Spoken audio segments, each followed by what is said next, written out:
Testing, testing.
Good morning, everyone. I'll call the council meeting to order. Welcome to the regular council meeting of September 10th. A few housekeeping items prior to starting the meeting. If you have a cell phone, if you could please turn that cell phone to off.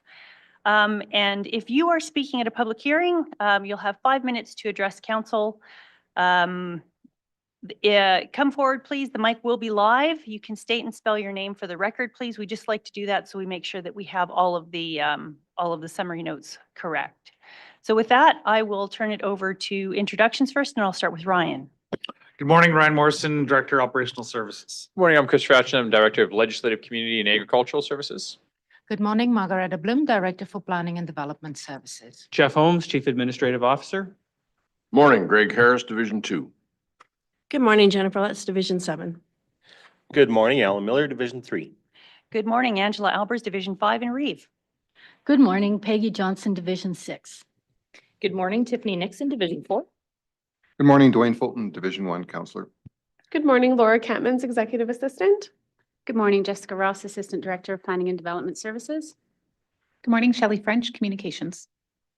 Thank you very much. And we have an agenda in front of us. Is there any changes to the agenda? So just noting on 4.2, that's for bylaw number 1225, the Sundre Airport Concept Plan. That will occur at 1 p.m. That has been circulated and it has been advertised as that. So it has just been missing from the agenda, but it will be at 1 p.m.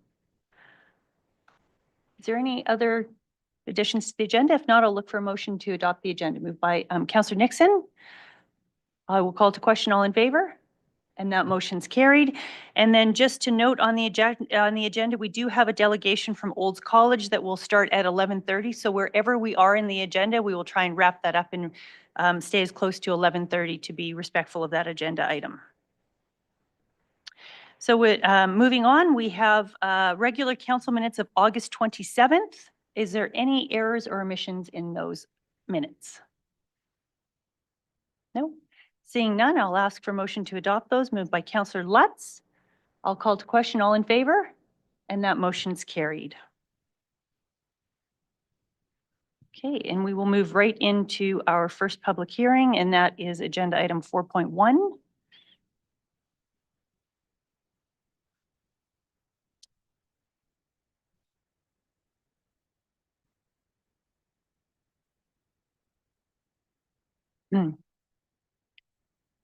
So this is bylaw number LU 3325, being a bylaw of Mountain View County in the province of Alberta to amend land use bylaw number 1024 affecting plan 23-10034, block 2, lot 1 in the east of section 35-31-5 west of the 5th pursuant to the Municipal Government Act.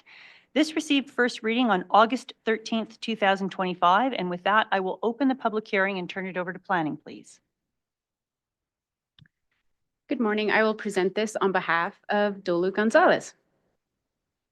So the presentation for item 4.1 begins on page 62 of your agenda package. The applicants are Tom Guzmanak from Bergen Sand and Gravel and Megan Sohn from Amisk Creek Aggregate Consulting.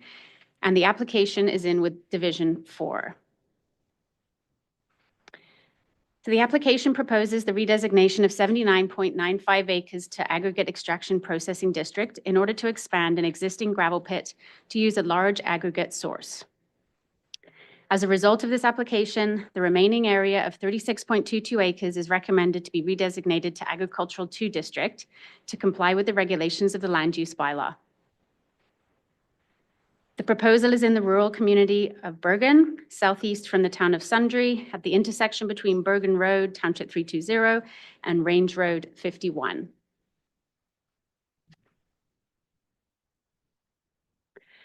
So surrounding lands are predominantly agricultural. The county-owned Bergen gravel pit is located about half a mile west of this proposal. Other development includes a multi-lot residential development to the northeast, the Bergen Cemetery to the northwest, and Bergen Springs Recreational Development to the west. The topography in the area gradually slopes from the northeast to the southwest and west towards the Fallen Timber Creek.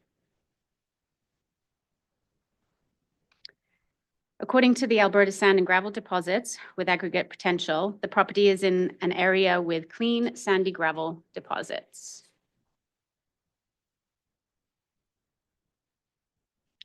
So this map shows that there are no environmentally significant areas identified on the property. As shown on this slide, the adjacent properties to the north and east are identified as having a level 4 ESA.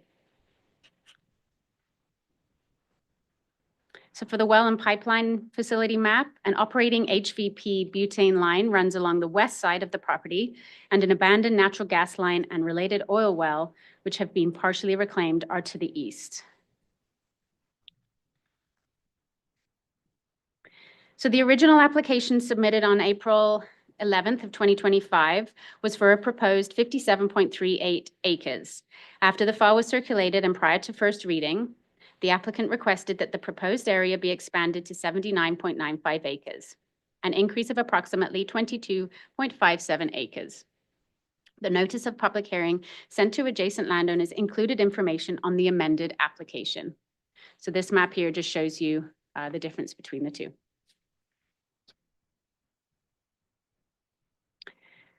So the proposal as submitted is to allow for the expansion of an existing gravel pit. The expansion of 79.95 acres will be for dry extraction only.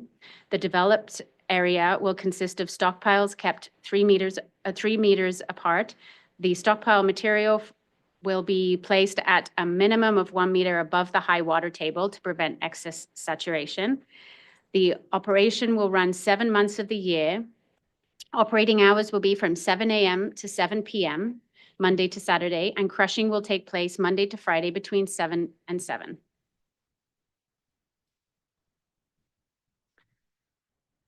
So in compliance with the regulations of the land use bylaw, residences in the area exceed the minimum distance separation of 165-meter radius from the proposed gravel pit extraction area. In order to mitigate other potential issues, the applicant is proposing that in the event of an extreme wind condition, the operations will cease and to improve and prevent dust. In addition, crushing and screening will be placed as low as possible to mitigate noise concerns. The proposal is surrounded by treed areas, making it difficult for residents to have a clear sight of any part of the operations.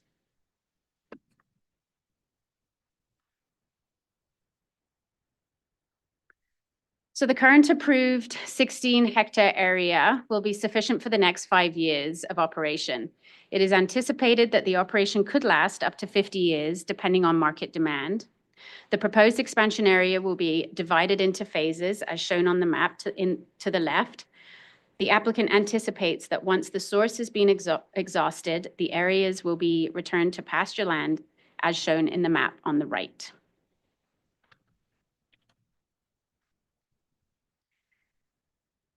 So for the haul route, as required for any gravel pit operators, there is a current road use agreement with Bergen Sand and Gravel for their existing pit on the property. The haul route will not change, and it is not expected that will be an increase in traffic with a expansion to the pit. The current haul route is east on Township Road 320 for approximately 6.6 kilometers to Secondary Highway 22.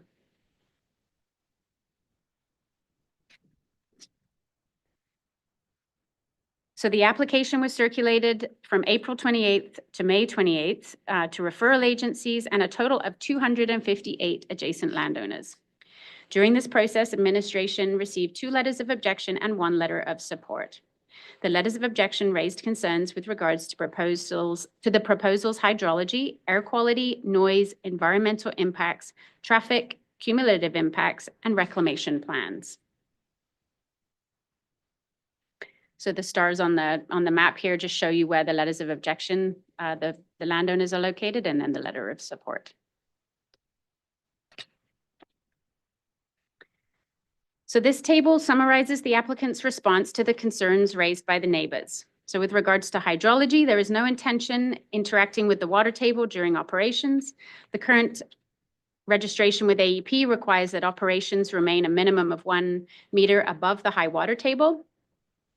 Particulate matter, air quality is not expected to change as processing volumes, activities, and equipment will remain the same. For noise, the proposal will not include any significant changes to the current operational activities related to volume or frequency. For the ecological impacts, the area is not identified as an ESA. No environmental impact assessment was required with this application. For traffic, it is not expected to increase from the current operation. And for reclamation, progressive reclamation will be conducted as areas are depleted and operational spaces are no longer needed.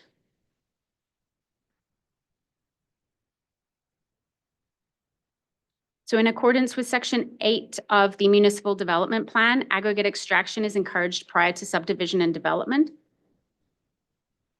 As required by policy, the applicant submitted a CSDP that includes the results of community consultation in compliance with the requirements of the land use bylaw, and it anticipates mitigation measures as a result of the gravel pit operations. The proposal does fall within the Bergen Area Structure Plan, Section 7.1, recognizing existing gravel pit operations in the area and confirms that these activities can and will continue to exist.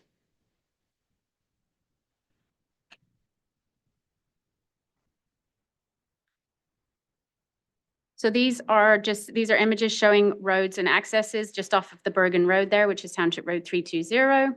The sightlines looking west and east of the Bergen Road, as well as the current access approach into the property.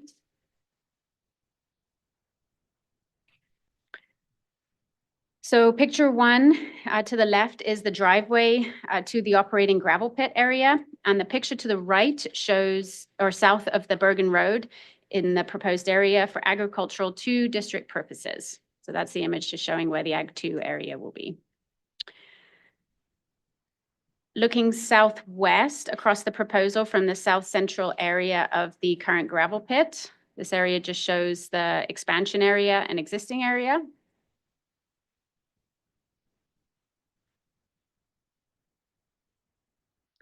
And then this image is looking southeast across the proposal from the south central area of the current gravel pit.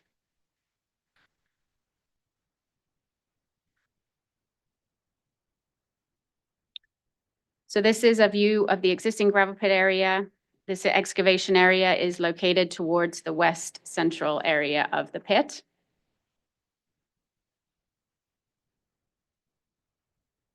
And then finally, another view of the existing gravel pit area. These stockpile areas are located towards the east central area of the pit.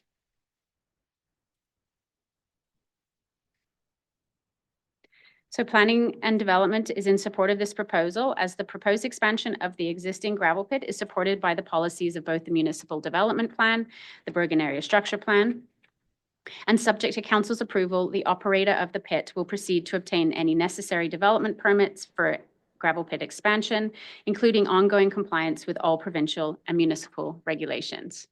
That concludes my presentation, and the applicant is in the gallery. Thank you. Does the applicant have any new or additional information they would like to provide? No, thank you. The applicant waits. So we will start with the gallery first, and then we'll move to online. Is there anyone in the gallery who would like to speak in favor of this application? Is there anyone who would like to speak in opposition to this application? Yes, please come forward and state your name. If you could state and spell your name for the record. And if you're speaking as an individual, you'll have 5 minutes to address council. And if you're speaking as part of a group, we can increase that to 10 minutes. So On just behalf of a group. You're on behalf of a group. Okay, so I'll ask administration to put 10 minutes on the clock then. My name is Janelle Michael, Janelle, Michael, Michael. Thank you. Good morning, council members. As noted, my name is Janelle Michael. I'm a professional agrologist in contaminated land management and an adjacent landowner.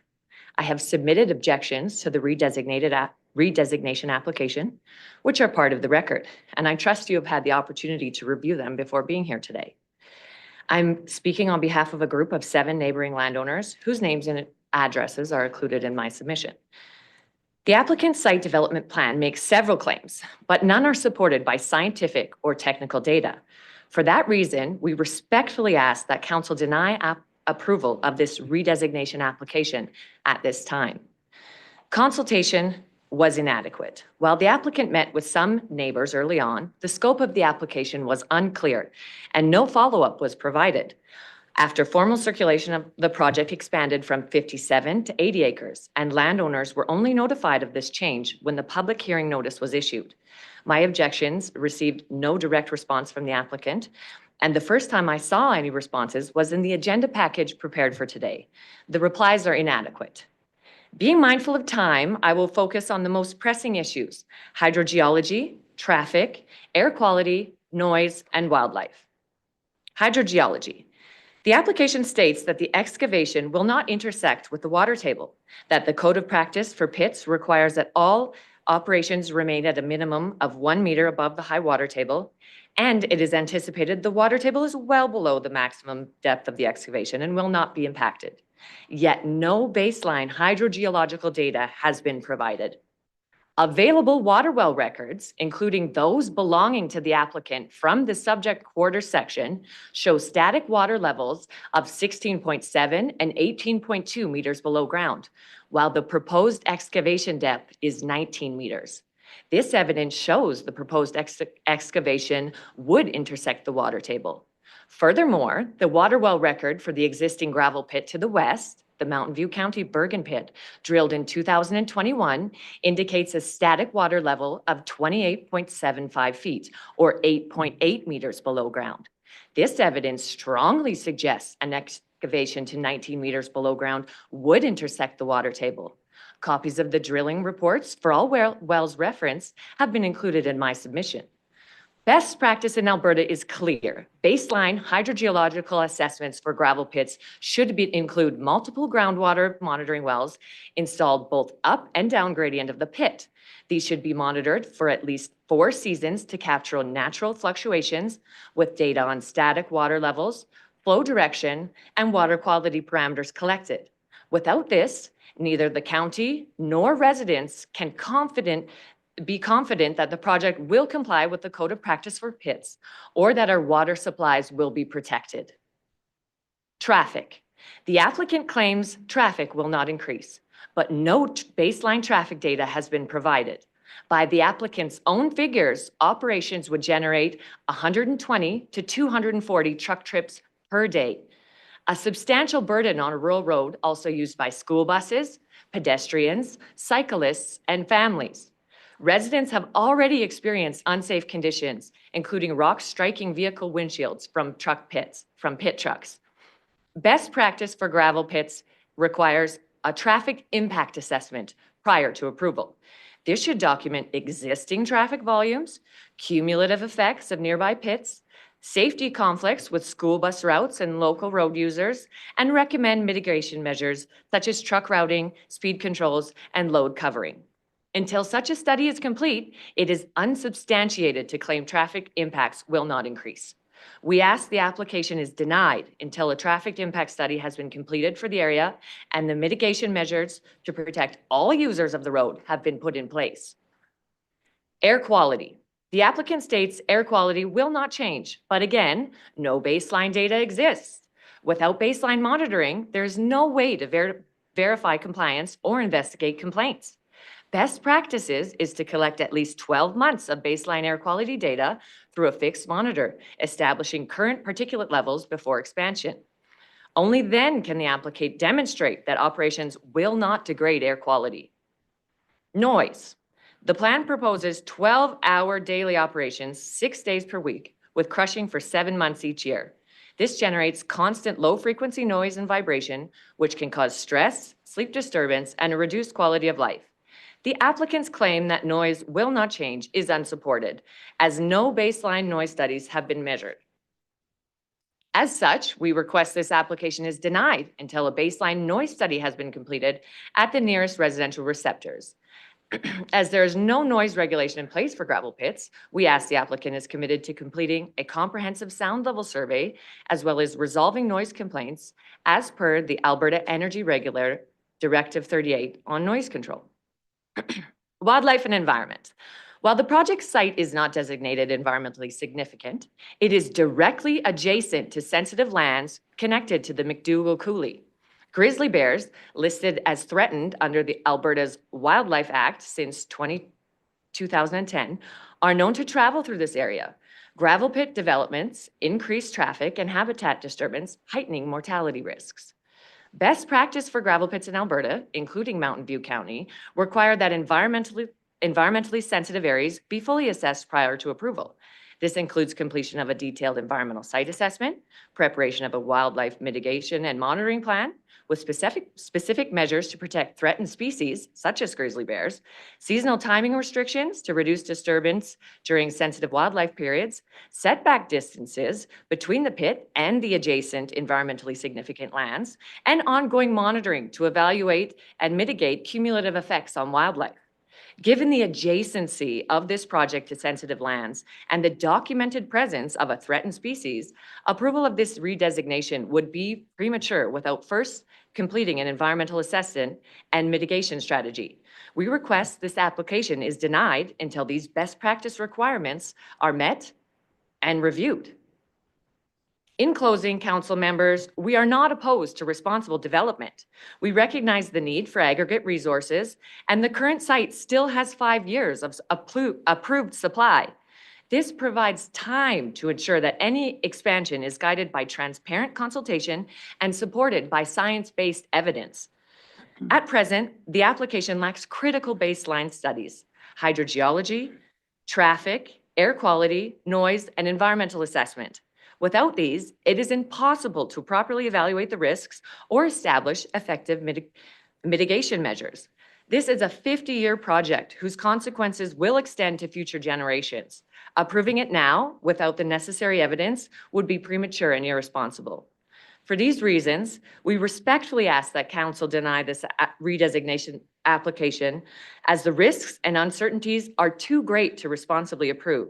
Doing so will allow for proper studies to be completed, meaningful consultation to occur, and for future decisions to be made on the basis of reliable information. Thank you for your time and thoughtful consideration. Thank you. I just have one question for right now. You had mentioned that you had well reports that were included in your submission? Yes, they're here to be included in today's submission, as well as the concerned land information. Okay, so just confirming with administration, I don't see them in our agenda package. So that is something that you're just bringing forward today? Yes. Today. Okay, thank you very much for that. All right. And council may have questions for you, so we may ask you to come forward unless council has any questions directly for Ms. McHale now. No? Okay, thank you for your presentation. Thank you.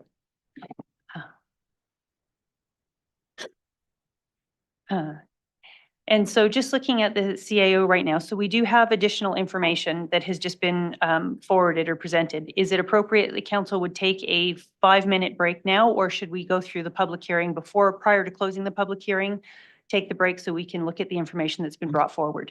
It's at council's discretion. I would recommend maybe proceeding with the public hearing, but before you close it, Laura can get some copies and provide handouts so that each member of council has a copy of the information that was provided, and then it'll be up to council to determine next steps. Okay, thank you. I just want to make sure that we see that information. So thank you for bringing that forward. So I will look to see whether or not there is anyone in the gallery who would like to speak in opposition to this application. Okay, then I will go to online. And so I'm just going to ask that anyone that wishes to speak online, if you could raise your virtual hand if you would like to speak, and then administration will allow you to present. Okay, so I see we have 2 speakers. We'll start with Karen Farlander, please. So you will have 5 minutes to address Council, Karen. Just make sure we Good morning, councillors, staff, and audience. Okay, sorry, Karen, we're just going to wait and make sure we do a spell check or a sound check. Is there any way that we can get that? Hello? Oh, yeah, just one moment, Karen. We're just working on the sound system to make sure council and everyone in the gallery can hear you. Okay, so Karen, can I just ask you to State and spell your name for the record, and then we'll make sure the sound is appropriate. Okay, my name is Karen Farlander, KarenFahrlander.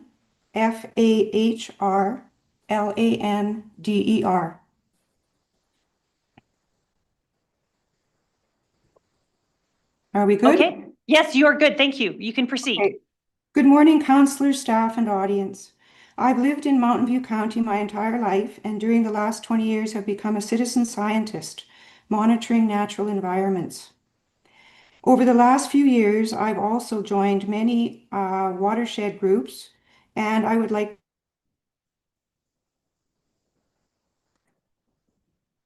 Oh, sorry, Karen, I think we've lost you for a second.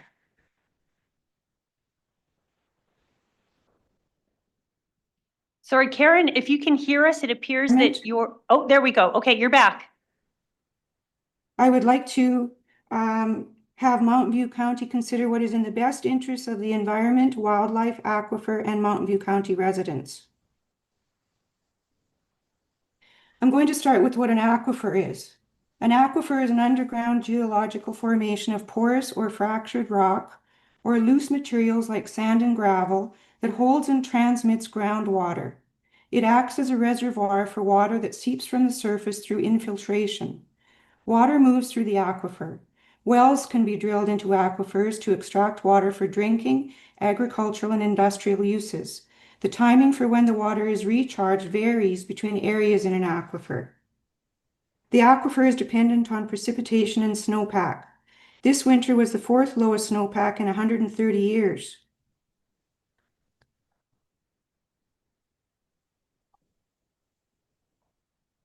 And I'd like to quote from, one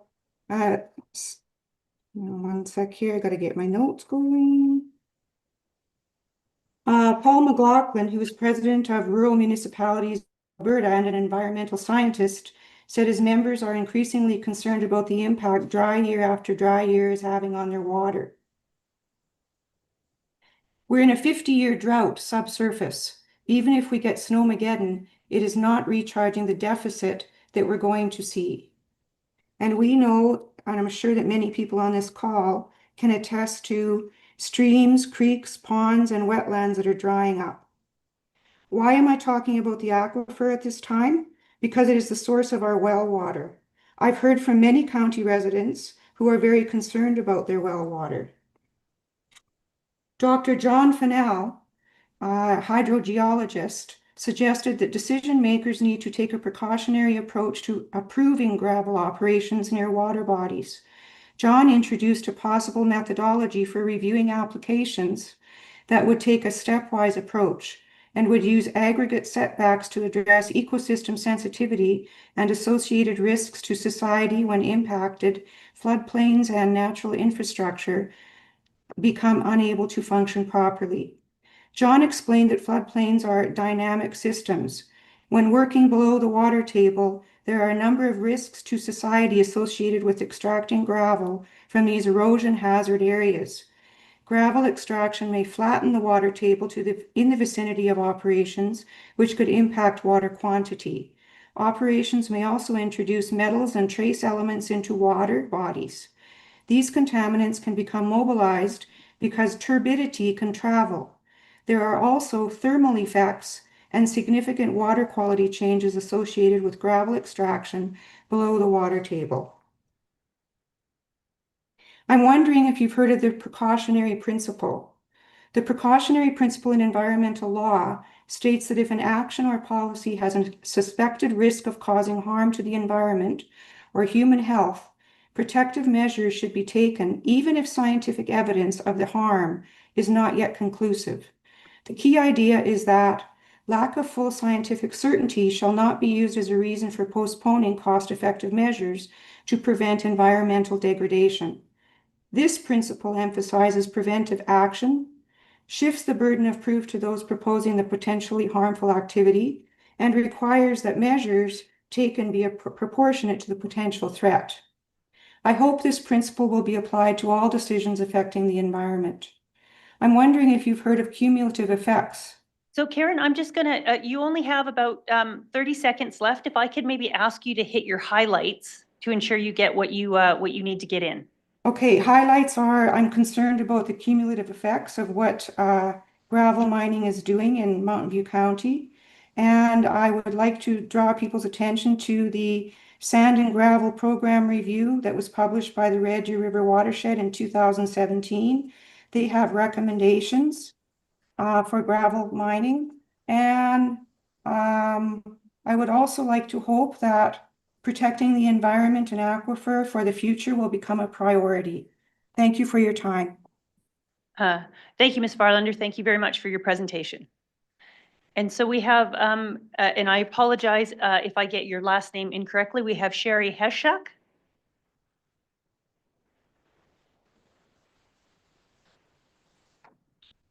Yes, I was just unmuted. My name is Sherry Heschuk.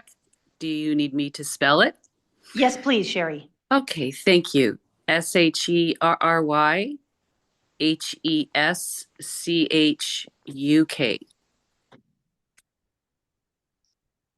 Thank you. You have the floor for 5 minutes. Oh, thank you. I'm here today in opposition of the gravel operations and amendment to expand. I asked the council be able to share the Auditor General's report on September 24th, 2024. It's important because the actions of the Mountain View County will have an impact not only on water availability and how water quality and quantity is being managed, but we have provincial advisories on water shortages in many of the communities, and climate change as well will have a cumulative effect. Thank you again, Karen, for expressing what a cumulative effect is. I would really appreciate that, in particular, the areas that are currently experiencing drought along a number of these creeks and rivers, which are very low, that the community has had issues with drought in the past, and that again have not been addressed. The potential also is that there is land use planning and development sections under the Municipal Government Act that is not regulated here as well.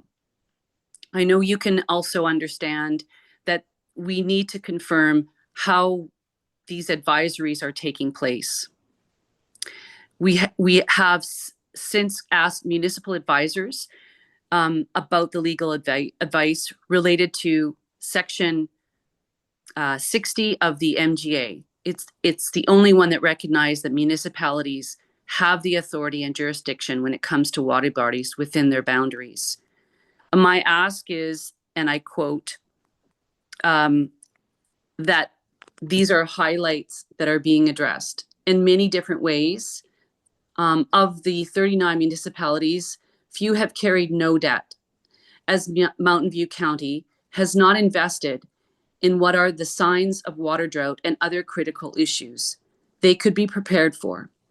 Information is available for our elected members of our council, and I will ask one more question regarding the consultation with the community members when it comes to how the council is going to send this information when it concerns many residents. The gravel extraction overlay that it will be extended for all intents and purposes causes a major concern and does not serve the community, especially in the buffer zones, which has been a floodplain and it is in an environmentally significant area. Thank you for sending all of your feedback. I appreciate the access to any water conservation issues, and I'm hoping that a summary of the Flood Recovery and Reconstruction Act will also be included when you are looking at this gravel operation. Thank you very much. Thank you. And Sherry, could you just please tell council where your land is or where your dwelling is in proximity to the application? I'm a Treaty 6 landowner. Thank you. Okay, thank you.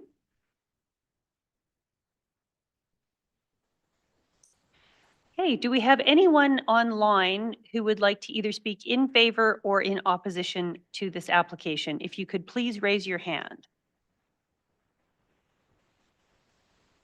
Okay, so I'm seeing no one online. I'm just going to ask one more time in the gallery, as I think we've had a few people arrive. Is there anyone in the gallery who would like to either speak in favor or in opposition to this application? So the applicant, you'll have an opportunity to do closing. And so with that, then I'm going to request that council take a break until 9:45, which will give administration enough time to make copies of the information and for council to review that information prior to closing the public hearing. So we will break until 9:45.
Okay, we will reconvene the council meeting of September 10th. And Jeff, I think as part of our bylaw, we need to accept this information by motion into the public record. Is that correct?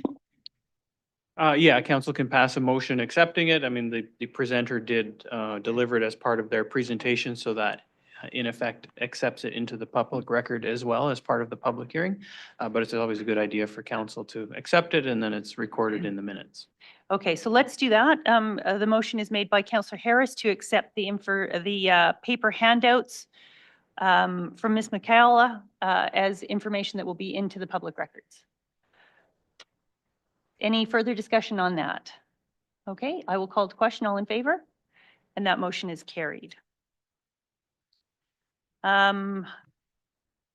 I'm just going to look one more time at anyone in the gallery, if there's anyone who would like to speak in either favor or in opposition to this application. Anyone online who would like to either speak in favor or opposition to this application? Seeing none, I will ask if administration has any, if planning has any closing comments. No closing comments. Thank you. Thank you. And does the applicant have any closing comments? If you could please come forward and state and spell your name for the record.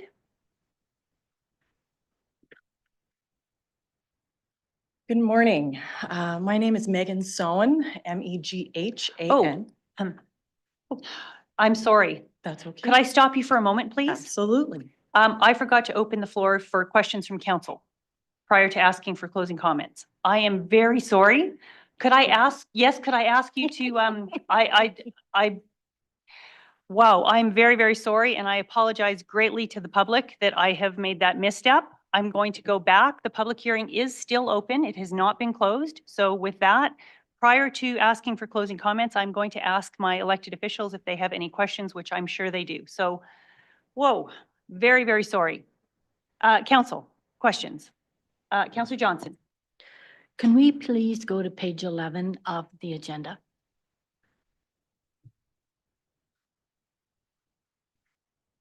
Thank you. So on page 11, there are the responses from Alberta Health under Environmental Public Health. It states that Alberta Health Services recommends consideration for monitoring for groundwater for quality and quantity. So my request to planning is how we take this into consideration, given that there are no studies as part of the presentation.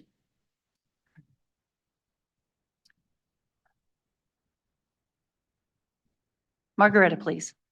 So through the chair, again, it is our statutory plan policies and our land use bylaw that help guide when redesignation is applied for gravel pits, and ultimately if zoning is approved, when the development permit comes forward. There are currently no specific policy requirements for additional water studies to be presented by the applicant as part of the redesignation application. Again, if there are any Water Act approvals required as part of their gravel pit operations, that falls under the provincial jurisdiction. Thank you. Councillor Johnson. Thank you. An additional question. So on March 26th, we made a decision that included 200 pages of water information for a 6.58 business park.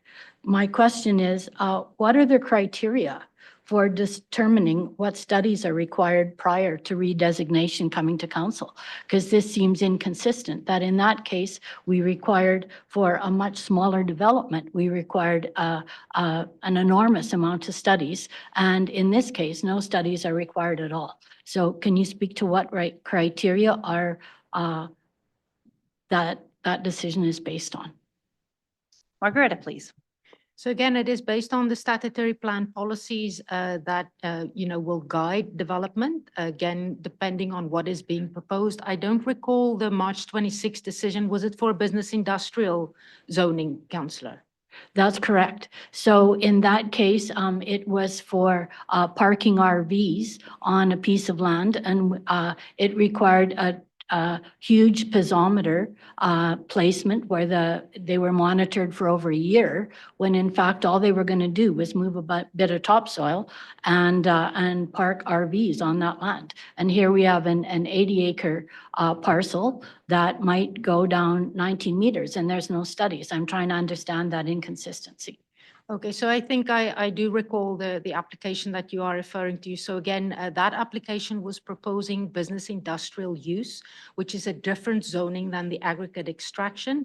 It also included lands within a growth center, which this is not located in, where there was a proposal for a business industrial park. Again, the policies for that development requires that there be a concept plan developed for how the park will develop ultimately with internal roads, individual lots, and then also the servicing associated with those business industrial lots. So there was a requirement to do those groundwater studies to prove that there is availability for water if the zoning is approved, ultimately the subdivision lots are created and business industrial developments occur on the land. So a different comparison, but again, it's the policies of the statutory plans as well as the provisions of the land use bylaw that are used to determine what an applicant needs to provide. Thank you. Councillor Harris. For planning, I wonder if, could you just bring up the planning recommendation?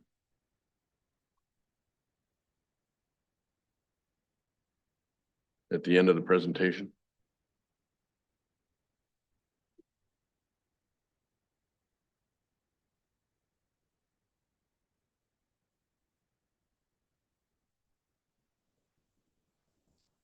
Okay, thank you. Number 4, just for clarity for everybody here, provincial and municipal approvals and studies, it's not listed there, but in the development permit process, what, if any, studies could be required at that stage? So through the chair, the development permit process, so let's just back up. The CSDP that is referenced on the screen requires the submission of, keeps it consistent with every single application that comes forward for aggregate extraction. So within the CSDP, there's a portion that gets submitted for redesignation, and then the additional portion for the development side, which is more the operating side of the aggregate extraction pit. What could be in addition would depend on what the proposal was. So if we were going into groundwater, that may prompt something, an additional study regarding water, hydrology. If we were looking at increased traffic, there could be that addition. If we're looking at ESAs, there could be that addition. But typically, some of those items are asked at the redesignation stage to prove the viability of the development. It just depends on the proposal. Thank you. Thank you. And Councillor Miller. Through to planning, just one question. Currently, the hours of operation, is it similar to what the proposed is? Currently, the hours of operation are 7 till 7. Yes. So basically, it's the The same exact same. operation? Yeah. Yeah. Thank you. Okay. Councillor Johnson. Another question for planning.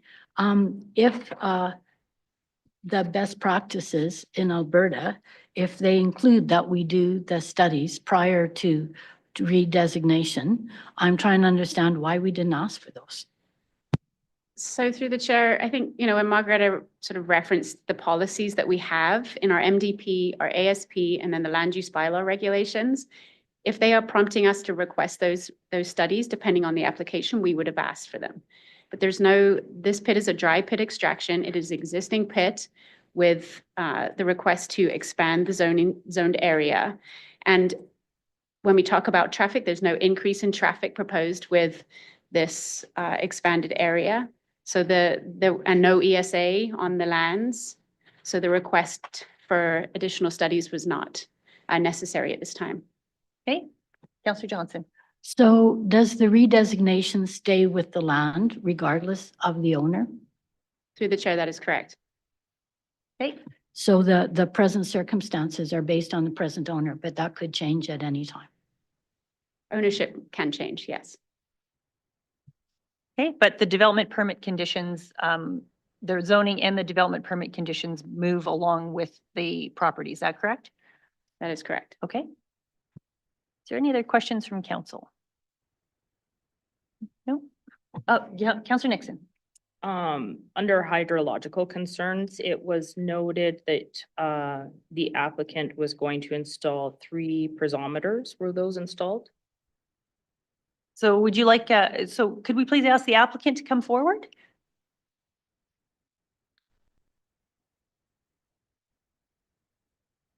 Hello again. Want me to do the whole name? Could, Yeah, could you sure. do, could you, and then you don't have to do it in your closing, if you could state and spell your name. Sure, sure. My name is Megan Sohn, Meghan Soehn. And me, myself and I are Amos Creek Aggregate Consulting. So I work exclusively with gravel pits and water associated with those. In relation to the piezometers, they were put into the well through a third party that was interacting with the site. And I was not actually present when they put them in, and they have since been removed after collecting the water data. I do not have the water data with me. I can provide that to the county as soon as I'm available to. That's what I can tell you right now. At this time, there is no standing water in the current pit.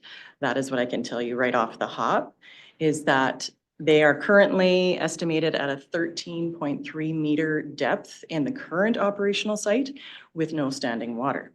So that is hard proof for you right there about the water and that specific depth. Yes, in the report, we have said we could go to a maximum of 19 meters. However, it also says that they will stay 1 meter above the high water table.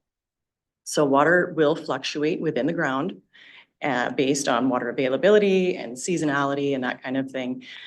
So there is expected to be a fluctuation. So at some point, potentially in a high water situation, if there is water found at the pit, they are able to back off on their excavations and they have enough material to cover that area and cease operations in those areas. So they are very aware.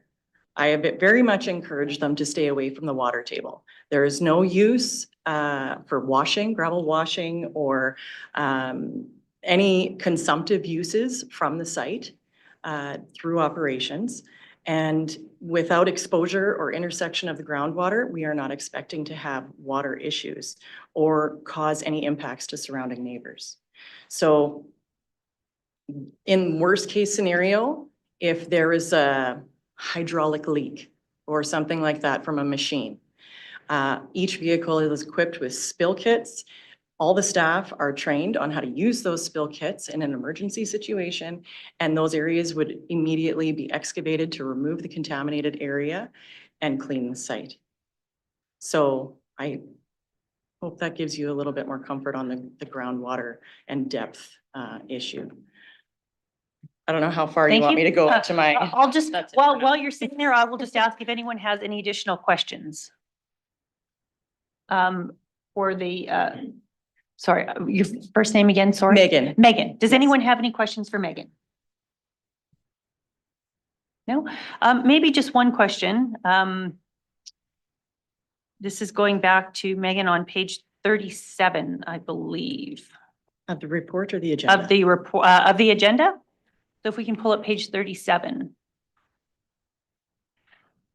So can you explain this chart, looking at the approved area? I believe you've said that the current excavation is down to 13.3 meters.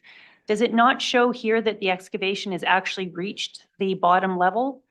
Or is this a forecast? This is I was on the understanding, and you can correct me.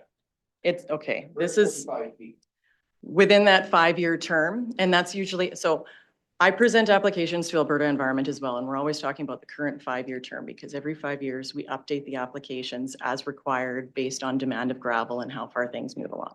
So this is the anticipated forecast for our current term.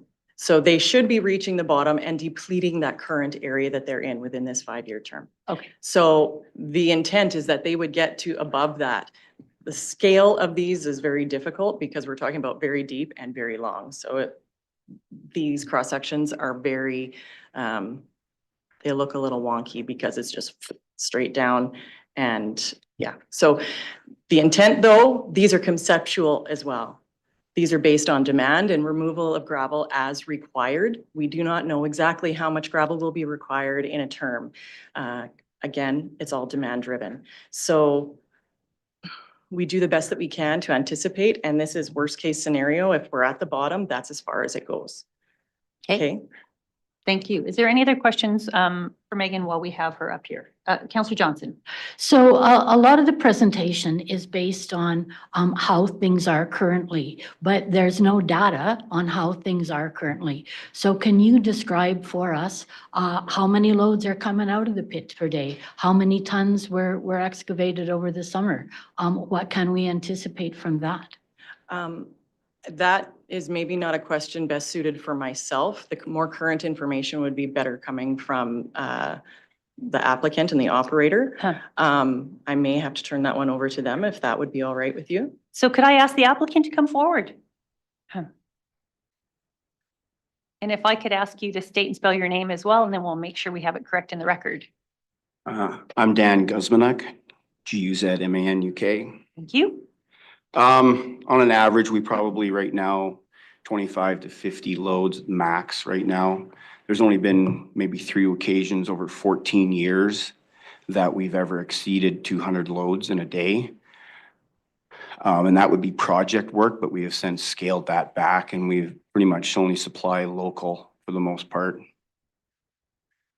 And then the last year, due to mechanical issues and stuff, I bet you we haven't kicked out 10 loads a day lately. So if anything, as far as traffic goes, it has actually decreased over the years because we haven't concentrated on sales in the Calgary, Airdrie kind of area. So it's been more local and using local operators to haul.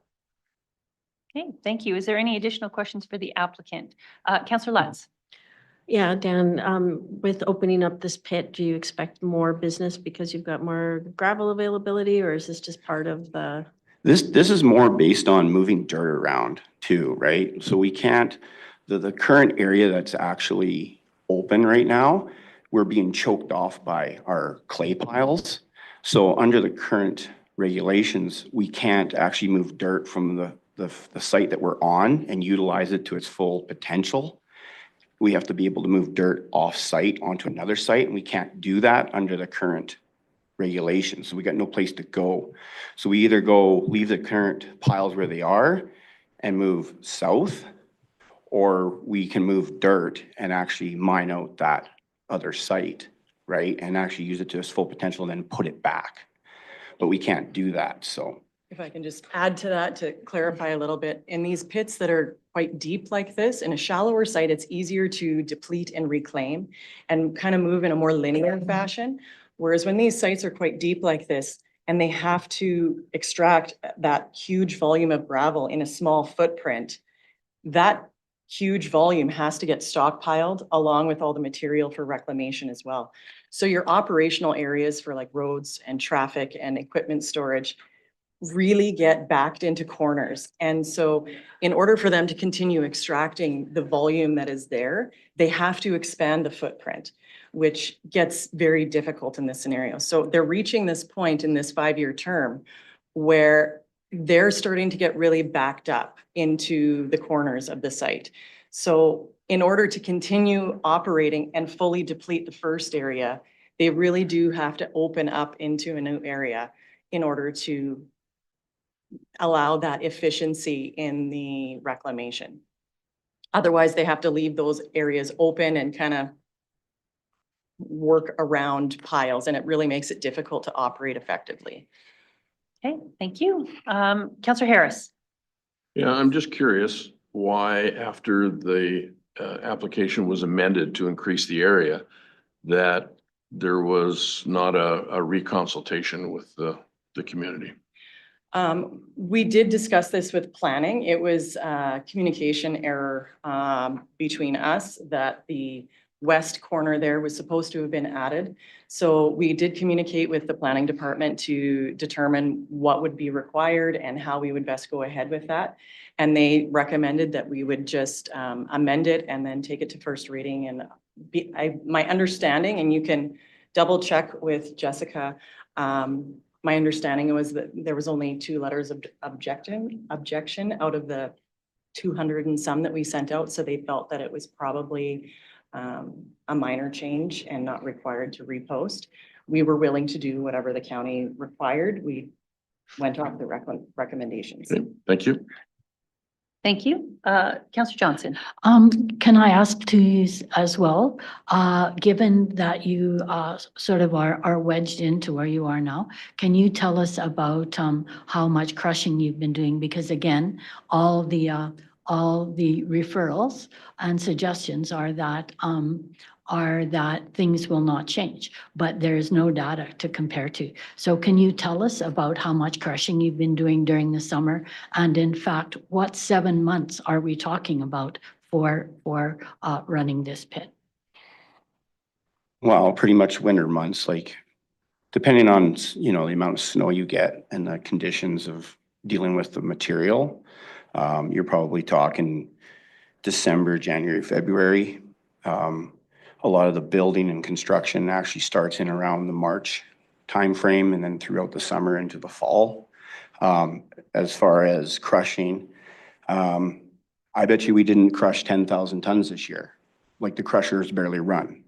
So we've actually scaled things back. I mean, we're not a big, massive, operation. It's just, if you're going to do the rezoning, and this is the parcel that we want to do it on, right? So, and when you are moving stock or like clays and stuff around your topsoils and stuff, it takes a lot of room.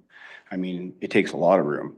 Your clays, you get different depths of it. So in some places it's 3 feet, some places it's 6 feet. So you get some big piles, right? And it chokes off the area real quickly. So, but as far as crushing goes, I mean, we've diminished, actually, we've gone backwards, not forwards. So it's not, and the funny thing is every single person that has actually complained about this has bought gravel off us, and lots of it. So, we've always been in the community. My mom's been in the Bergen community for 117 years. That's how long her family has been there. We're very community minded. We care about our neighbors, and we've always gone to great lengths to ensure that our neighbors are happy, and especially my mom, she's always worried about the neighbors. That's all I hear all the time is, what about the neighbors? What about the neighbors? So out of any gravel pit in the County of Mountain View, we're probably one of the most community minded pits there is. In 14 years of operating this pit, we've never had a single complaint through the county or to our face. So when people speak to rocks hitting windshields, when people speak to dust or anything like that, I have a real problem with that, because I've gone out many times, swept the road by hand to ensure that we don't have an issue. There'd be more gravel out on the road from the county pit beside us than out of our pit, because I'm out there with a shovel and a broom. Okay, any other questions? Councillor Johnson. Okay, so this would be an additional question. So I hear what you say about being community minded. So my question is whether or not, because the rezoning goes with the land and not with ownership, whether or not you would intend to sell this pit. I guess that would depend on the circumstances of the economy, of health. There's all kinds of things that would happen, right? The more it costs us to operate this pit by doing, a bunch of crazy studies that aren't required and stuff, every time we do something, it increases the cost. And yes, that's the cost of doing business, right? At the same time, like I said, being community minded, we're not a big player like Lafarge or Burnco or some of the big companies, right? We live here. And even when you consider the water issue, my dad you know, we had a feedlot where the gravel pit was and the adjacent quarter. He has 5 wells on his land that are all licensed and guaranteed to have 2 million, was it 2 million square feet of water? 2 million acre feet of water. So if anybody is in that area is concerned about water, it's us. We still have a bunch of livestock, a bunch of cattle. We are we don't spray, we don't use any chemicals on our farm, on the adjacent land. We've always taken care of everything that we own and our neighbors. Thank you. So I'm going to request that council keep their questions to land use and the actual application that's in front of us. Is there any additional questions that council has for either the applicant or planning? Councillor Nixon. Just one comment. And Megan, I know that you and I. If it's a comment, we can keep that into. It's part of her report. Okay, if it's a question? It's not a question, it's a clarification. Okay. For her report. Okay, that's fine. Just so that everybody is 100% certain on where the pit is located and where the haul route is located on page 24 of the agenda package. I just wanted to note that there is a typo error and it should reflect that it's Highway 22, not Highway 322, which does make a difference as far as haul routes go. Yes. Okay, so the question then is, can you confirm what the haul route is? Megan? Yeah, it's meant to be Highway 22, not 322. My apologies. I was going to get to that. Can I have a few other comments that I was going to make to address? Or If you can save that till closing, then I'll just Absolutely. finish off with questions. Is there any additional questions from council? Councillor Johnson? Question, Megan, if a different owner or this present owner decided that they wanted a wet pit instead of a dry pit, what is the process for changing that? And what decision does the municipality play in that? Good question about the municipality. Typically, when I work with pits and development changes are required, I will ask the municipality what they expect or require to see. Every municipality handles it differently. In my previous life, I worked for Alberta Environment, reviewing pit applications and processing them under the Water Act. In the event that an application is submitted that includes wet excavation, even the act of wet excavation requires a Water Act approval now. If the intent is that there's so much material removed that it results in a lake or a dugout at the end of the day in reclamation, that also requires an approval under the Water Act. If there's the intent to use the water for gravel washing, that is considered a water license, also requiring another application. Alberta Environment, and I was going to make that comment, many of the concerns brought forward are water related. And I want to stress and provide that comfort, for lack of a better word. Alberta Environment has all these processes in place. And the moment there's a drop of water exposed on the site, the Water Act is enacted. And you are immediately susceptible to the Water Act and all the approvals and licenses that are required based on your activity intent. These licenses and approvals are required prior to the activity. So if Dan changed his mind down the road or it was sold to another operator with a water intent, all of those have to be put into play. I would have to discuss with the planning department what they would expect to see from the county perspective, but I'm very confident from the Alberta Environment perspective that there is the full application process, which is then susceptible to potentially, they could ask about wetlands, they can ask about a hydrogeology assessment, a hydraulic assessment. There's many things under the Water Act. They can ask us for whatever they deem is suitable for the situation and what we are asking for. So there is that component. And again, though, at this time, and all of those require a public notice as well under the Water Act.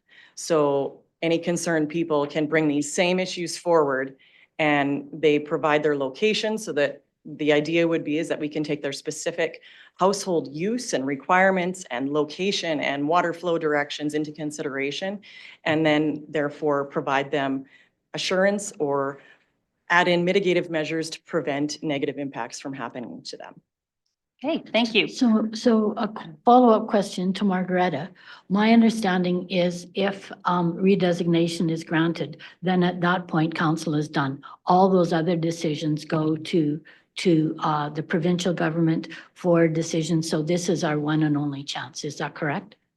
Yes, for the zoning, that is council's decision. You will be done. If there is then an approval of the zoning, it will be the approving authority for development that will deal with any development permits, and those currently under the land use bylaw is Municipal Planning Commission.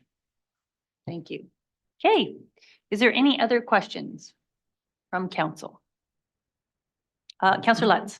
Yeah, this sparked this one. I was a bit surprised that on the referral consultation that there was no response with Alberta Environment and Parks. Did you expect a response, or maybe just a bit about that?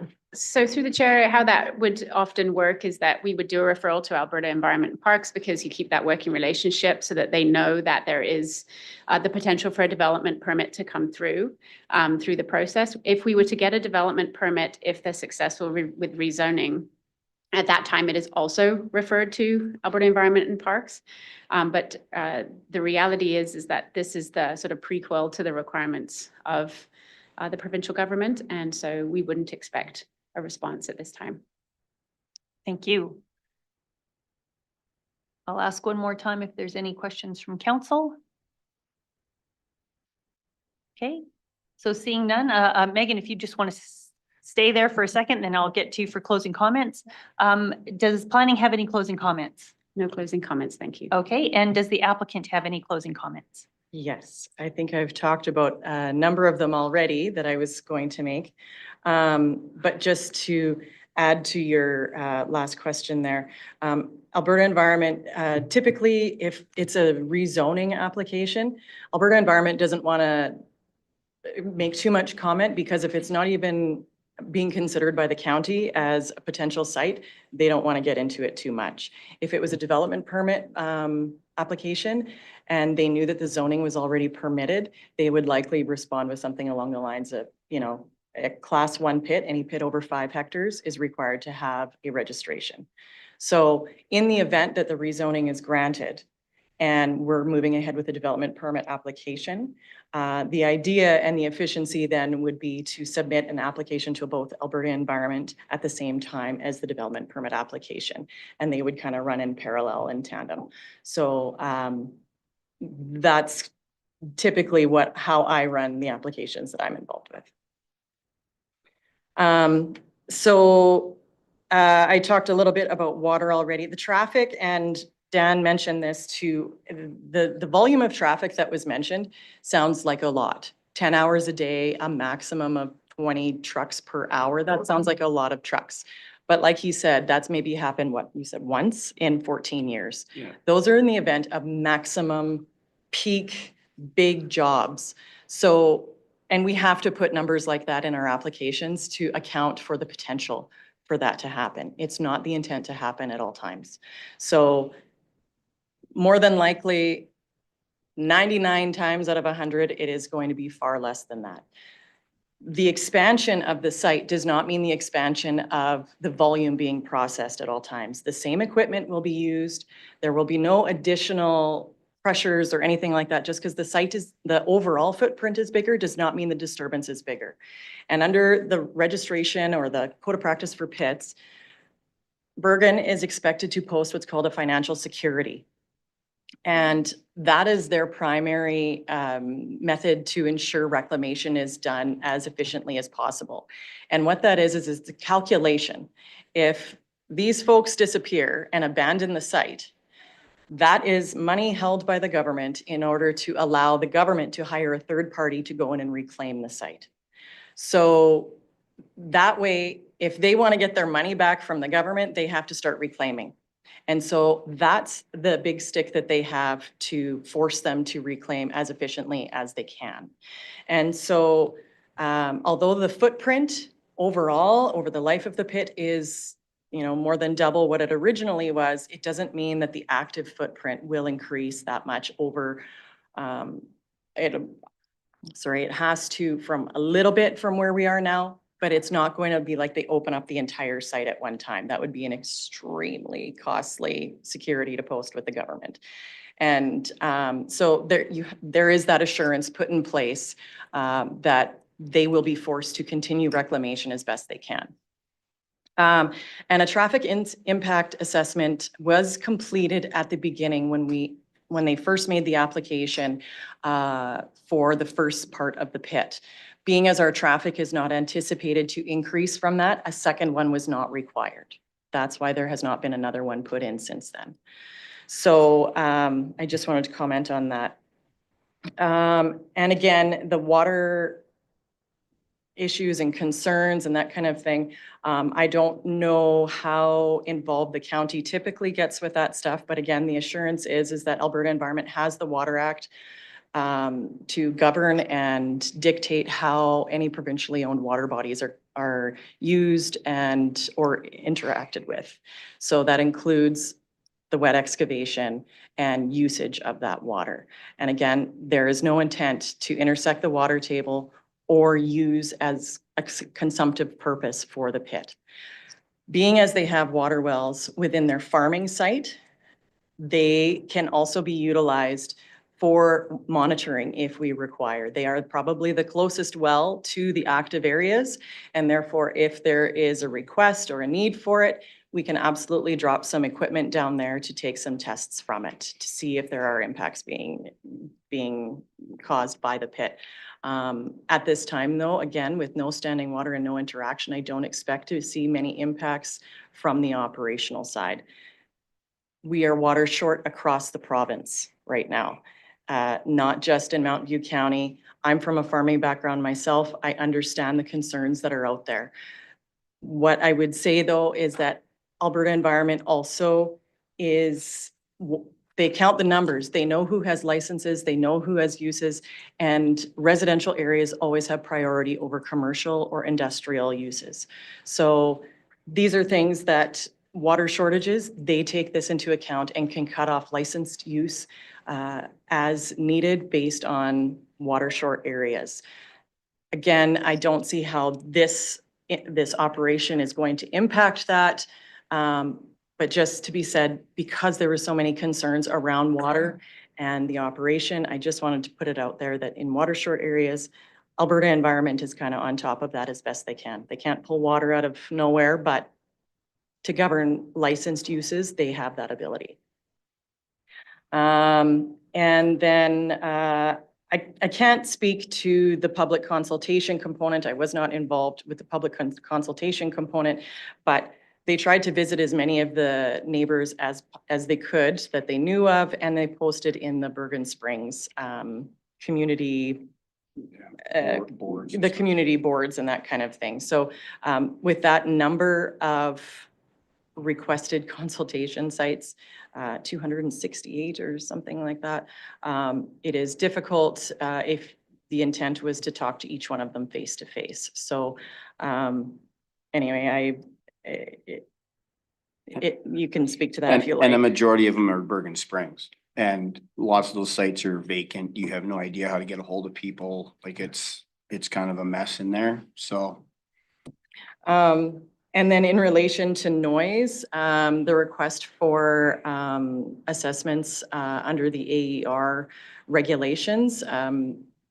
In my experience with gravel pits, regulations from the AER have not been applied to gravel.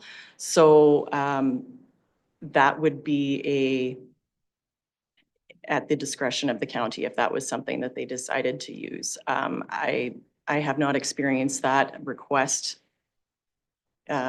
related specifically to pits.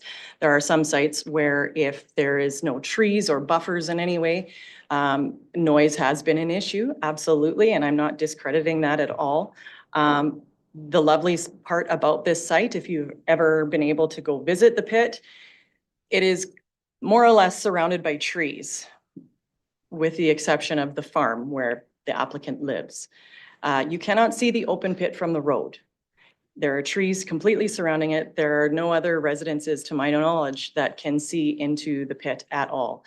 So, and with the depth of the pit, machinery can be loaded and equipment can be put at the bottom of the pit, which also deflects noise away and prevents it from spreading too far. So that in itself is a bit of a noise mitigation. So again, though, monitoring noise, it would be at the discretion of the county if that's something that they deemed as a requirement. Regarding the ESA, I would just question, I understand that we are directly adjacent to it, but I would just question if we start requiring wildlife assessments and all the assessments that go along with an ESA to the sites that are buffered beside it, does that apply to all activities? And then in which case, how far does that buffer extend? And then where does it end is my question with that. The site itself is outside of the ESA, so there is going to be wildlife there. Absolutely, there's wildlife everywhere.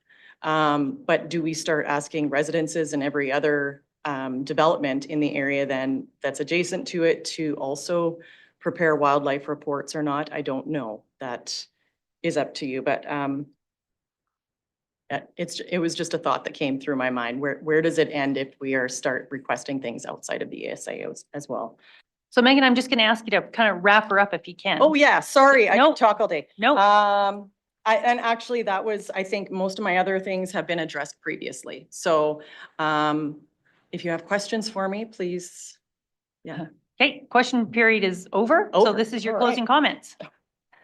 Thank you. All right. Thank you very much for your closing comments. Thanks. So with that, I will close the public hearing and I will look for a motion, please. Councillor Nixon. I would move that council give second reading to bylaw number LU 3325, redesignating the lands within the plan 2310034, block 2, lot 1 in the east of section 3531.5 west of the 5th. Thank you very much. And I'll open the floor for discussion. Councillor Johnson. Given that it's best practice and that for other developments that were way less invasive, I am disappointed that we didn't ask for some baseline hydrogeology assessments. I think that would have been consistent with other decisions that we have made. And I'm surprised we didn't ask for that. Okay, is there any other discussion? Councillor Harris.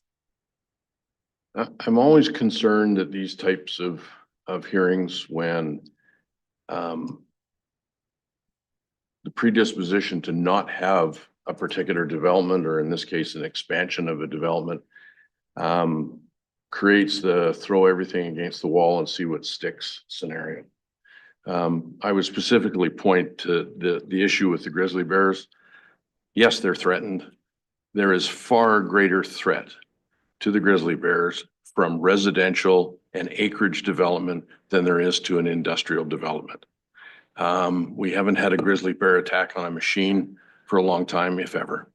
But the threat to the grizzly bear from increased population, increased activity is far more serious.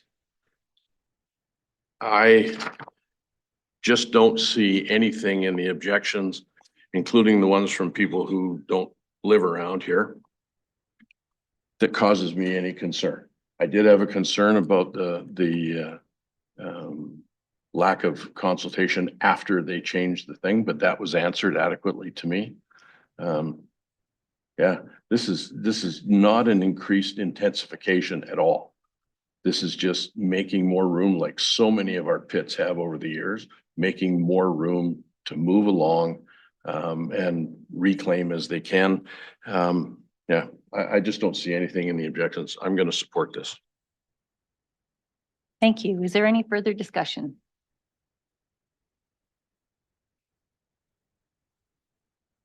Councillor Nixon? I'll just add some commentary. I think that expanding an existing pit is a better idea than having to create new pits down the road. There's always going to be a need for gravel, whether it's in our county or elsewhere. So to allow the expansion where there is room and buffering and no residences right directly behind, I think makes more sense. So I will support this as well. Thank you. Councillor Miller. I too can support this application. I think when we talk buffering, we've got many areas in the county that are wide open and there's many residents within close proximity. I see that this pit has been operating for many years. And again, the hours of operation, I think, was one of my concerns, and it's just carrying on as it already is. So for those reasons, and then we also have a brand new upgraded road, Bergen Road, that the county spent quite a few $1 million. So since the original application was done many years ago, I think the traffic corridor is been upgraded and better suits this application. Okay. So Councillor Johnson, you've already had your closing.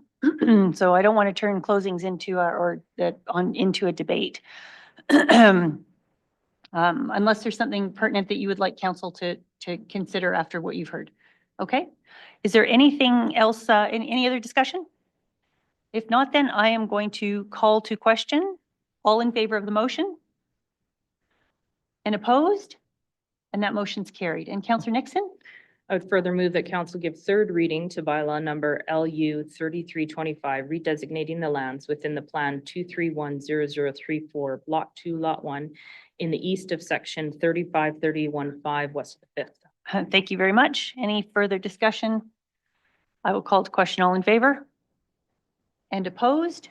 And that motion's carried. And council will take a break for 5 minutes, come back at 10:35.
And 4.2 bylaw 1225, the Sundre Airport Concept Plan will be dealt with at 1 p.m. 5.1 is a delegation coming at 11:30, so we are at 6.1. Councillor Fulton. I'll move that council give first reading to bylaw LU 37/25, redesignating the lands within southeast 20, 34 west of the 5th. Thank you very much. Discussion. I'll call to question. All in favor? And that motion's carried.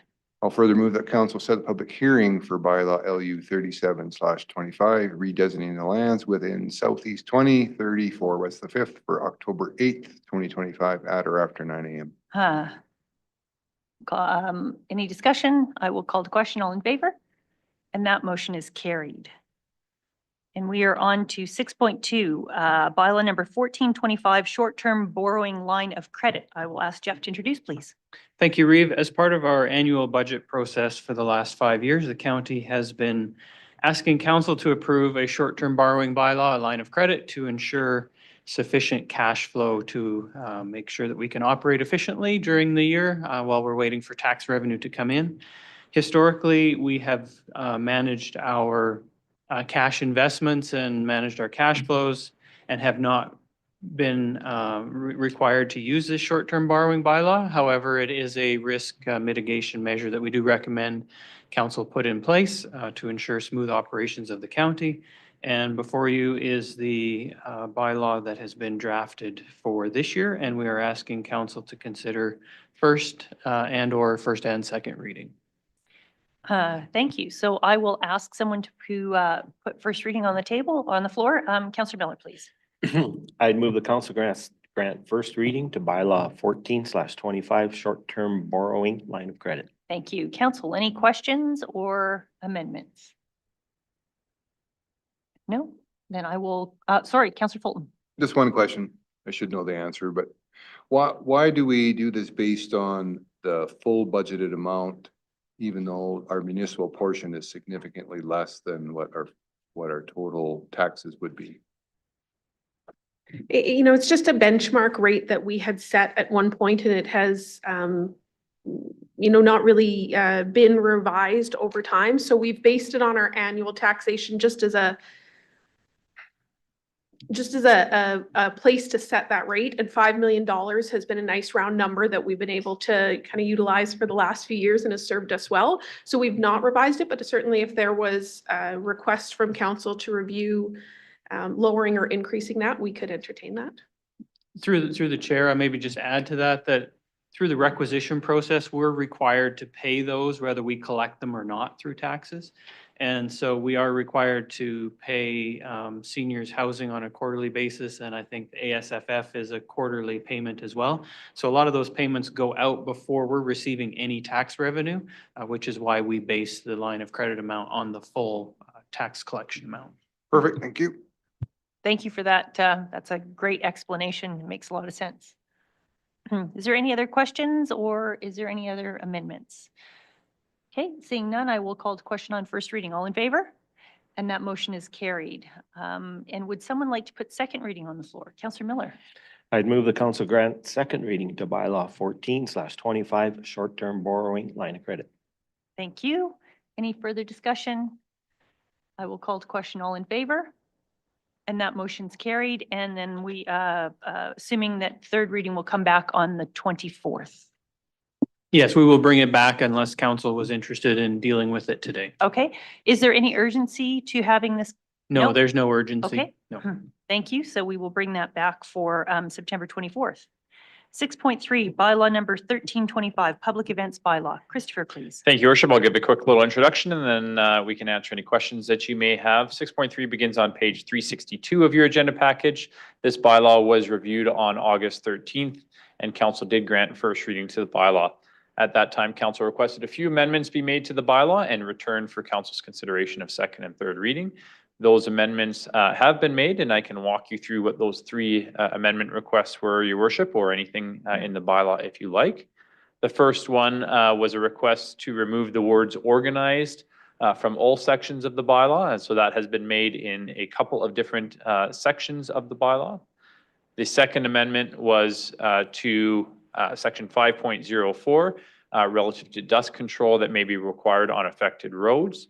And so if you go to page, let me just look here, Laura, bottom of 369, top of 370.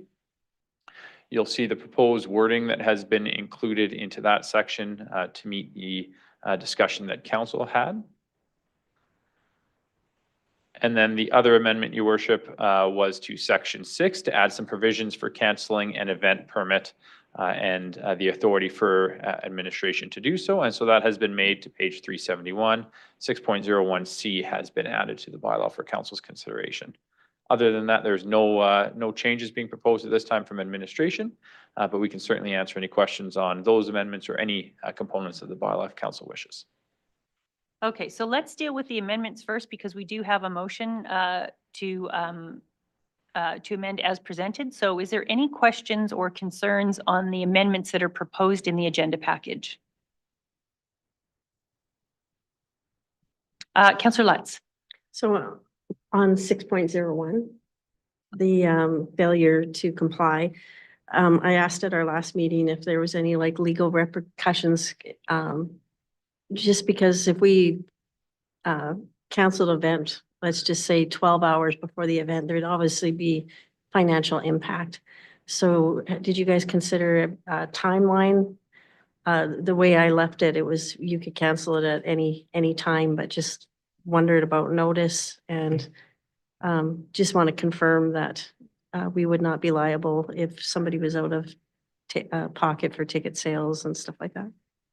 Yeah, so through the chair, I'll just answer as far as he wasn't there. But there was some conversation based on timeline, but also relative to the insurance clause that was mentioned in here. Is that sort of where you're leaning towards? Because there was also mention in the insurance and council were discussing whether that was the relevant wording to cancel the permit as well.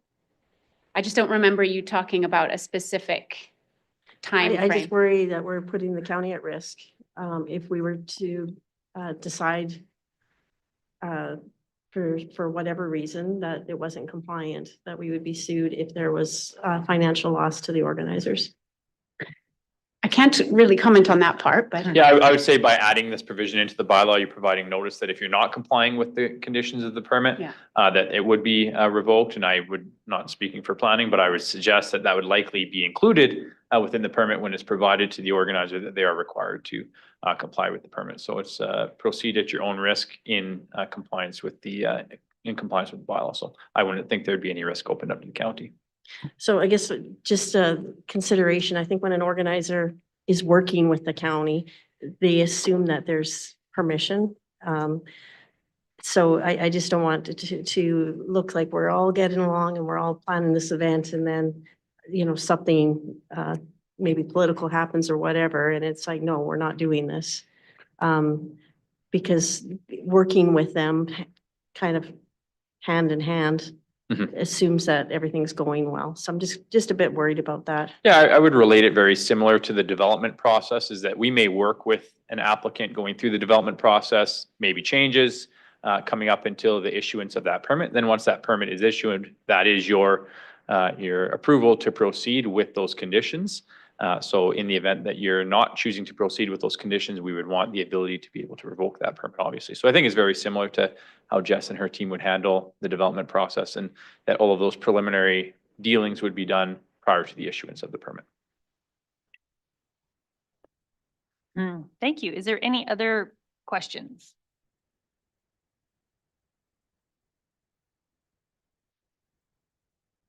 No?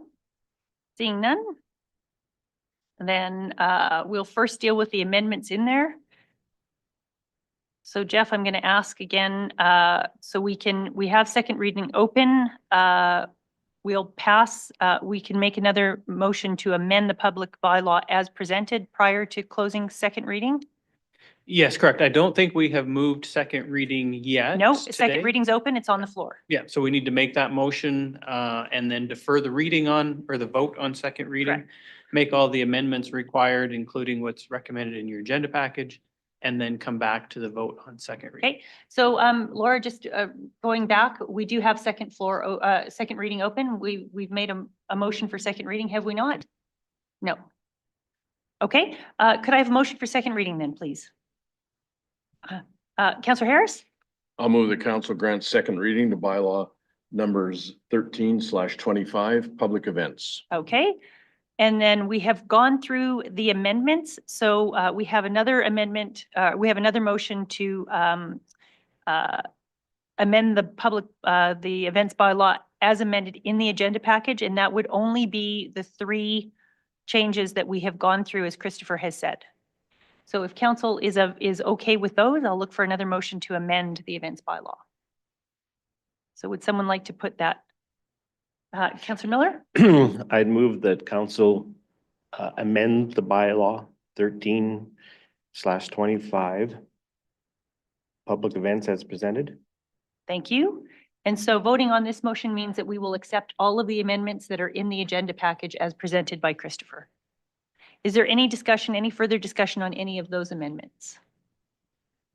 No, seeing none, then I will call to question on that motion. All in favor? And that motion's carried. So we still have second reading open. Is there any further amendments that council would like to discuss? Jeff? I do not have any amendments, Reed, but I just wanted to point out, we have had a request from a member of the audience to address council. It's not a public hearing, so it is up to council to determine whether that's appropriate or not. Okay, so that's, it is highly unusual and it is not a public hearing. That is correct. Okay? So I am going to look at council to see whether or not council wants to entertain a discussion from the public at second reading, or whether or not we follow process. So Jeff, what would be, it would just be a consensus of council, or it would be one way or It's the the other? chair's decision, so unless there's a strong desire from council requesting a presentation from the public, council would carry on with the normal process of reviewing and debating the bylaw. Okay, so as the chair, I'm not inclined to allow public to speak that's not at a public hearing. I think this is not fair to the rest of the public. We always say that if it's not a public hearing, we don't allow anyone to speak. We've had others that have requested to speak on council agendas, and we have not allowed them to speak because it's not a public hearing. So if anyone is opposed to that, then let me know. Councillor Lutz. I'm just wondering, can we hold off on third reading and bring it back? So if we have feedback, we can get that feedback and incorporate whatever on third reading. We can absolutely do that. So there's no reason to pass third reading today.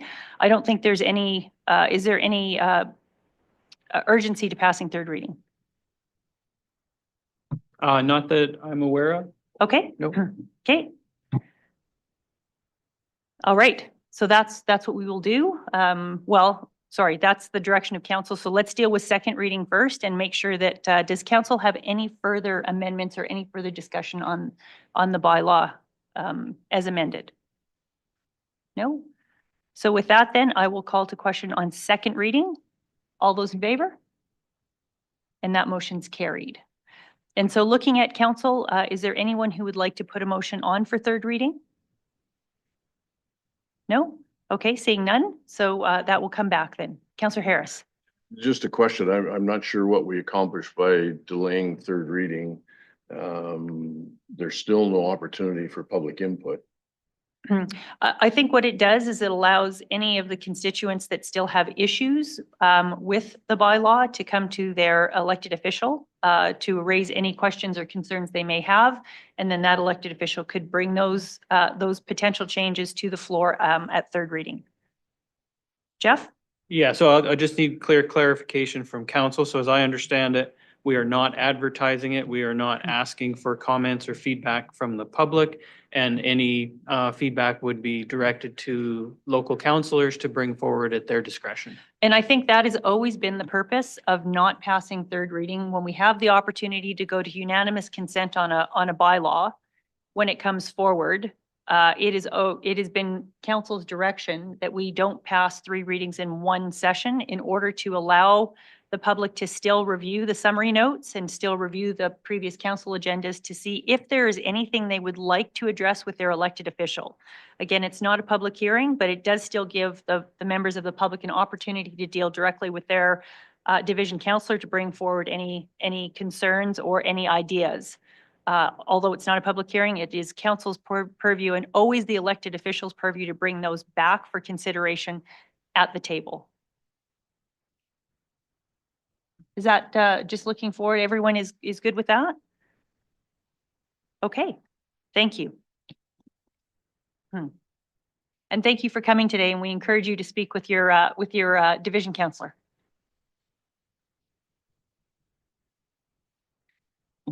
Okay, we'll go on to 6.4, bylaw 1025, Netook Business Park Water and Wastewater. Christopher, please. Thank you, Worship. This bylaw RFD is on page 382 of your agenda package. It was reviewed at July 9th regular council meeting. There was a number of amendments that were proposed after then, which came back to August 27th council meeting. At that point in time, council requested 3 further those amendments were made there. Council requested a couple of other changes, one of which is relative to section 3.08 of the bylaw around using Measurements Canada as the third party that would do the inspection of meters. At that point in time, council also asked that we look into that a little bit further just to confirm that that was the proper content to be put into the bylaw. Administration has done so after the meeting and has determined that Measurements Canada doesn't actually regulate water meters. They regulate a whole ton of other meters, but not water meters. They actually point back to the municipalities to deal with water meters. And so administration is recommending that prior to council considering third reading, that section be amended to remove that wording if council so chooses. And then no further amendments have been proposed for council's consideration at this time. Okay, so first what I will do is I will ask for a motion for third reading. Councillor Johnson. I would move that council grant third reading to bylaw number 10/25, Netook Business Park Water and Wastewater. Thank you. And is there any questions on the proposed amendment to 3.08? Councillor Nixon. I just have one question. I guess it's more so in regards to process. It was my understanding at the last council meeting that administration was asked to go and see if that was relevant, and you have found that it's not relevant. So why was it added to the document to then have us remove it? Is it because it was requested? There was actually a motion. Okay. Yeah. Yeah, there was actually a motion to change the wording. Okay, Yeah. I misremembered that, I guess. No, Yeah. no, that's fine. So what you'll see on the screen right now is the motion that council had passed to add the wording. So just to, Councillor Miller, just 1 second, just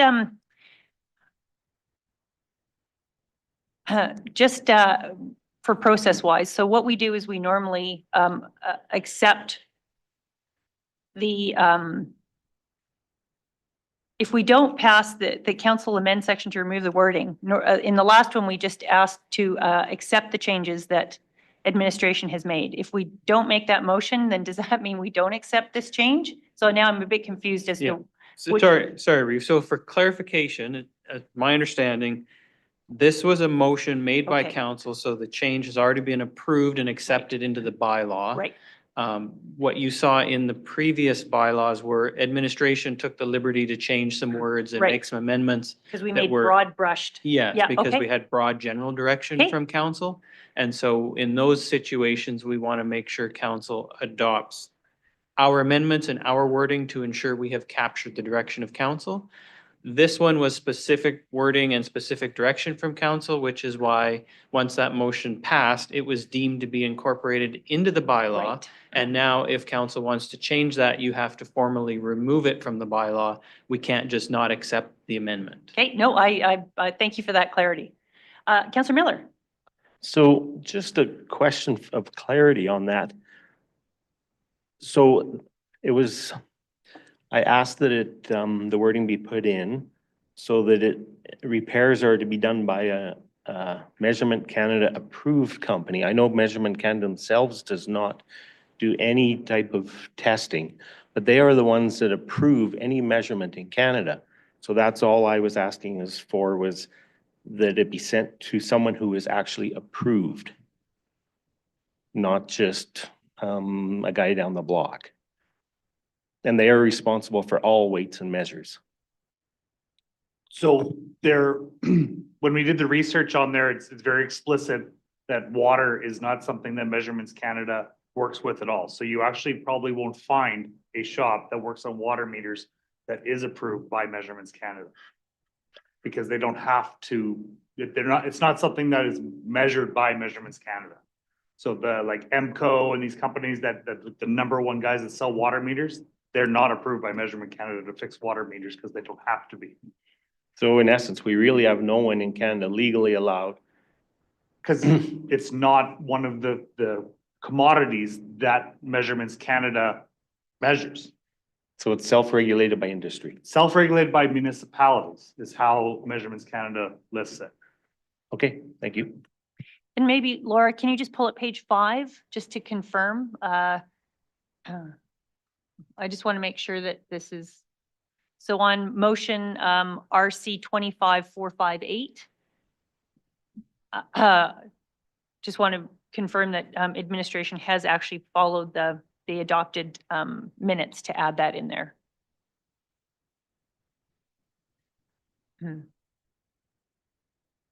So it is the exact wording as Jeff has said, which is why we need to make a motion to remove it, because it was an actual motion of council to insert exact wording into the bylaw. Okay. So Councillor Miller, does that answer your questions? Yes, it does. Thank you for checking in on that. That's excellent. Thank you. So we have third reading on the floor. If we can just deal with this section 3.08 first. If someone would like to move that. Councillor Nixon.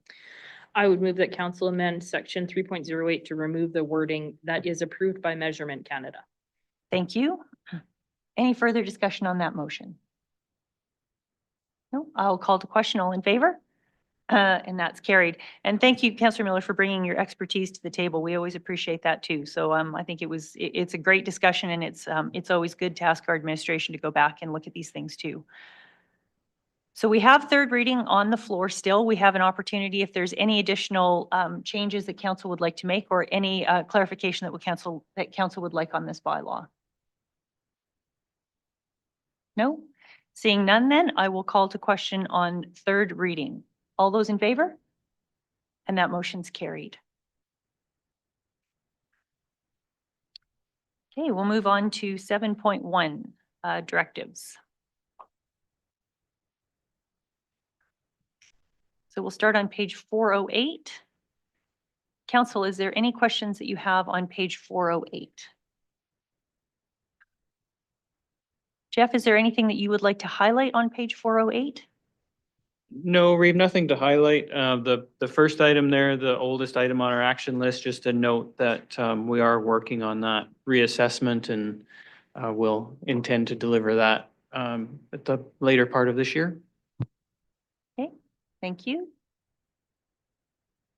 So we'll move on to page, what was I, 409. So we'll move on to page 410.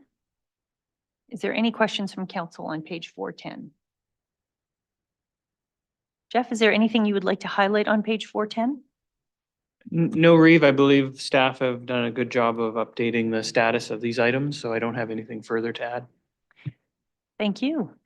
Then if there's no further questions on the directive, we have a motion on page 408. Councillor Lutz. Move that council receives the council directives as information with appropriate action to be taken. Thank you. Any further discussion? I'll call to question. All in favor? And that motion's carried. And we will move on to 8.1, RCMP quarterly reports. Jeff or Christopher? Jeff. These are just here for council's information. They're provided by the local RCMP detachments.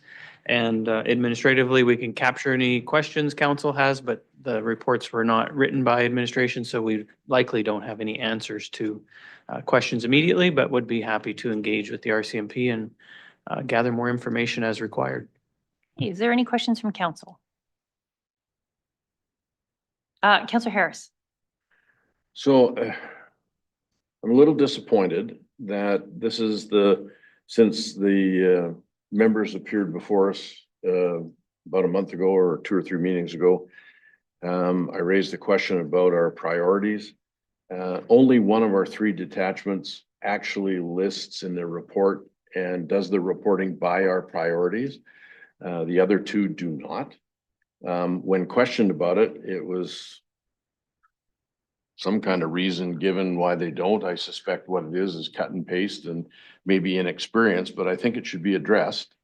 And I don't know what the best way council feels that it should be addressed, but if they're asking us for our priorities, and then when they report to us, they're not addressing those priorities, that kind of reduces my confidence that they're even considering our priorities when they're doing it. Whether a letter or informal contact through administration to ask why they're not addressing our priorities. There is one detachment that has continually always done that, addressed our priorities.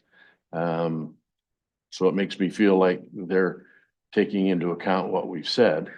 The other 2, we got an answer of, oh, well, we just continue. We do, I think the comment was the RCMP inserts its own priorities and comes up with a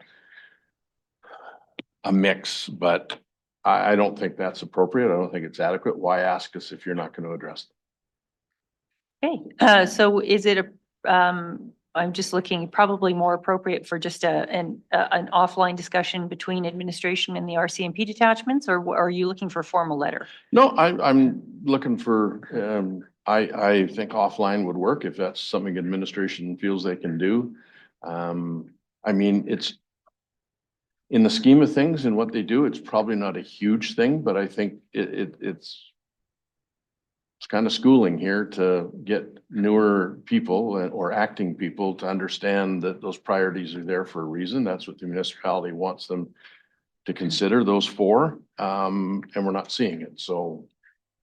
Okay, so Jeff, and then I'll ask for council consensus prior to, but just asking whether or not this is something that would be appropriate for administration to do offline is to ask our RCMP detachments in their next quarterly report if they could be more reporting, if there could be more reporting based on council's priorities.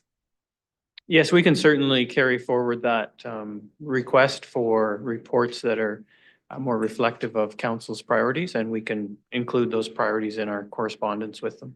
Okay, so just looking for council, is there anyone who is opposed to asking administration to get more information on our Mountain View County priorities?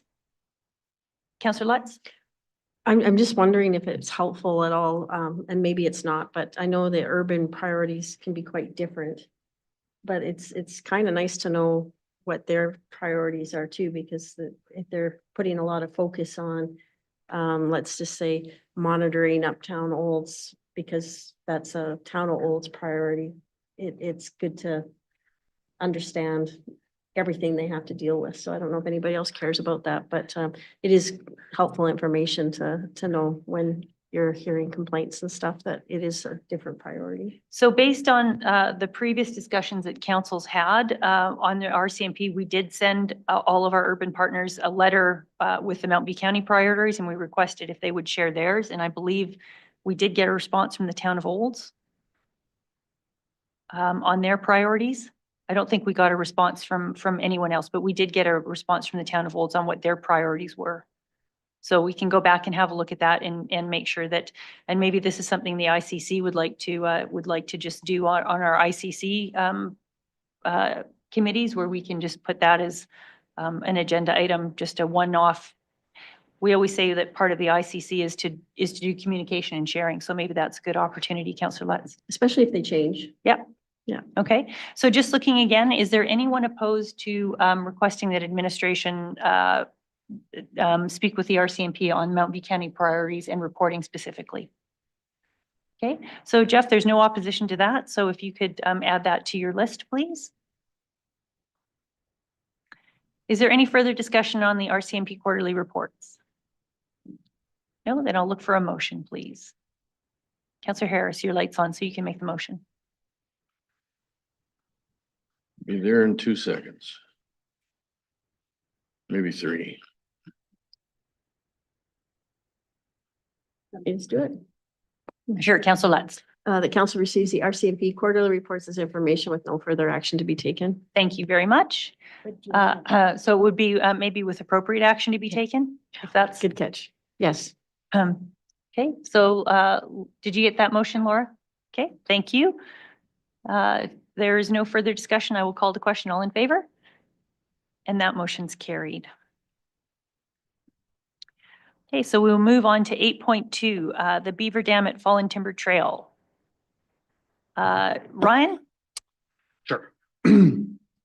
Up on August 13th, a motion was made by council that directed administration to come up with some cost estimates for guardrails and alternative options to removing the Beaver Dam on the Fallen Timber Trail to southwest 28-31-5 west the 5th. We know this site pretty good. We've fixed it after the 05 flood. When we get high rain, the water does overtop the road in this location. So operational services is always concerned about this. So we're happy to have a conversation about the different options that we present to you. So option one that we presented was leave the Beaver Dam in place, no improvements, take the risk of having the water close to the road, having the animals close to the road, and having, you know, the Beaver Dam around the structure. This isn't one that we recommend, but it was one that if that's what council wishes to do, we'll do our best around it. We do know that TELUS was in there last week, which caused a bit of a stir with the people there. They removed a part of the Beaver Dam because the phone line was compromised by the water and the animals. So they have put it back in place. The second option that we presented to council is installing a guardrail along there, because with the open water and having the water close to the road, there's the public has a perceived danger from going into the water. We're not aware of anybody actually leaving the road in this location as long as I've worked at the county, but it definitely is something that can be considered. So using our pricing from this year's program, we estimate that option to cost about $48,000.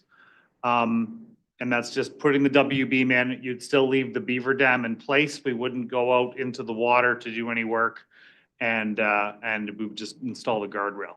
The third option that we presented was remove the Beaver Dam in its entirety and install a beaver cone, which we put on a couple other projects. The most recent one we put on was on Range Road 60 to the southwest of this location.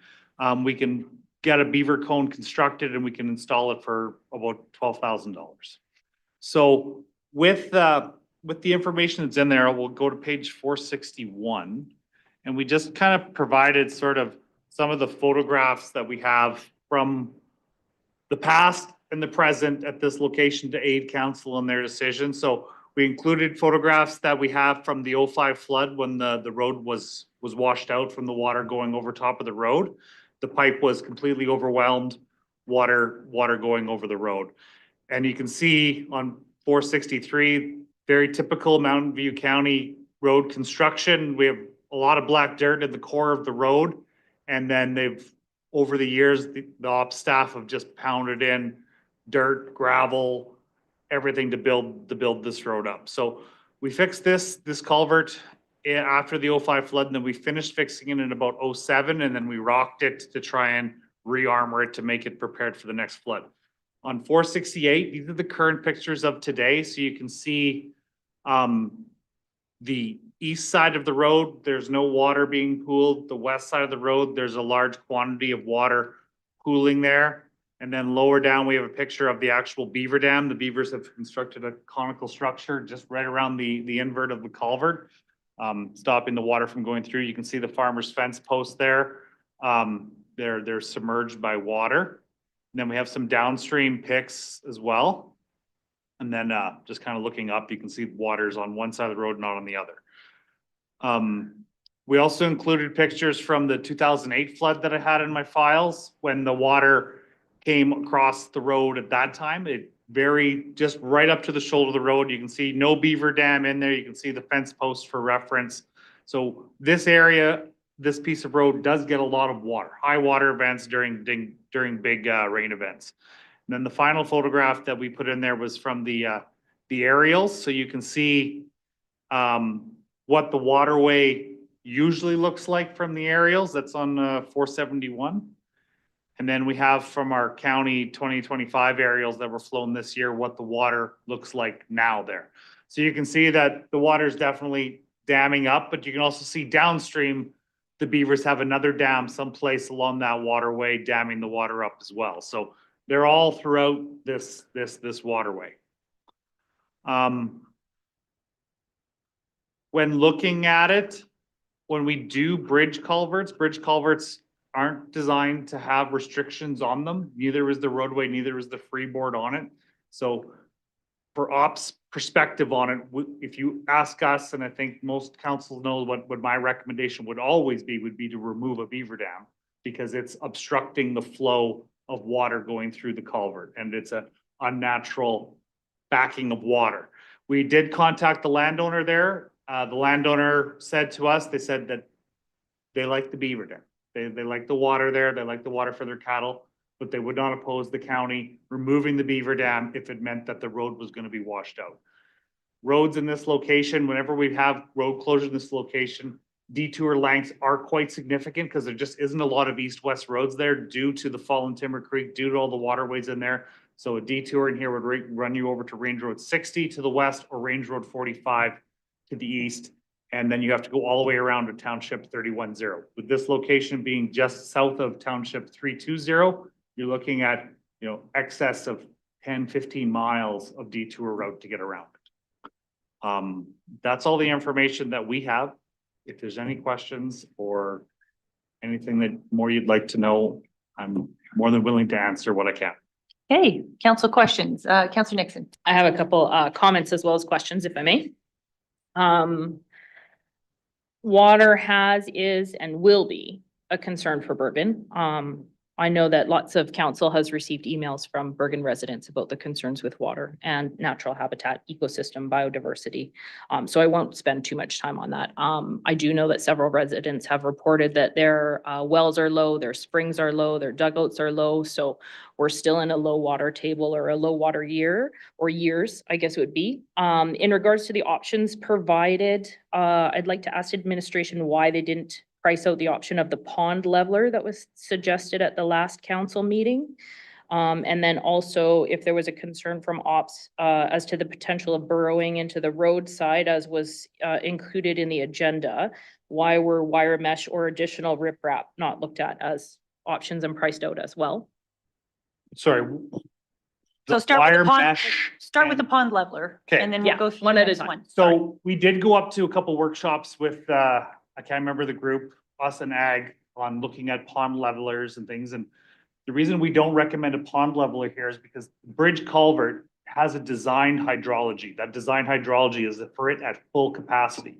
A pond leveler in this location, it will lower the water in the pond, but it won't help us in that large flow that we're concerned about in there, what we see in the spring, wind, fall. Like a pond leveler essentially is a hard structured piece of pipe that goes through the middle of the beaver dam that lowers the water to that level. We would recommend that. We have ideas to put them in other locations where the structure in the road is much smaller than this and the flow is much smaller, but with the large amounts of flow that we see in this location during high water events, it's just not something that we would look at as an idea that we'd want to pursue because it's gonna fail. So to further ask a question on that, in the agenda, it was noted that one of the concerns with not removing the dam and the beavers was that water would be touching the side of the road in the ditch. Yes. And so in order to help keep that water level lower, so it's not encroaching so high on the ditch, on the roadside, a pond leveler would work in that case. It wouldn't work in a surge or a flood, but it would work on a day-to-day basis. And then also, then that leads to my second question about the burrowing, because that was also in the agenda report, that there was a concern for that, muskrats and beavers burrowing. So then in order to eliminate that without eliminating the beavers and or muskrats and or natural habitat or wildlife, no consideration was given for wire mesh protection or additional riprap rock that would be put there. No, because So I just wondered why. none of those initiatives we would deem as being successful. We would go out and do the work and then we would go out and do more work. We've put wire mesh around bridge culverts with these animals in the proximity of them. It's not successful. sorry, maybe I should clarify. I'm not talking about putting the wire mesh at the bridge culvert. I'm talking about lining the bank, Oh, okay. not the bridge culvert itself. The culvert, and I do have some pictures if council would like to view them. The culvert itself is not blocked. The Beavers have built a semicircle dam in front of the culvert as well as the bank to stop water from coming through the bank. So it does have wings that flow out. Now, that doesn't stop all of the water. Don't get me wrong. I'm not delusional in that case, but it does stop a bunch of the water from touching the side of the road and the embankment. We're more concerned about the length of bridge or length of road that's being touched by the water, like it's going for at least 100 meters to the south, and with the construction of that road and the water saturating the road, we will just see the road start to degrade with that water close to it. So in like the TAC manual, if you have water bodies close to road, what they recommend is that you berm the road to move the water out 3 meters away from the road, just to keep that water from getting to the core of the road. And when we looked at, like, there's lots of different solutions that could be employed in this location. We're looking at ones that we think that would actually be within the cost realm of what we could do out there and not over engineering and overdoing the amount of work there. We would want to come to council and say, we need $500,000 to berm the road, to move the water, to build another structure. These are just not things that we felt the council would actually consider us doing. Okay, Councillor Johnson. One of the options that wasn't considered, and maybe some more information that we could ask for, is that a couple meetings ago, there was a proposal for a Fire Smart to look at a Fire Smart plan for this area. And based on the reading I have done, that beaver ponds are a major Fire Smart strategy. So I wondered if we wanted, before we made a decision, if we could defer this decision to look at options other than the ones presented today that would include the value of the pond for Fire Smart. Because if we agree today to smash the dam down and for the water to go away, and then after the Fire Smart study, decide that that is one of the very best options, by then, given the current drought, maybe we're gonna be too late. So I would move that we defer the decision until more information can be provided on beaver ponds as a Fire Smart strategy. Okay, so we'll just wait for that motion to come up.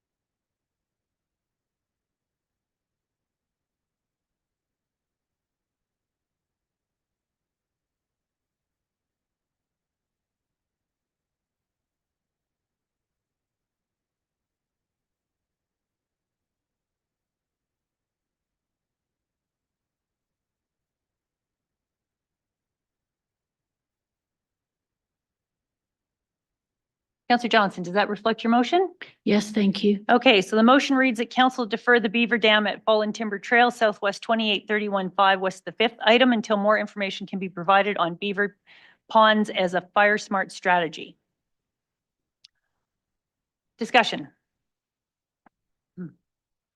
Councillor Harris.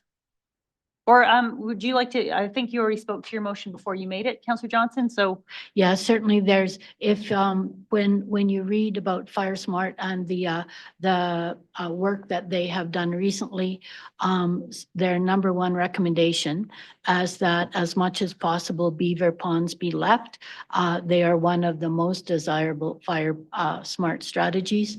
And given the current drought, maybe we can find some common ground here, leaving this as a Fire Smart pond, and find some an additional option to protect the road. Okay, so we're just discussing this motion. Is there any further discussion on this motion? Councillor Harris? So I think everybody's aware that I'm keenly interested in Fire Smart and the fuel loads we carry in the West Country. My concern is how long is it gonna take us to get this information and what damage to the infrastructure is gonna happen in the interim? Remembering one of the issues about fighting fires is having transportation routes to get men and equipment, people and equipment into place to battle fires. And the loss of this road would be a tremendous imposition on the ability to fight any fires or move equipment and stuff. So I guess I would ask, do we have any idea when we're going to get a decision or the information on the Fire Smart study for Bergen? Christopher, please. Thanks, Your Worship. I guess the way the motion is worded right now, I see it as separate from the FRIA grant application. The FRIA grant application is for a wildfire mitigation strategy, which will look more into the actual fuel loads and fuel content in the area, not necessarily at the methods of fighting a fire, which would have been done through the wildfire preparedness plan. So I don't think this is done in collaboration with that strategy as it currently is. I see the motion, and Councillor Johnson can correct us if we are wrong, is that we're using the term Fire Smart strategy as a separate research project, and that we would go away, look at beaver ponds, look at Fire Smart practices, and see if beaver ponds typically serve as a useful tool in fire smarting strategies. But I don't think it has anything to do with the actual application that we put forward towards FRIA. Okay, thank you. All right, any further discussion? Councillor Nixon? I would absolutely support this motion. I'm just wondering if you would be open to amending the motion to include the wording strategies and tools that support leaving the beaver pond in place. So I'm going to ask you to make an amending motion if you would like to make an amending motion. I would like to amend the motion to reflect the request to administration to look at tools and protective measures that include incorporating the beaver pond into the plan and leaving it in place.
So just looking at the amending motion.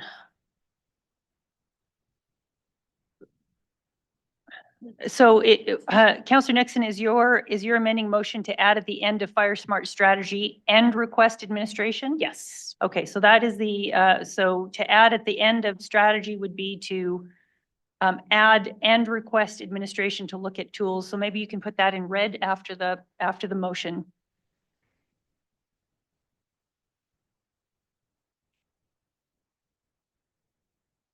You can just cut and paste it if you can. Yeah, and to request administration. So that would be in red. Okay, so that is the amending motion. Is that correct, Councillor Yes. Nixon? Is that your amending motion? Yes. So the amending motion is to add at the end of Fire Smart strategy and request administration to look at tools and respective measurements to leaving the beaver pond in place. Is there any discussion on this motion?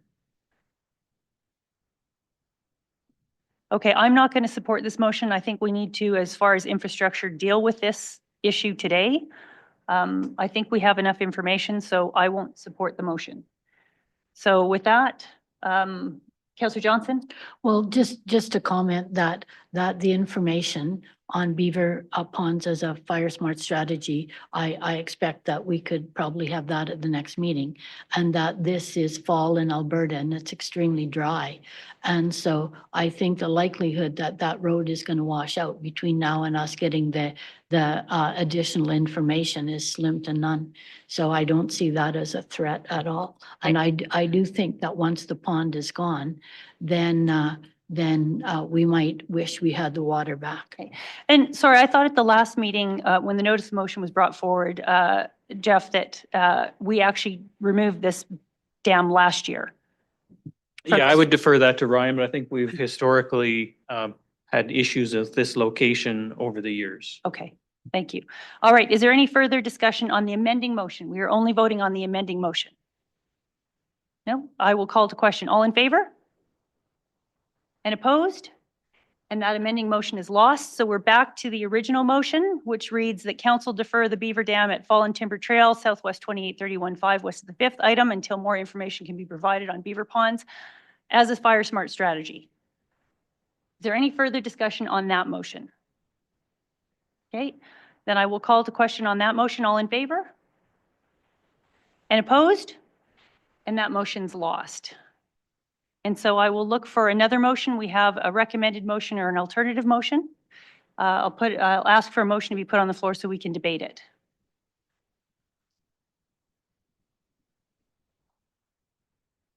Councillor Fulton. I'll move that council approve the removal of the beaver dam at BF 9889 on the Fallen Timber Trail by operational services to be funded from existing maintenance budgets. Thank you. Any discussion on that motion? Councillor Nixon. I'm definitely opposed to that option. I think that's the least viable options that were presented. I think that there's other things that can be done in place. We do also, as a county, use that beaver pond for our temporary diversion license and pull water out of that pond on what seems to be now a fairly regular basis. So removing the dam will lessen and diminish the availability of water at that location to be used for infrastructure projects and road projects in the area. It would also affect fire smart. It would affect wildlife. It would affect the cattle that are currently drinking from that pond. And it would affect all of the other wildlife that has settled in around there. There's ducks, there's blue herons, I believe there's cranes, and as well as there would be more deer, et cetera, in the area with the access to water on top of the beavers. There's support from the landowner to leave it in place. Before the question of the guardrail, which was brought up as a safety concern, there were no concerns that were brought to the county's attention or to my attention in regards to the beaver pond, other than when the guardrail conversation started. Guardrails are obviously quite an expensive option, so I would request that that comes back as a project sheet. I can make a motion for that if we need to. And then I think that if we're concerned about the bank and the infrastructure, the very deep ditch, the Beaver has protected some of that bank already with a dam that skirts out from the culvert. If there's additional concerns, we should look at additional funding for beefing up the bank in that area. I'd also like to point out that it's not, from what I saw when I went to visit the site, the water that's in the ditch touching the bank wouldn't be any different than if there's water just sitting in the bank, which we have all around the county all year, every year, that naturally sits there and doesn't degrade the road. So I would definitely not support this motion at all. And I know that the landowner, although they did say that they would allow us to remove it if we're concerned about infrastructure, they do have a preference to leave it. Many of the residents in Bergen also have a preference to leave it. So unless it's absolutely an immediate concern that the road is washing out, which I don't believe that there is, there's been already lots of work and money put into beefing up that culvert and the ditch around the culvert. I wouldn't suggest removing it. Okay, any further discussion? Councillor Lutz. Can I ask a question for operations? Sure. So what about downstream, like beyond, like, because the Beaver Dam is blocking, there's other users downstream that aren't getting that water. So it's not that the water's disappearing, but I imagine downstream there's some egg producers that are missing the water and would probably support removing the beaver dams to keep the water flowing too. So there's that consideration. So is that something operations, you can see it from page 471. It's a water course. Is that correct, Ryan? It's It's a water course, yes. Okay, thank you. Councillor Harris. Yeah, I will support the motion. I get the emotional connection to having the beavers.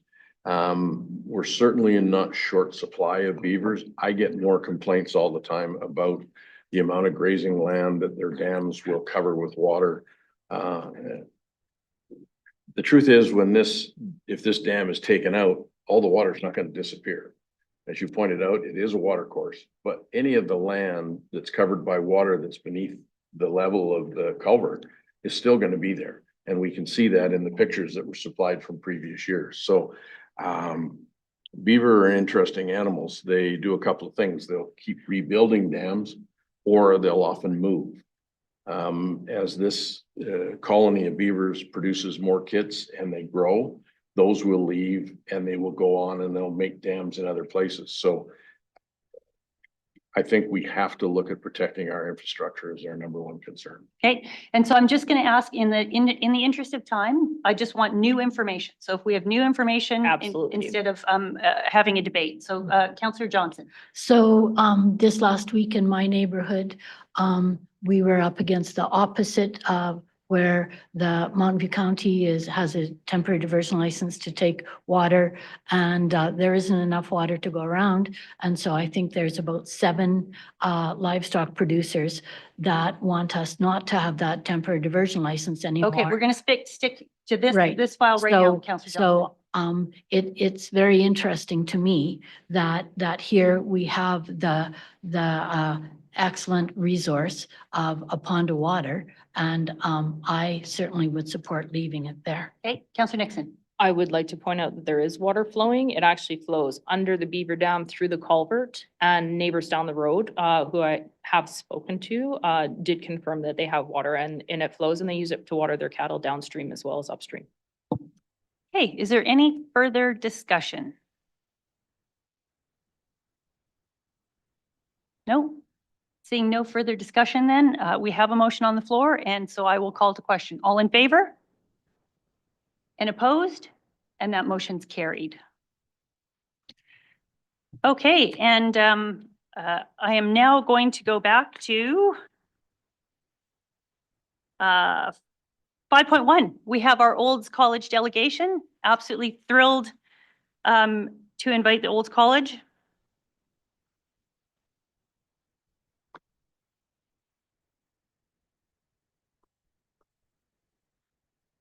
So we've got, Al is no stranger to these council chambers. Welcome to the board chair, Mr. Kemery, and also to the president, Ms. Thompson. Thank you very much for joining us. I do not believe you need an introduction to our elected officials or our staff, so I can save a little bit of time there. And so in the interest of time, and if we do go over, if you're okay, we'd still like to give you some more time if we have that. So I will turn it over to you. We look forward to your presentation, and then we'll open it up for questions. Well, thank you, Madam Reeve. And it's great to be in this building again. I've only been in council chambers in a meeting once in 4 years. And so this is interesting to watch it from that side of the table. And to know that the timer is going is another intimidating piece that I can now empathize with the people who have been here before. But thank you for this opportunity to share a little bit of a process and a document that we're very proud of. And because Mountain View County played a large role in us developing our new strategic plan, our 2025 to 28 strategic plan, we felt it was only prudent that we bring it back to you to share what the strategic plan is and catch everybody that has been at council for this through this process so that you can see and then ask questions accordingly. But this has been probably, as many of you well know, I've been involved in your world for many, many years, and I've never seen a process that have been as engaging as the one that we've just gone through with this. We've consulted numerous times with our people within the organization. We brought in a special consultant to help us through that, but then we reached out to the community and the service groups in the community. We did a presentation much like this to the town of Olds on Monday, again, as part of a thank you for the work that's been done and to try and answer questions. So, and then we've engaged with many of our stakeholders, both the people we do business with, but also those who we associate with. And you guys being a fairly large, important stakeholder for us. So with the amount of learning and input we heard, you will see the document focuses on three key things. I'll let Debbie get into the document with more depth, but it's all about agriculture and people and partnerships. Those are the three words that this is kind of built around. There's much more verbiage with that and much more strategies involved in it, but that's kind of where we're at with the college. Agriculture is where we started. For those that don't know, Olds College was actually started as a research farm in 1913 to try and help the European settlers try and understand what the soils and what the weather and what the different aspects of farming here is like compared to where they were at. It has transitioned now to 112 years later. We're still in the education business, and we plan on staying in the education business, trying to make sure our students have the best they can get from moving an agriculture forward approach. So it's the plan, fits within our vision of advancing agriculture for a better world. We can't control all of the agriculture in the world, but we can do our part to try and help that out and have our students do that. And then our mission is to create the next generation of learners that can take the agriculture and the technology together and move agriculture forward and provide food for the world. So I'm going to turn it over to Debbie and let her go through the plan with a little more detail. Well, thank you, Al, and thank you for the opportunity to be here. I will use my notes just so that I stay on time. But certainly, as Al mentioned, we have three priorities within the plan: the purposeful leadership in agriculture education, our support for our students and our people, and our strengthening our partnerships. And you will see within that the priorities are very focused and achievable within our 3-year time period. The plan reflects, as Al mentioned, our roots in agriculture, reaffirming Olds College's identity and purpose towards agriculture, innovation, and leadership. Our faculty and staff and students play a key role in bringing this high-impact strategic plan to life through collaboration, alignment, and innovation. And we are confident that together we'll build a stronger and more unified future for Olds College. I thought that while we are here, there may be some updates from the college that council would be interested in. And I just wanted to take a moment to share those with you as well. So this spring, we broke ground on our $70 million W.J. Elliott, or a trades building expansion and renovation. We're expecting to complete that project in the spring of 2027. As post-secondaries, we measure our student enrollment by something called full load equivalent learners, and that's a standardized measure within the province. And so in 24-25, we finished with 2,124 full load equivalents, which comes out to about 3,500 unique students on our campus. And this year, we're expecting just over 1,700. We're seeing about a 5% increase in our domestic student admits and about an 85% decrease in our international student admits. And you may have seen within the paper some description of the changes to federal policy, which impacted the programs where students were postgraduate work permit eligible. And so that affected a number of our international learners at the college.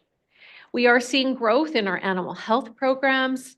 We have expanded our welding facilities to offer additional seats to students, and we have redeveloped programming in our environmental science and technology. With our trades building renovation, we are working with Alberta Apprenticeship to explore opportunities for new trades programming. Last year, we trained 999 dual credit students, meaning that they achieved high school and college credit simultaneously, and we are certainly on track to match or exceed that this year. We have 625 spots in our student residence, and we currently have a very small wait list of about 40 students. We hosted the Inter-American Institute for Cooperation on Agriculture this year, which brought just over 200 people on campus. There were 800 online from 34 different countries. We welcomed Ag Secretaries of State and House Representatives from California, Illinois, Montana, Idaho, and Ohio. From applied research perspective, we've worked with about 486 companies since 2018, and we remain in the top 15 college research institutes in Canada. We conducted just over 70 tours a year, and that equated to about 1,200 guests of on campus visiting our smart farm. And I share all of that. Sometimes it's a bit of interest. Sometimes you get questions about the college. And I think it just demonstrates the number of people we have visiting the college, which hopefully has a positive impact within the county and the town, of course. And so a pleasure to be here, and we are happy to answer any questions you may have. Thank you. And it was a real pleasure to be involved in that strategic plan. And I think that all of the meetings that we've had with the board, our elected officials have always enjoyed those meetings. And I think the inclusion of Mountain View County in supporting and having input into that strategic plan reflects all of that hard work that we've done over the years. So that was sure an appreciation on our part. Thank you. So looking for questions, Councillor Miller. Thank you for your presentation. So just a question, your trades building that just you broke ground on, when will you see completion on that? Do you have an anticipated date? We're anticipating spring of 2027. We actually we're hopeful, so I'm anticipating, I'll qualify that.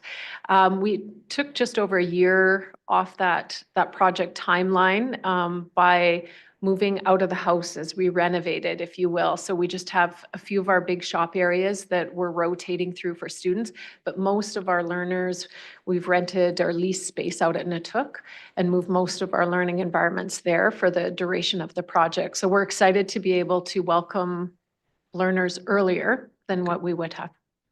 So will you be expanding on what trades will be taught there? We are looking to, starting with an application for electrician, and we're exploring pipe fitter, seam fitter, as well as plumbing. And so that all depends on if the province is interested in expanding, because we go through Alberta apprenticeship for that application. But our intent is to pursue those three as a starting place, as well as expand the number of seats in our existing programs. Great news for our community, because I know so many make their way to the city. I know my son he just completed his Red Seal, but if he could have stayed locally and end up, starting business locally, it'd be much better. Yeah. Thank you. Excellent. Councillor Letts. So I just want to say how much I appreciate the college. Your smart farm tours, your 4-H tours, what you're doing with youth that aren't your students but are in our community is just so appreciated and noted. And I was a student alumni and I was a staff member, and I love the focus. I think before the college sometimes would grasp at shiny things to get students, and this refocus is really good news. So thanks for being such a good community partner, and I really enjoyed your document. Councillor Johnson. Thanks for your excellent presentation. Certainly, part of my heart is still at Earls College. I thought that the work you did on defining agriculture was extremely interesting. We struggled when we were working on our land use bylaw at defining agriculture. And I note that as part of your agriculture definition, you include land and resource management. And certainly we make those decisions here almost every regular council meeting we have. And the way that our decisions affect agriculture and the way our perception of agriculture affects our decisions, I think that this is a very good definition. I also note that your definition includes diverse fields like environmental sustainability. And when we look at what Alberta has to offer and the sort of push and pull between resource development and agriculture, I think that your definition probably needs to be used in more places than just Olds College. So yeah, thanks for the very good work that you do. Thank you. And Peggy, if I could, or Councillor Johnson, if I could just add to that, I believe you all know the story of agriculture and how if you're going to succeed in agriculture, you got to be a steward of the land. And I think too often that's forgotten in the mainstream media at times. Farmers are true stewards of the land, and they look after the land and they look after it as best as possible. And I think that is one of the things we just need to continue to focus on. And that's why our definition does include an all-encompassing piece of defining agriculture. Thank you for that. I had a conversation recently with somebody that said that the unique way that multi-generational farmers look after the land, knowing that we probably need to make a profit today, but that we need to leave the land in a state where people can still make a business generations from now, that unique perspective is very different from perhaps somebody, you know, that buys a small holding here. I think our research shows that acreage owners in general turn over in Mountain View County every 7 years. So that's quite a bit different than treating land with the expectation that, yes, we need profit today, but in generations from now, that land still needs to yield a profit. One of the other things I saw in your document was about food security. And I wondered if you would comment on where we're at with concerns on food security based on the exercise you've gone through to create this document. Did you see that? I just turned it over. I think that, you know, our focus certainly, our applied research division talks a lot around food security. We talked a lot around policy. And so that came up. And it was an interesting challenge for us as a publicly funded post-secondary institution to determine what our role was in terms of policy. And so it's there. I wouldn't suggest we have any answers, but we know that along with the industries we work with from an applied research perspective and from a student learning perspective, we do have a role to play. And sometimes we are called to Ottawa to provide a voice and some expertise on different areas. But I would say we are early stages. We see a responsibility. I don't think we have any answers. Thank you. Councillor Harris. So I absolutely concur with Councillor Lutz about the refocusing. And it has an impact because oftentimes when it comes to doing projects or helping with projects or working with the college, it's so much easier when we have a clear picture of what you're trying to accomplish. I really want to speak to your identity, vision, and mission. I think they're brilliant. They are so simple, but so clear. It leaves no doubt as to why you're there, what your vision is, and how you're going to accomplish that. So kudos to whoever wrote those. Thank you. Any other questions? No? Councillor Lutz. Your international 85% decrease, what do you think the future of that, if you were to look into a crystal ball, do you think we're going to get any of them back or? And that's not a fair question. That's a big hit. And the 1,700 to the 21 that you had, 21, 24, like that's quite a gap. It's a significant hit. I think that it is hard to say on what federal policy. I think they changed policy about 4 times in the span of 10 months. And so agriculture was in, and then in July, agriculture was out, and in August, agriculture was back in. The majority of students in terms of program impacts were in our hospitality in tourism and business programs. I think that I would be surprised, but you never know. If those came back, the federal government has said that is tied very closely to labor market needs. They're determining it right now at a federal level. Provinces have asked that it be considered at a provincial level. And so we continue to look for opportunities within agriculture. We have a lot of opportunities around transnational education. And so we continue to look for that. I do not anticipate that we are going to see policy come back to where it was. And so I think this is our new normal. I'm just hopeful that it stabilizes. Thank you, Al. So last time I let her talk about it because I knew I'd get political, but I'm going to get political anyways. But no, I think we, if you're not recognizing the need throughout the country to manage immigration a little bit better, you're missing out on a lot of the stories that are out there. And I think what we end up falling subject to was the misuse of the international program in other provinces, not so much in Alberta. And we get to fall victim to the decisions made to regulate things in the GTA, in the Greater Toronto Area.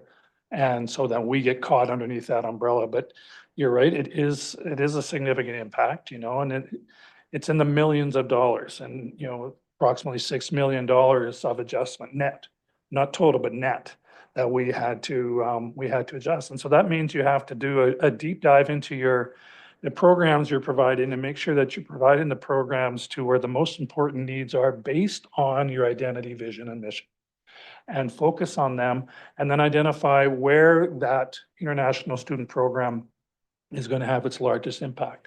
And so we suspended registration on numerous programs as a result of that deep dive. And it took a lot of work from the people within the organization to figure out which ones are key to our focus and which ones are the most impacted. And unfortunately, hard decisions have to be made. But it is the reality that we cannot run, no different than you, we cannot run a deficit budget.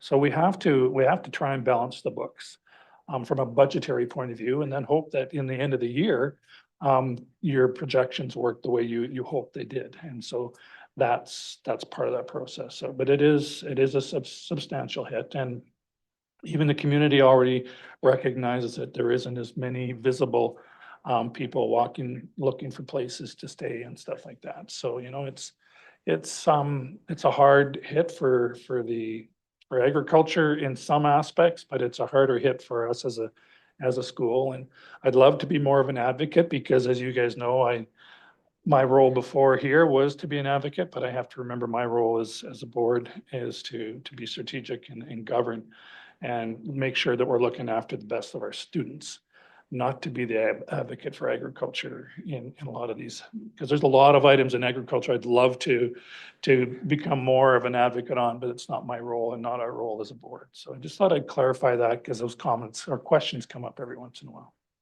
Well, that rolls right into kind of my feedback is I think the plan is great.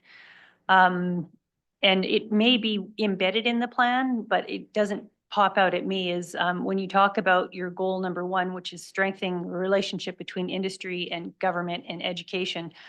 I just encourage when you look at, I think, Debbie, you've just said the province is the one who actually determines what programs you can expand into. The province provides a significant amount of funding. The federal government makes rules that are going to significantly impact the way the college works. And so I would just encourage you to utilize your municipal partner to work with the provincial government and make that one of the focuses of your strategic plan. Because I think without the government, a lot of what you do is at risk. So for funding and for policy and for programming, I would just like to see that really exemplified in your, highlighted in your strategic plan, because I think without government, you're stuck. And Mountain View County always offers an opportunity to help lobby any of the provincial ministries. It may not be the education ministry, it may be agriculture, it may be municipal affairs, it may be someone else, it may be finance. But we are here as your partner to do the lobbying and to help with the lobby efforts that maybe the college either can do or can't do, or to just elevate those lobby efforts. So we always want to put that forward because I think we have historically been very successful as a team. And I know that Mountain View County, every time we have an opportunity to speak to a minister, whether or not it's the ag minister or an education minister or anything, we always highlight the college as one of the crown jewels of Mountain View County, and we're very proud to have the college within our borders. So we shamelessly use you as well in that. Well, and that's what partnerships are all about. No, but, and and we have a living example right now, Angela, about the success of joint advocacy, and that is a dual credit program. When Dot Nigerponis and Barb Mulholland started that program and started moving it forward, they actually came to us at it was AEMD&C at the time, and said, this is something that's going to be good for rural Alberta. And so it actually came through as a resolution that the government support the dual credit concept in education. So that was another one of the pushes. There are numerous pushes took place. And now this year, as we've already explained, 999 students throughout central Alberta or throughout Alberta that have benefited from the dual credit program. And we've had now multiple situations for the last 2 grads where we actually had high school students walk across our stage to get their diploma or their certificate, and then go home and walk across their stage to get their grade 12. And to me, now you've got them partially life ready, or you've given them some of that exposure, so now they can move that forward. But that was a joint advocacy approach to so much of this. And so we will be back in touch when we find where we have a message that we need an extra push that the municipal communities can help us push on. We will come back to you. And likewise, when we can help you, we want to be able to do the same. I think that's our true partnership has been displayed and will be displayed in the future. Yeah, fantastic. And the most recent example of the advocacy is the Rabica legislation that we worked with President Cullum. And I think that we were able to elevate that to the provincial level and get more of those post-secondaries on board to supporting that. And we had support, a very high support for that resolution. So the advocacy is working, and we're pleased to do it. You bet. Thank you. Is there any other questions? Thank you so much for coming. And as Councillor Letza said, we always enjoy the participation in things like AgSmart, and we encourage that collaboration to continue, and we look forward to working with you in future. Thank you. Well, thank you. And as we've already talked about the partnership, all I want to say is best of luck to all that are running for council, and I look forward to helping by moderating the forum discussions that take place in October. So that'll be another privilege that you're granting me that way too. So best of luck, and thank you for what you do and for all that put their name forward and make democracy, local democracy, so important. So thank you for that. Excellent. Enjoy the rest of your day, and thank you for coming.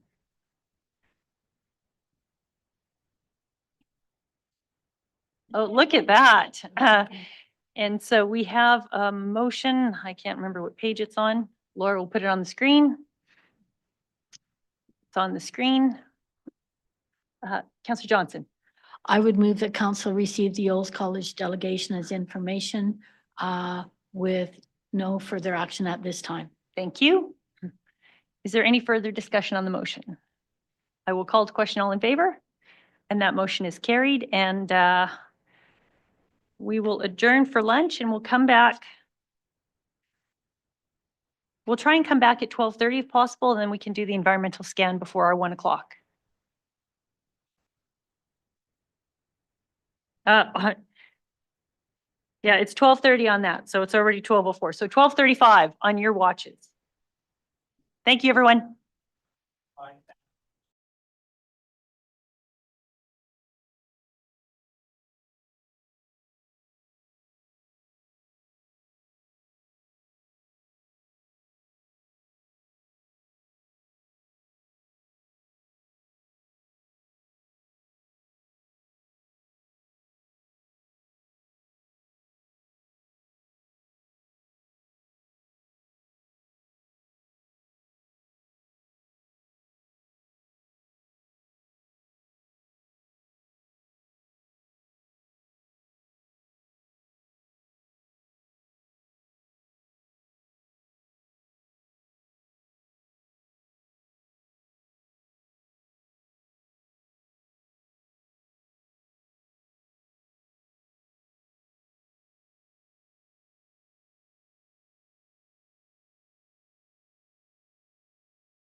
All right, welcome back. We will resume the regular council meeting of September 10th. And with council support, we're going to defer budget, or we're going to defer 9.1 until after the public hearing. So we'll move on to 9.2, Bow Valley Bridge Service Contract Extension. Ryan, please. Contained in this RFD is a new proposal from Bow Valley Bridge Services to do our bridge inspection program. We've had them doing our bridge inspections since 2009.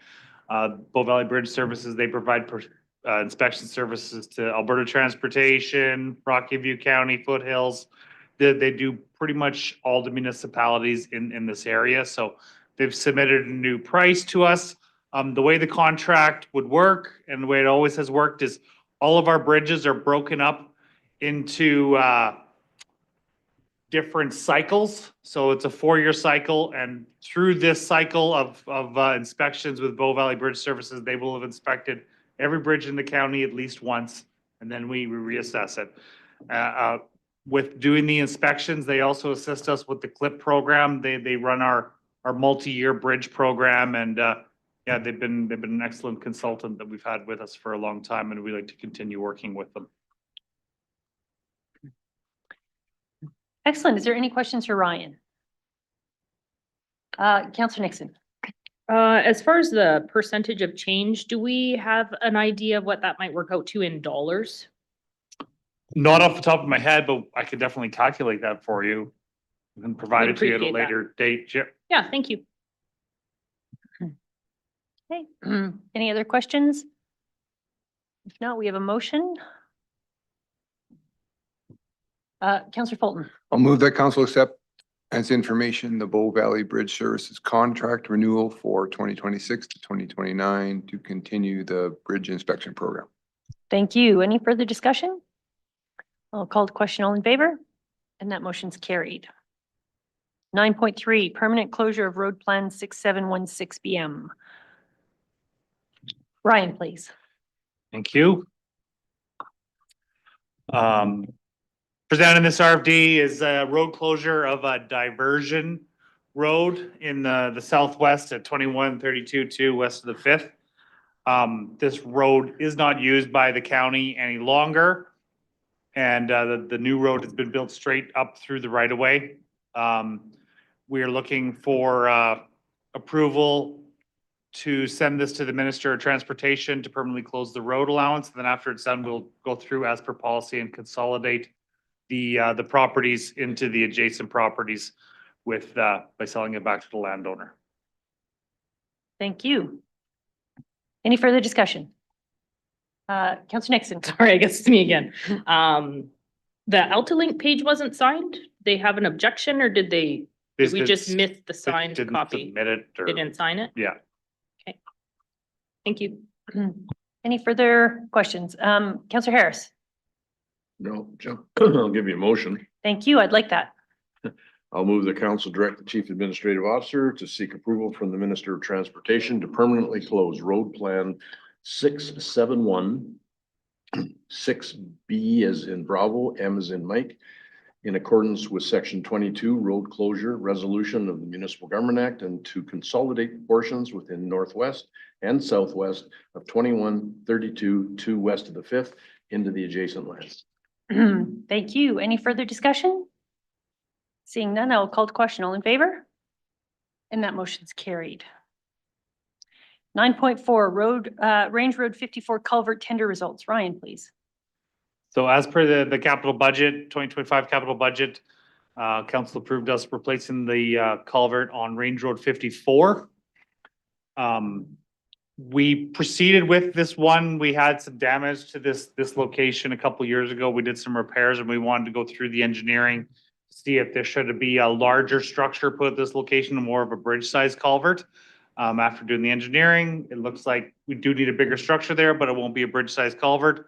So we put this out to tender just due to the complexity of this work in this area and the deep fill that this is in. We thought it'd be better off to contract it than it would be do with our own services. So we contracted it out, and a low bid was received from Dunwald Fleming Enterprises.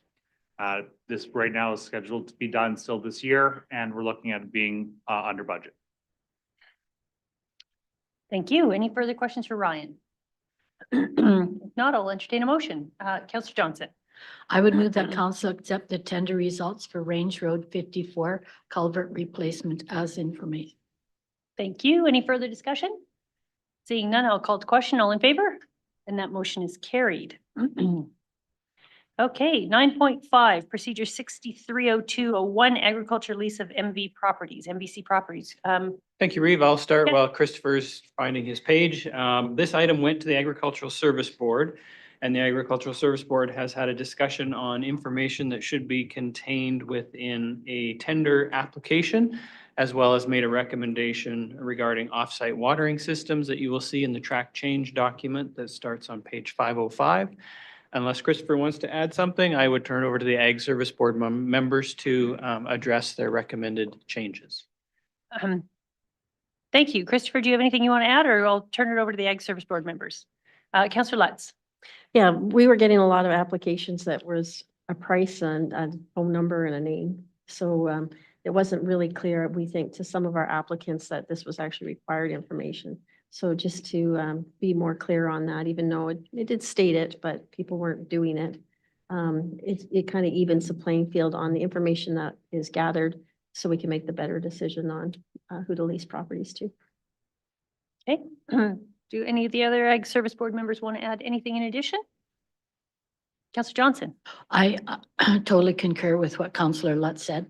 I think that some people on Ag Service Board are committed to looking at things like pasture health as well as the amount of money that the grazing lease is going to bring into Mountain View County.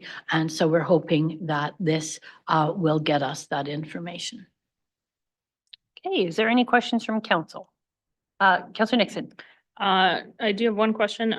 I understand, or I think I understand anyway, the reason to have proximity of primary residence to tendered lands under cattle grazing. I assume that's for swift care of livestock. If something happens, they get out, et cetera, et cetera.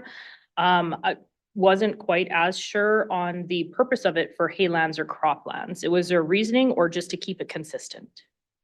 Councillor Lutz. I missed the meeting where the discussion, so maybe I'll defer to. Councillor Johnson. Yes, I think it's part of both. Certainly, when you're dragging machinery a long ways down the road, I think that affects what happens when you get there. And so I think it was just from a neighborhood point of view, as well as about the roads. So I think, and to be consistent, I think all those things were considered. Okay. Councillor Fulton, do you have anything you want to add?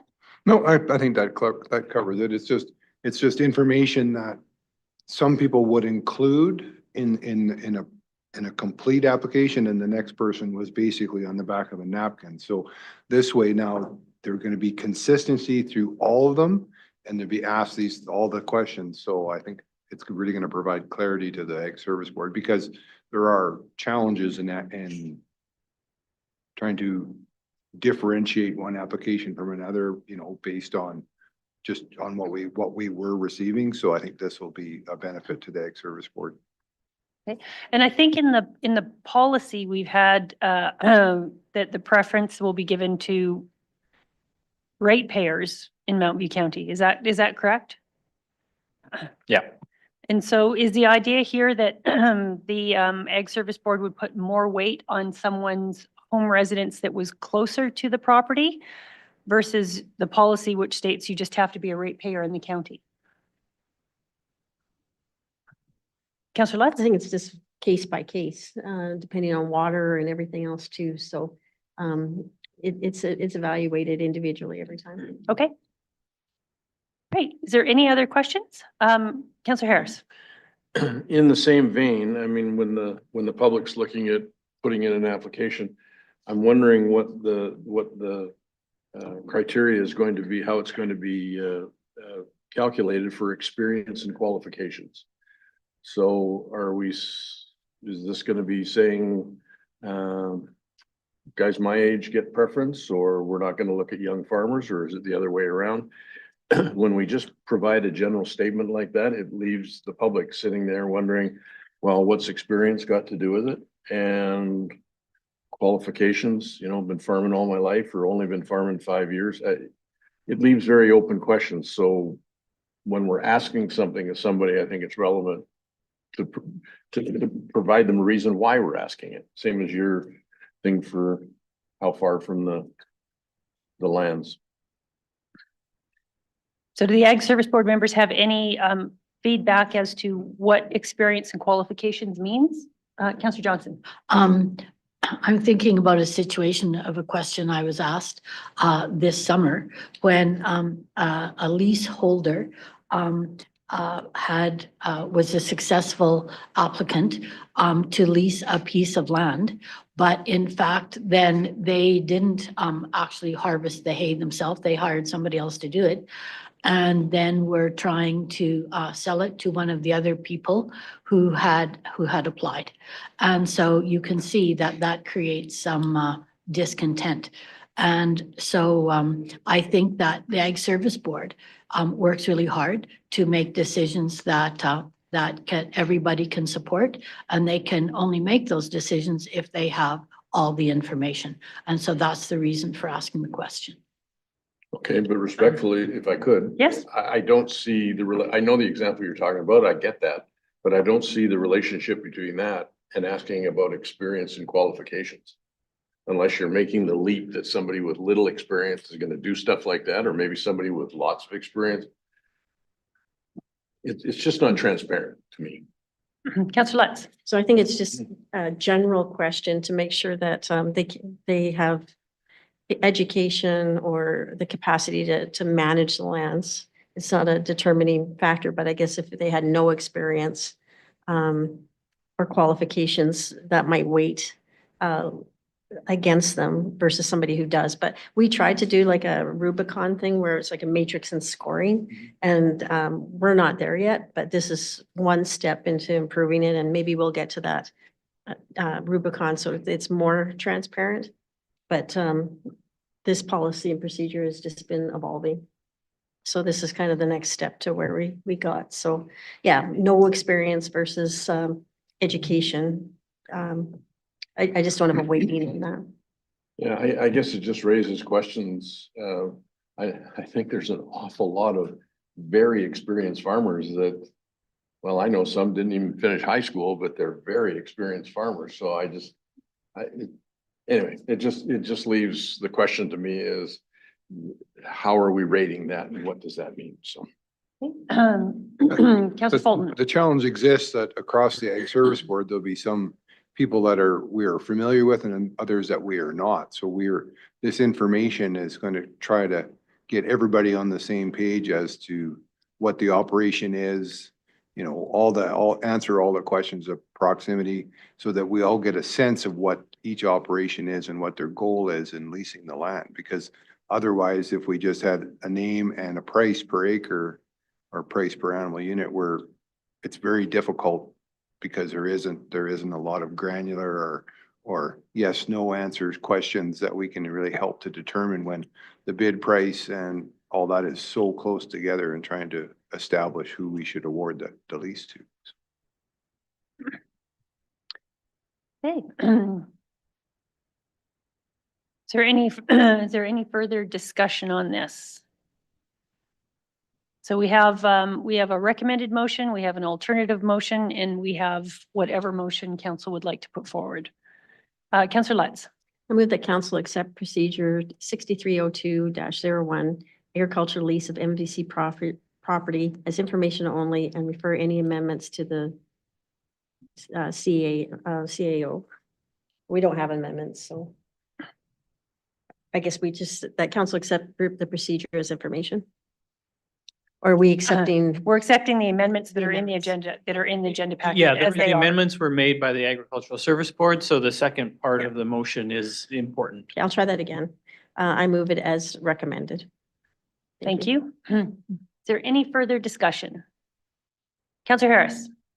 I understand what the Ag Service Board is trying to do, but I find some of the wording is just too non-specific, so I won't support this motion unless we have a better idea of people being able to understand, the transparency being, understand when we're asking for this, how does that rate, what does it mean?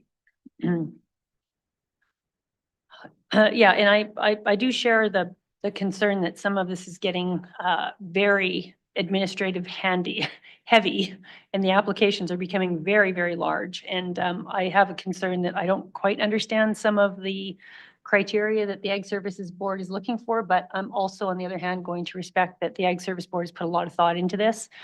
And I'm sure they will feed back on how successful the additions to these procedures are going to be. So with that, Councillor Johnson.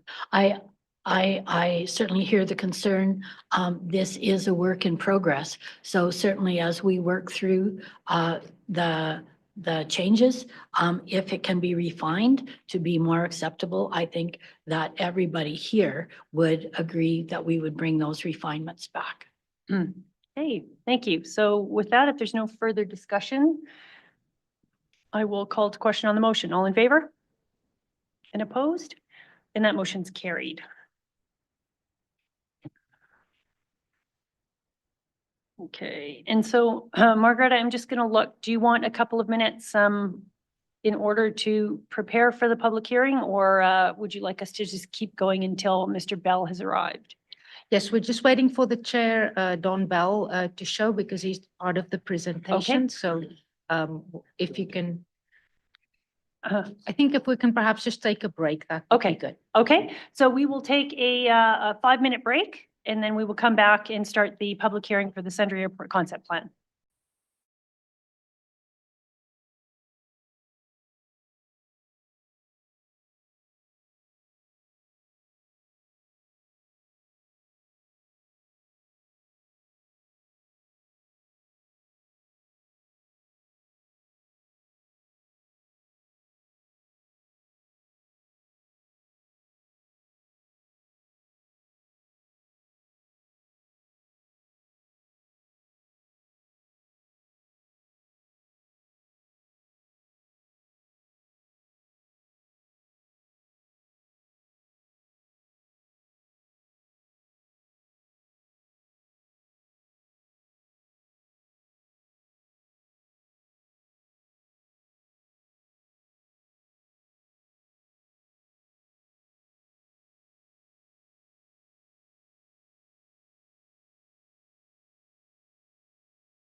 Council meeting of September 10th, and we are going to move into our agenda item 4.2, and that is bylaw number 1225, the Sundre Airport Concept Plan. So prior to opening the public hearing, I will just kind of go over the process of how the public hearing works. So once I read in the bylaw and I open the public hearing, I will turn it over to planning, and planning will give a presentation. Normally, after the presentation from planning, we turn it over to the applicant if the applicant has any additional information to add. In this case, the applicant is the same as planning, and so it will all be in one there. After planning has concluded their opening presentation, I will ask if there's anyone in the gallery who wants to speak either in opposition or in favor. You will have 5 minutes to address council. You will have one opportunity and one opportunity only to address council. We don't turn public hearings into debates or discussions. After your 5 minutes, council may have additional questions for whoever presents, and they may have additional questions for the applicant. Once I go through the gallery, I will then ask if there is anyone online who wants to speak in favor or in opposition to the application. I will ask that anyone who joins us online would raise their hand. Once they raise their hand and I acknowledge them, then administration will unmute them and they will again have 5 minutes to address council. After we have heard from everyone and we have gathered all of the information, if council feels they have sufficient information, I will close the public hearing. And then at that time, prior to closing the public hearing, council will have an opportunity to ask questions. After all that is done, we will do concluding remarks from the applicant, and then I will close the public hearing, and then council will have an opportunity to have a discussion and then we'll take appropriate actions on motions after that. So we will start the public hearing. So I will, this is for bylaw number 1225, being a bylaw of Mountain View County in the province of Alberta, to amend the South McDougall Area Structure Plan bylaw number 0124. This received first reading on August 13th, 2025. So with that, I will open the public hearing and I will turn it over to planning, please. Thank you, through the chair. So there is a report included in your agenda package, starting on page 88 of the agenda, but we will now turn to page 301 for the presentation that will be done by the chair of the steering committee, Don Bell, and supported by planning and development. Thank you. Good afternoon. My name is Don Bell. I am the steering committee chair for the Sundre Airport Concept Plan. Together with my fellow committee members, we have put together this concept plan being considered by council today.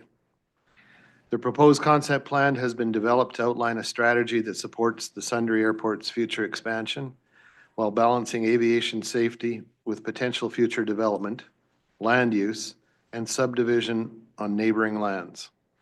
Steering committee members include Glenn Bradley, Aviation Advisory Committee member and vice chair, who's seated right behind me. Thomas, fellow pilot aviation advisory committee member. Greg, these are members at large, Greg Botheris, Skylar Duncan, Les Voke. Mayor Richard Warnock, the mayor of the town of Sundre. Councillor Alan Miller and Reeve Angela Albers.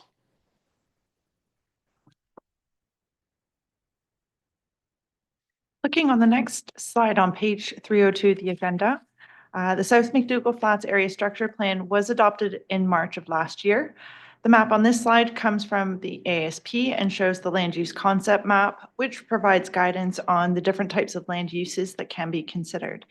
You'll notice 6 quarter sections highlighted in purple. These make up the Sundre Airport Concept Plan area. This includes the airport itself and 5 neighboring quarter sections to the north, south, and east. Given that the airport has unique operational needs and that it has a role as a strategic economic driver for the county, the ASP recognized that a separate concept plan was needed that would be developed by a newly established steering committee. The development of the Sundre Airport Concept Plan was approved by County Council in August 2024, and the terms of reference were adopted the following September. Council appointed the steering committee members for the project in the following November. The terms of reference included 6 key topics that needed to be reviewed as part of the concept plan development that included updating the technical maps for the Sundre Airport, consider how future development can be serviced at the airport. Data from provincial flood hazard study needed to be considered due to the proximity of the Red Deer River. The Sundre Airport Development Plan also needed to be reviewed for any ideas on potential future land uses. The steering committee also needed to ensure that the draft concept plan would comply with the South McDougall Flats ASP and the Municipal Development Plan. And part of the project would also involve reviewing the land use bylaw regulations for aerodromes and zoning rules for airports. To ensure diverse perspectives were represented, the terms of reference outlined in the committee's makeup, which included 3 public members from the South McDougall Flats area, 3 aviation advisory committee members, 1 elected official from the town of Sundre, and 2 Mountain View County Council members. The steering committee convened for its first meeting in December 2024. Now Don's going to go over the next slide here. Thank you. This slide summarizes the key work of the steering committee and our public engagement efforts. The steering committee met 5 times between December 2024 and July 2025. In these meetings, we reviewed the key topics and incorporated feedback from the public following the open house. To reach as many people as possible, we held 2 open houses, a virtual one on May 14th and one in person at the Sundre Legion on May 26th. We promoted these events in several ways. We created a project website with a pre-recorded presentation and presentation slides. We attended the Sundre Airport Mother's Day breakfast, which is well attended. To personally invite people to the open house and share where more information could be found, we mailed notification letters to every landholder within a 4-kilometer radius of the airport. We ran an advertisement in the local newspaper for 3 weeks. We placed electronic signs on 2 roadways close to the airport. We also sent a letter to the town of Sundre to make sure they were prepared to answer any questions from their citizens.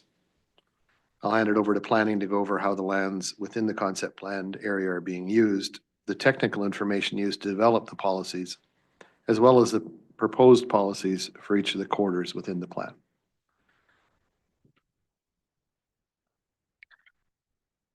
The next slide on page 305 of the agenda shows the 6 quarter sections that are included within the concept plan with information about how these areas are currently being used.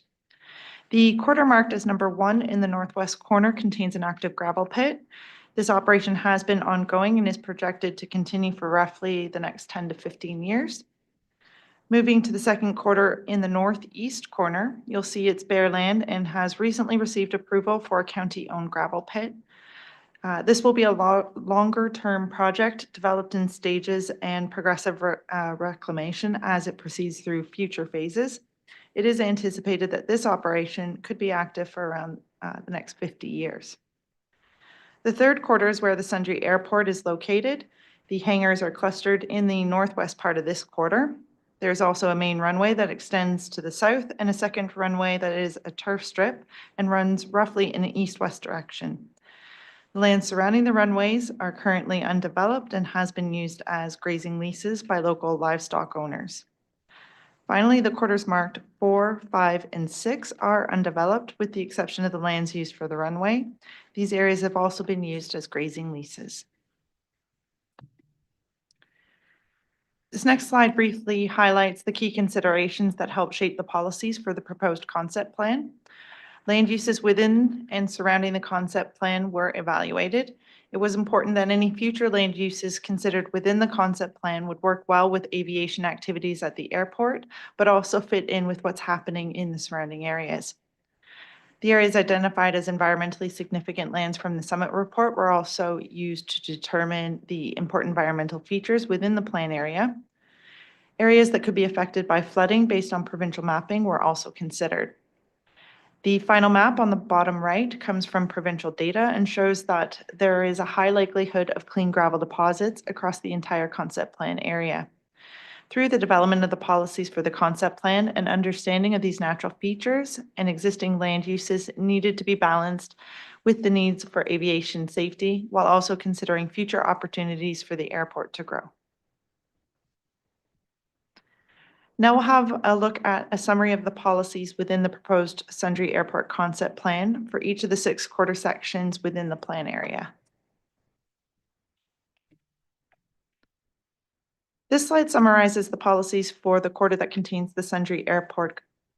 The concept plan policies have been designed to guide how the airport might grow in the future.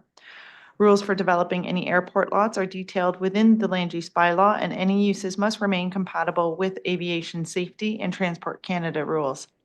Green building practices like leadership in energy and environmental design will be encouraged, and individual lots may have their own water and septic servicing when in compliance with provincial safety codes. Agricultural activities on undeveloped lands are encouraged to continue. The concept plan does not support large-scale renewable energy projects only because these can pose some hazards to aviation. The map on the bottom shows a phasing plan illustrating how the Sundre Airport could expand over time. The northwest corner still has some space for more hangar lots. However, Phase 1B, shown in dark blue, is the priority for the next stage of development.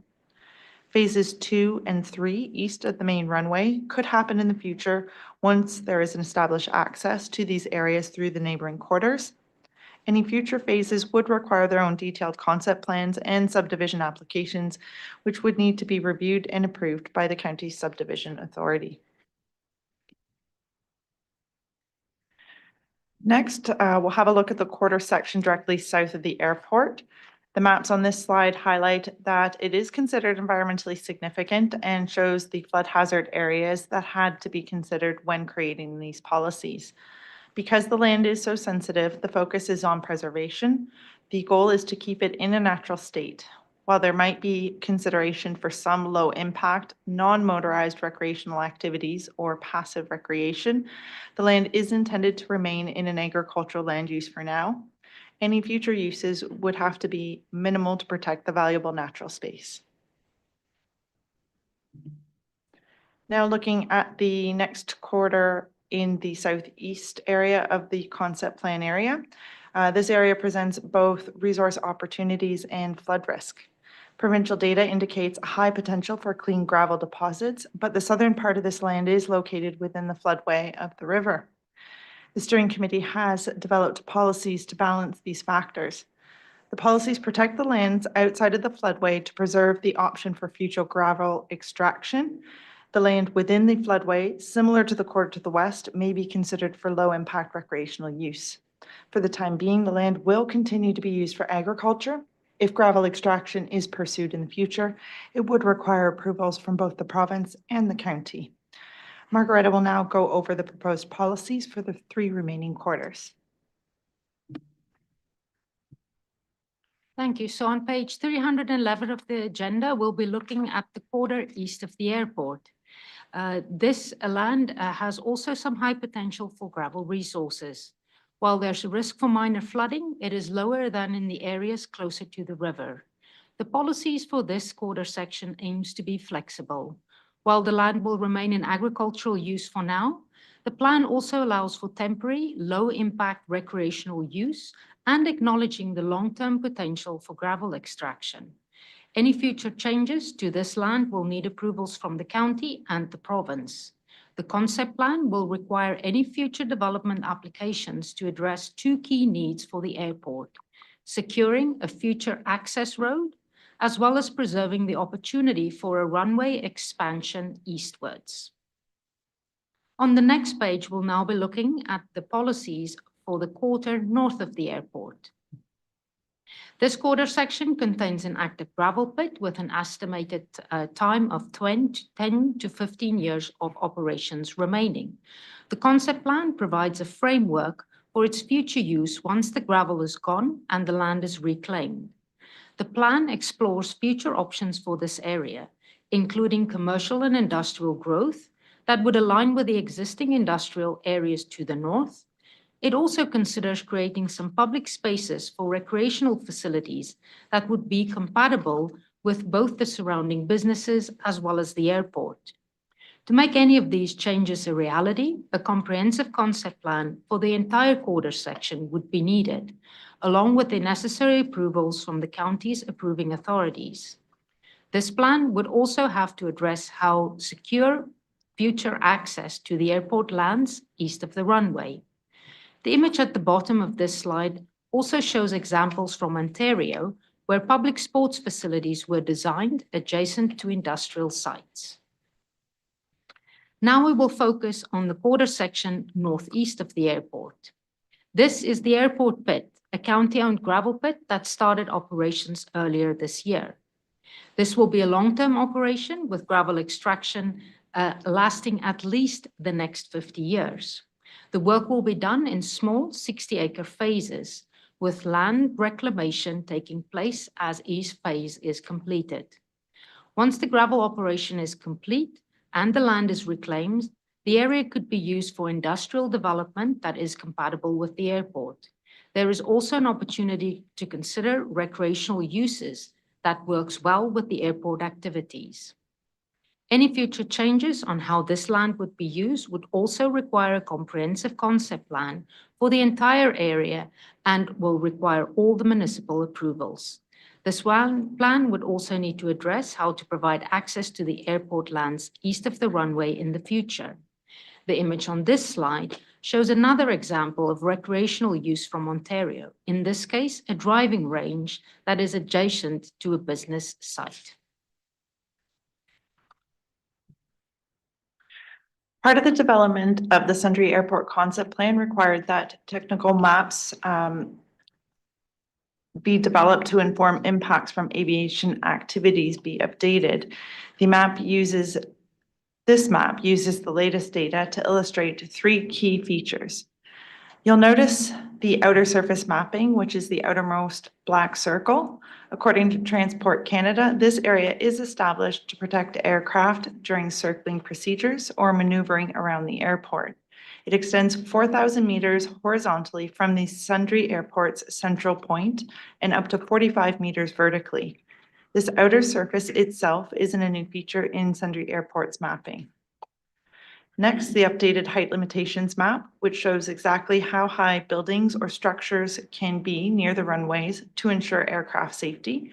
The further you get from the runways, the more height is allowed. Finally, the noise exposure projection, or NEP map, uses colored contours to show potential noise nuisance levels from aircraft. This is a sophisticated system that accounts for the type of aircraft, the number of flights, and how long the noise lasts.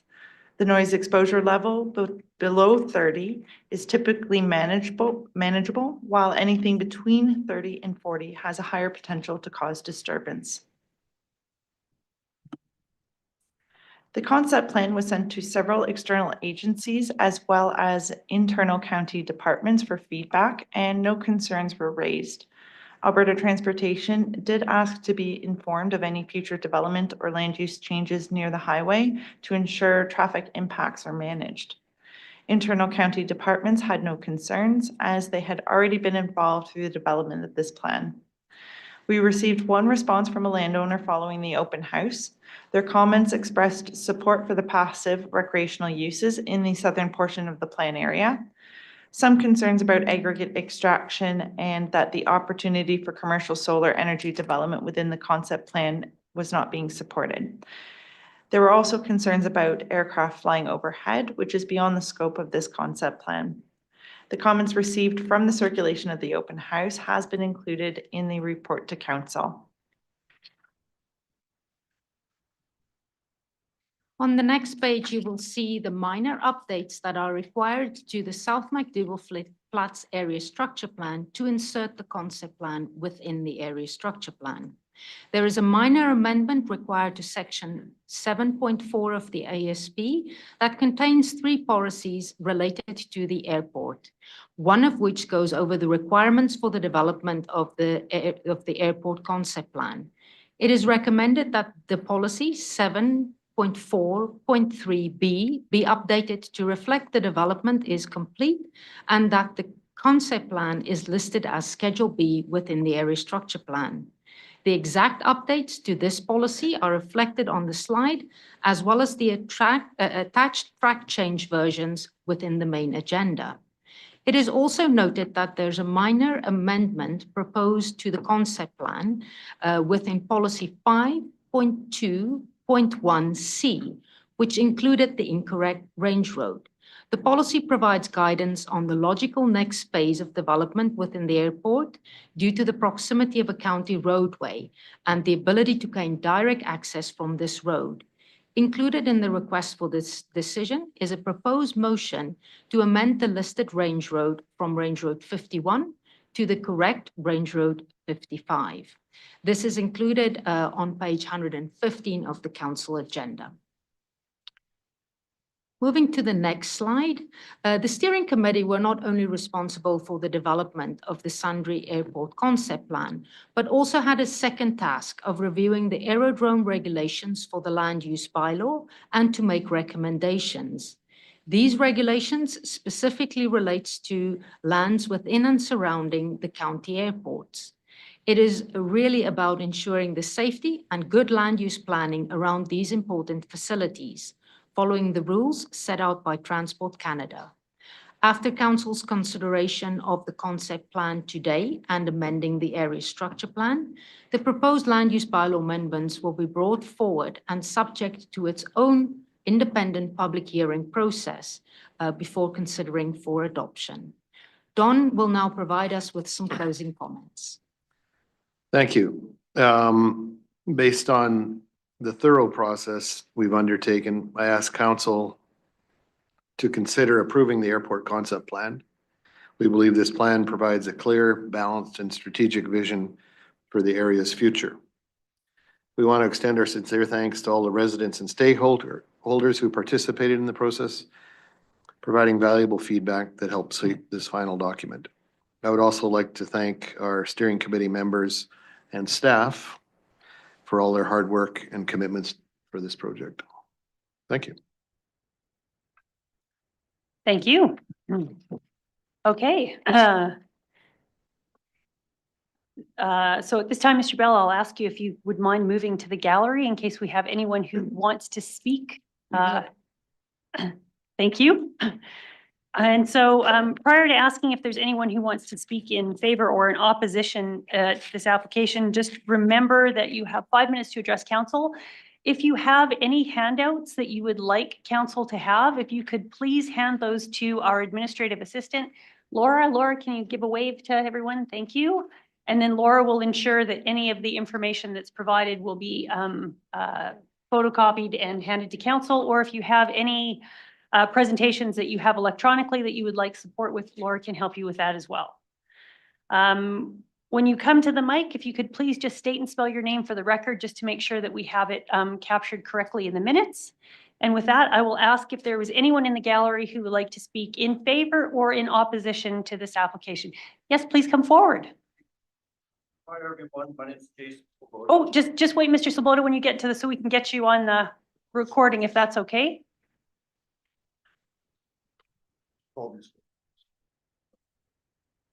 Okay, so, sorry, Mr. Sloboda, Mr. Morrison, can I just ask you to hand that to, hand those to, yeah, so, Mr. Sloboda, are you okay if our administrative assistant makes some copies of those so she can share? Have one of them. Okay, we can It's a take. gift to you, yes. Okay, thank you. Okay, yes, for the record, Jason, Jason Sloboda. I live on Range Road 61, 4 miles west of Sundre. God bless this council and your airport expansion. I hope everybody has a safe flight, summer flights. Anyhow, my concerns revolve around aircraft. Can we address the annoying aircraft, the noise, maybe mufflers and low-flying aircraft? So this is current and ongoing. I've made complaints to the police. They say they don't police the skies. Okay, so we get this thing going? Okay, so this aircraft was videotaped over my property on April 7th at about 7:30 in the morning.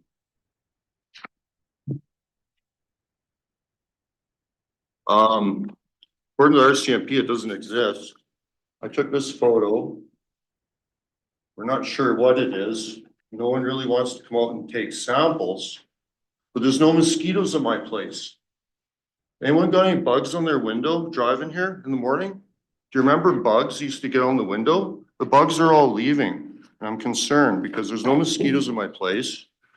And these are all photos that are unaltered that I took this summer. So this is over my place. This was over my place. Do you see anything odd with that? Do you see anything odd with that? I've witnessed an aircraft do that. This is all ongoing, okay? So maybe we should look into this because the food chain, the ecological system, at the very bottom is bugs. If the bugs all go, guess what? Okay, this is serious. So I drove across Canada to confirm all this is going on across Canada. This was New Brunswick a couple days before the fires. See anything odd in that sky? One of my favorite artists is Carmichael from the Group of Seven. And he actually ventured from doing landscapes and he started doing skyscapes. So I've been interested and fascinated with skyscapes my whole life. So this is ongoing in Nova Scotia. So the government lets everyone know they're spraying the forests. They had a bunch of fires out there. Okay. So I'm not accusing anyone of anything.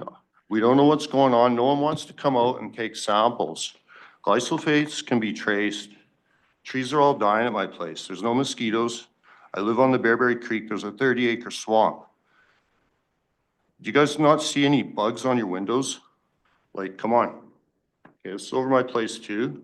So my place must have been some sort of target zone where they did these big X's, L's. Anyhow, this cloud drifted over Sundre and sat over Sundre on April 7th at about 8:30 in the morning. This photo was taken. That little airplane would have witnessed the whole thing. Yeah, it's horrible what's going on. And so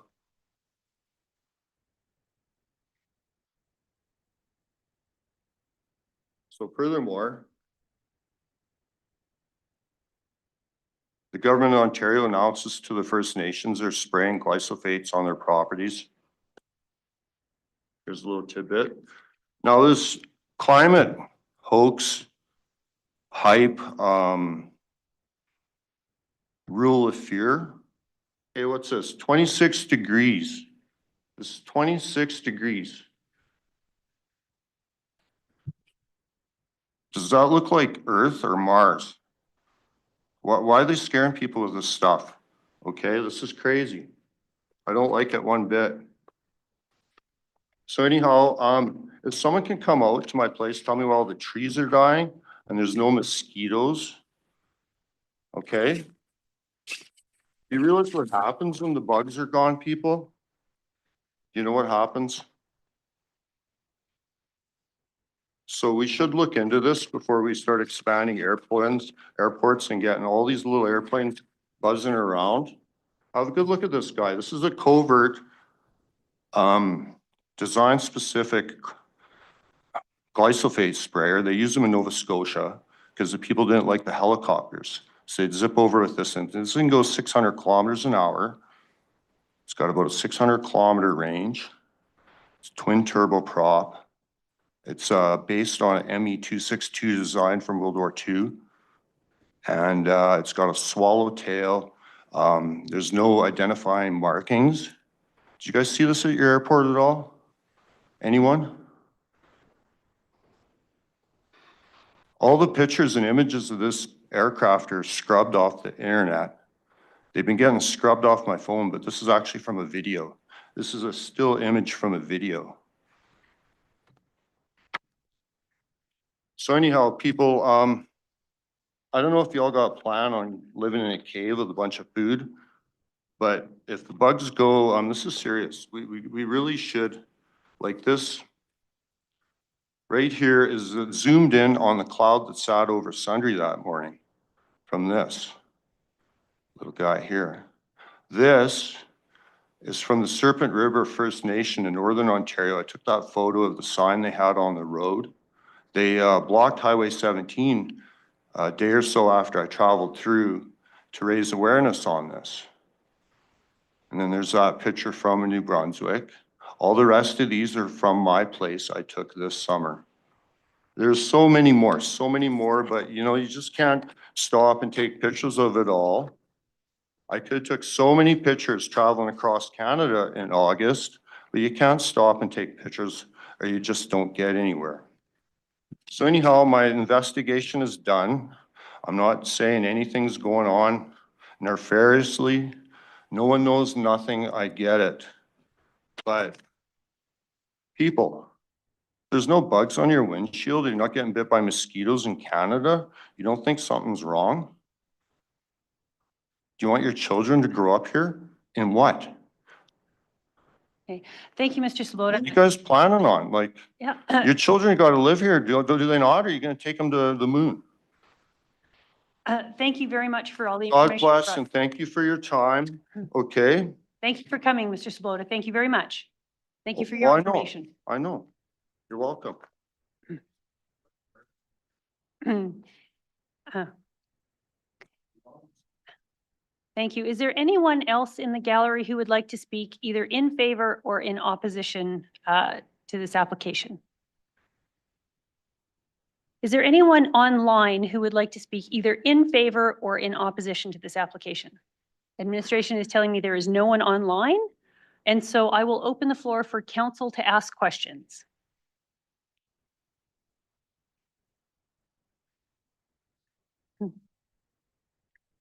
No, seeing no questions. Does planning have any closing comments?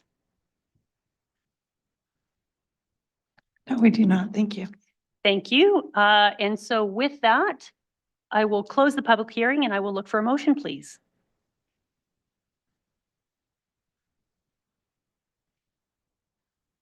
Councillor Harris.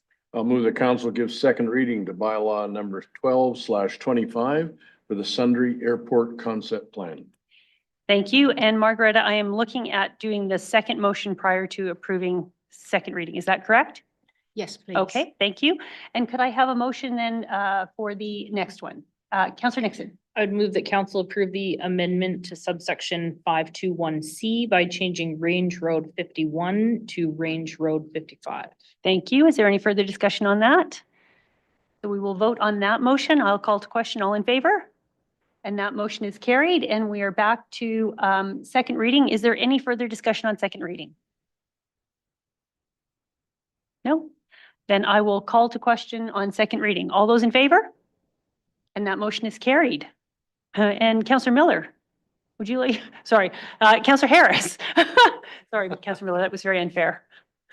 I'll move the council give third reading to bylaw 12/25 for the Sundre Airport Concept Plan. Thank you. Any further discussion?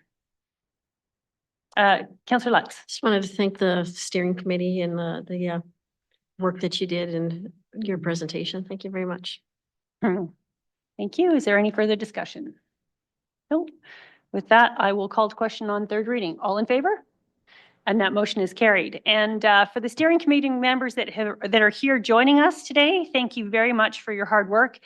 And for those that aren't joining us as well, thank you for your hard work. It is absolutely instrumental, and I think I can speak for Councillor Miller, who can't speak right now. Without the expertise of some of the Aviation Advisory Committee members, as well as Skylar, who is I would call an expert in the gravel extraction, as well as our public members who live in the community and represent the country residential and agriculture users in the community. Without that great mesh of all of those brains working together, we would not have come up with this great a plan.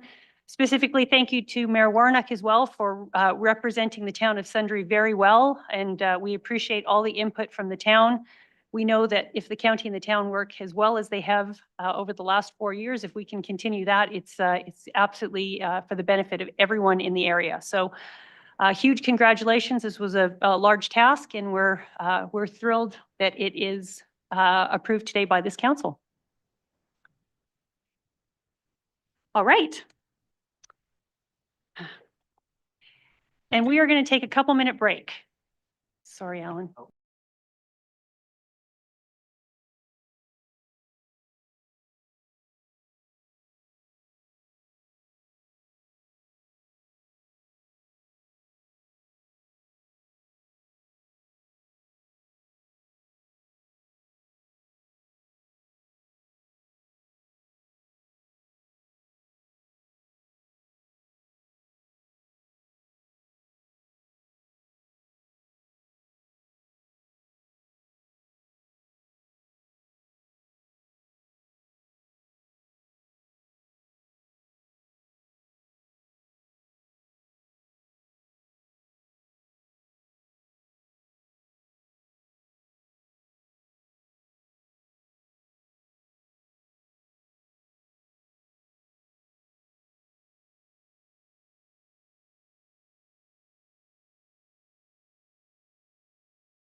Of September 10th, and I gave such great accolades to the committee and all the committee members and everything, and I forgot to give wonderful accolades to our staff on the Sundre Airport Concept Plan.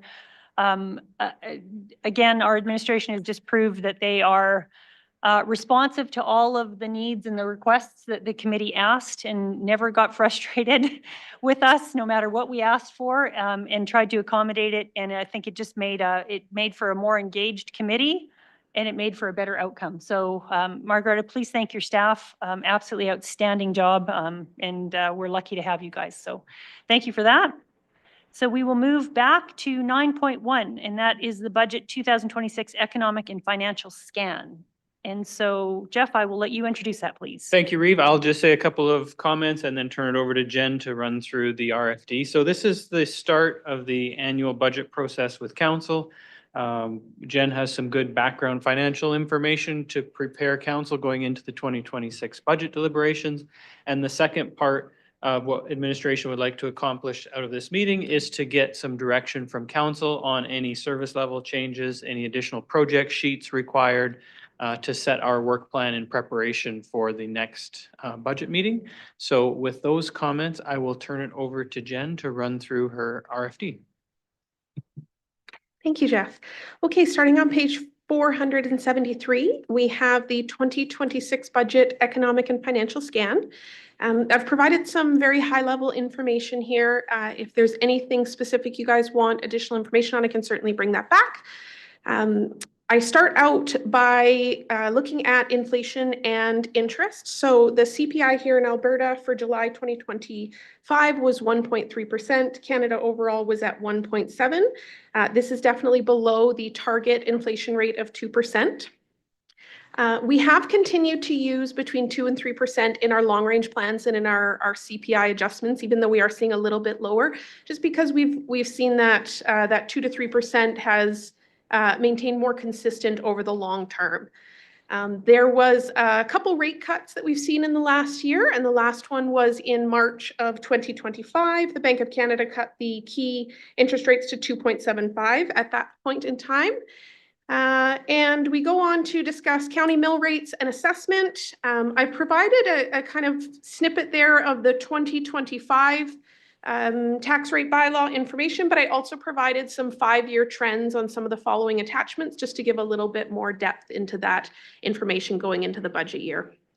So Jen, before you move on to the next one, could we just go back up to the one page? I just for clarification, in the second paragraph, we say that we have strong fiscal health with approximately 73 million in cash and investments. And then in the next paragraph, we talk about estimating an opening balance for the reserves of 53.6 million. Can you just explain the significant difference in the first paragraph versus the next one? Yes, so there is, reserves don't automatically equate to cash. Your reserves are a compilation of many years surplus.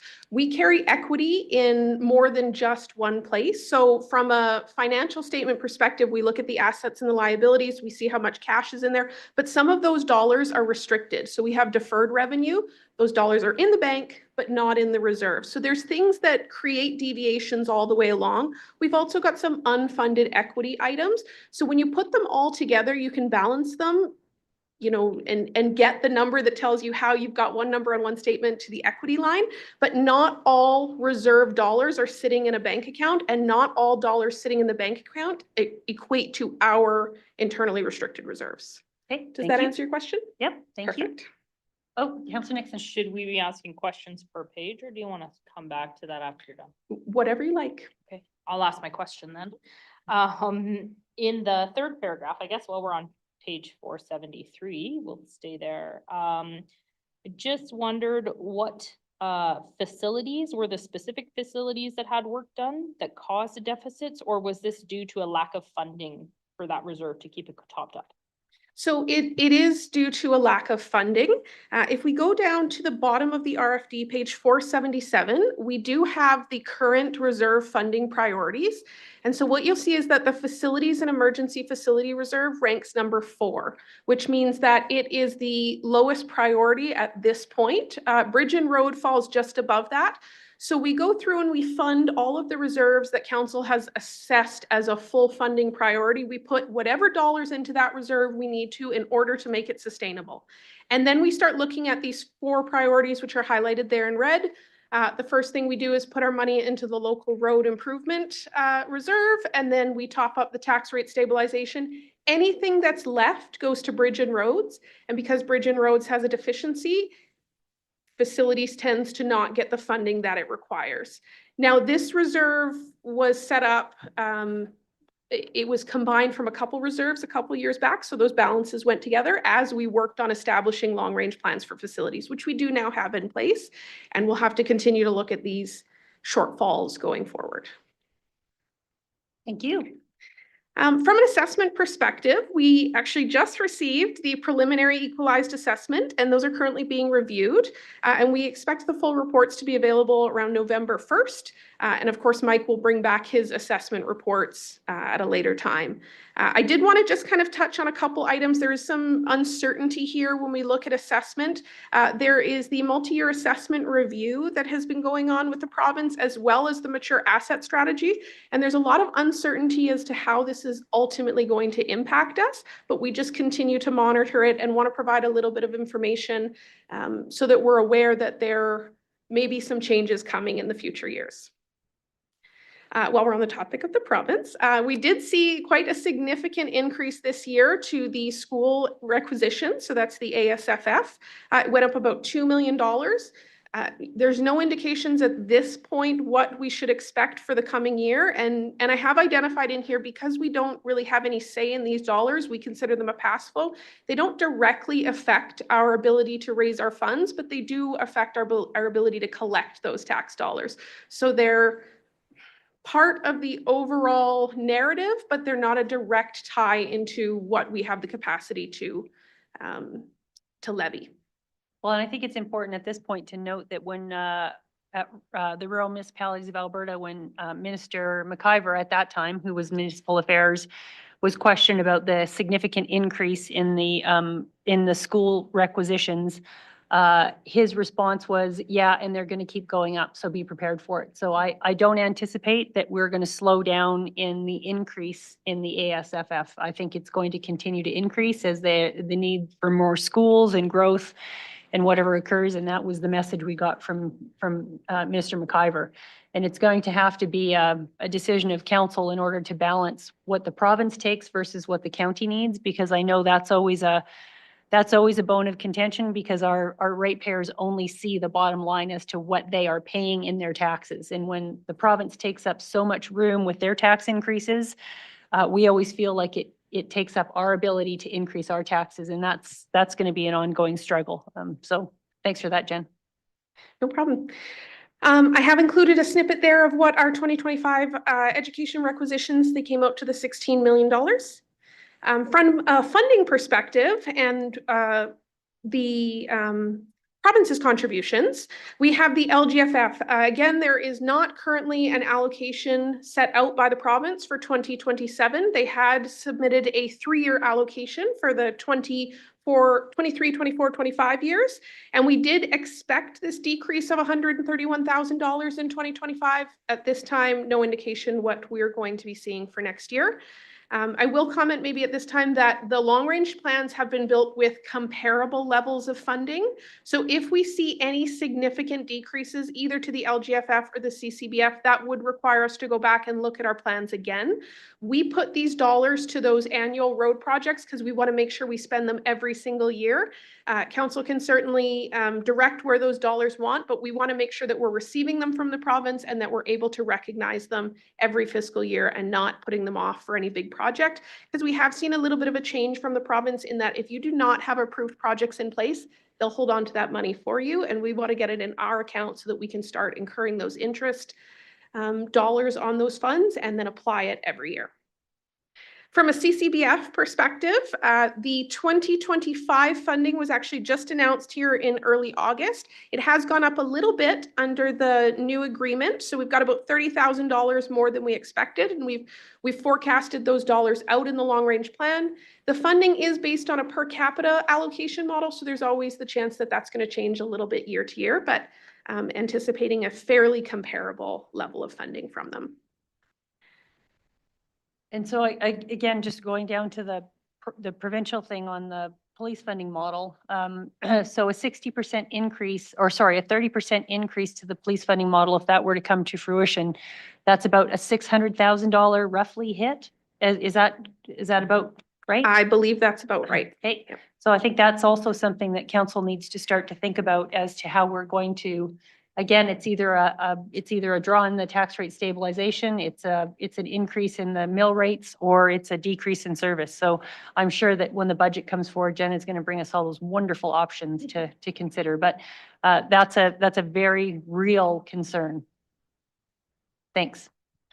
And no major changes to the CLIP report. At a high level, the report will be brought forward for council's approval.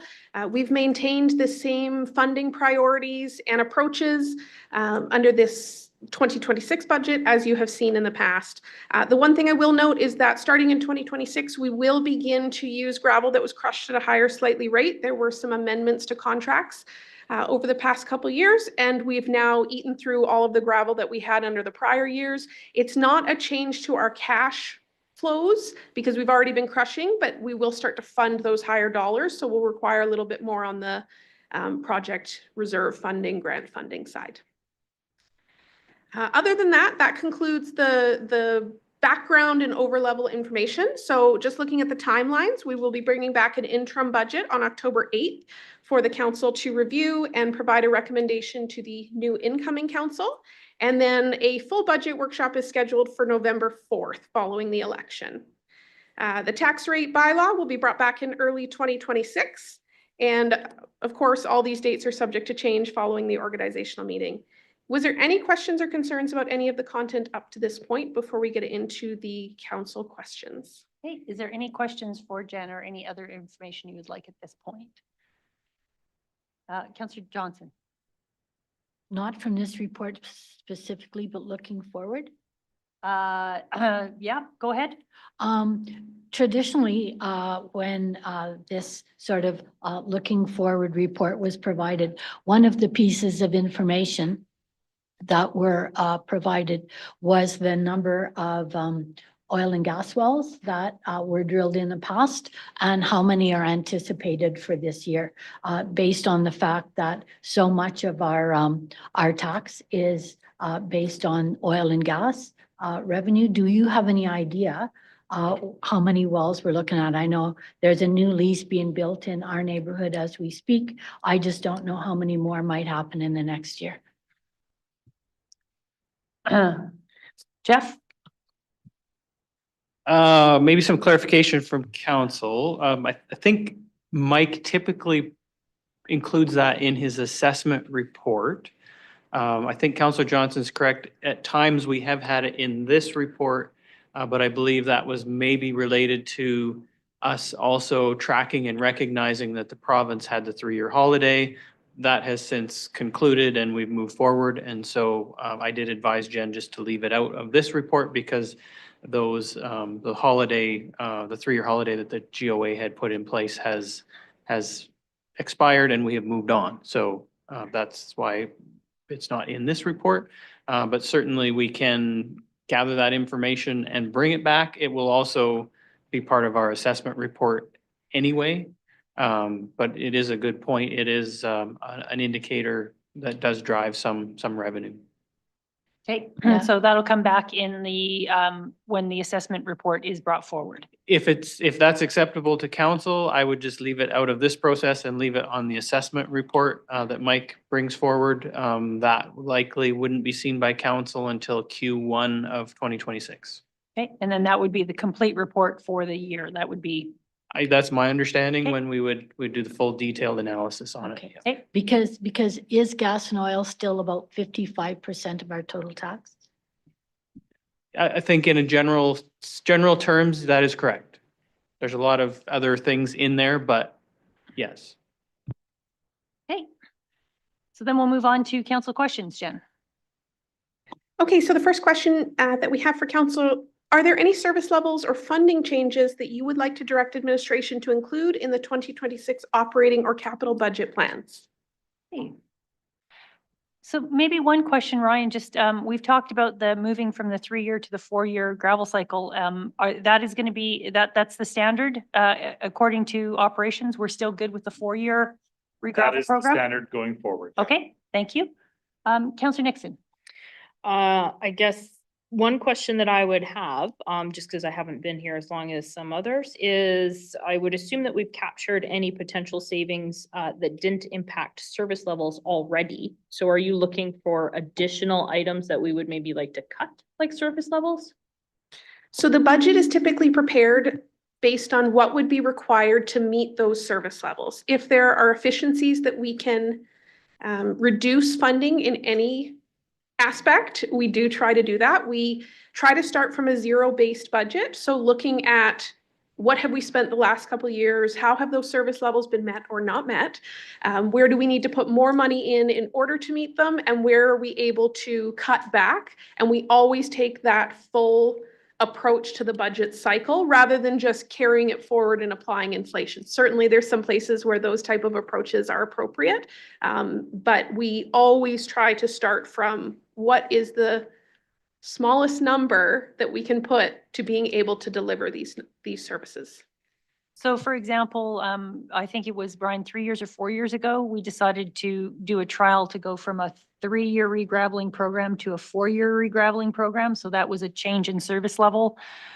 Council has also had discussions over the years as to whether or not we want to do things like increase our long patching program, put more money in there, whether or not we want to change the way that we do the rechipping program.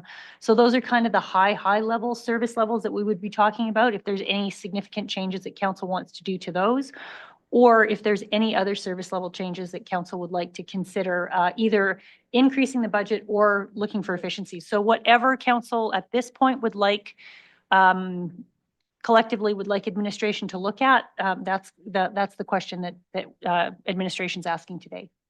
Councillor Fulton. One thing I'd like us to explore is the expanded use of calcium. I know we have multiple traffic counting locations all across the county, and we do have some gravel roads that are used, that are high use roads and high service request roads, and I'd like to somehow incorporate a sum of money to help address some of those roads with a calcium application. So Councillor Fulton, just to expand on that, just so can you provide maybe, and again, this will be council deciding whether or not we want this. Is there any guidelines that you would like? Like, is it a traffic impact? Is it roads that the county uses? How would administration determine what those roads are? Well, I'm not completely familiar with the entirety of the county, but in my division around Carstairs, there is a number of roads that are being used as somewhat as a bypass. They're high traffic roads. They get high service requests on them.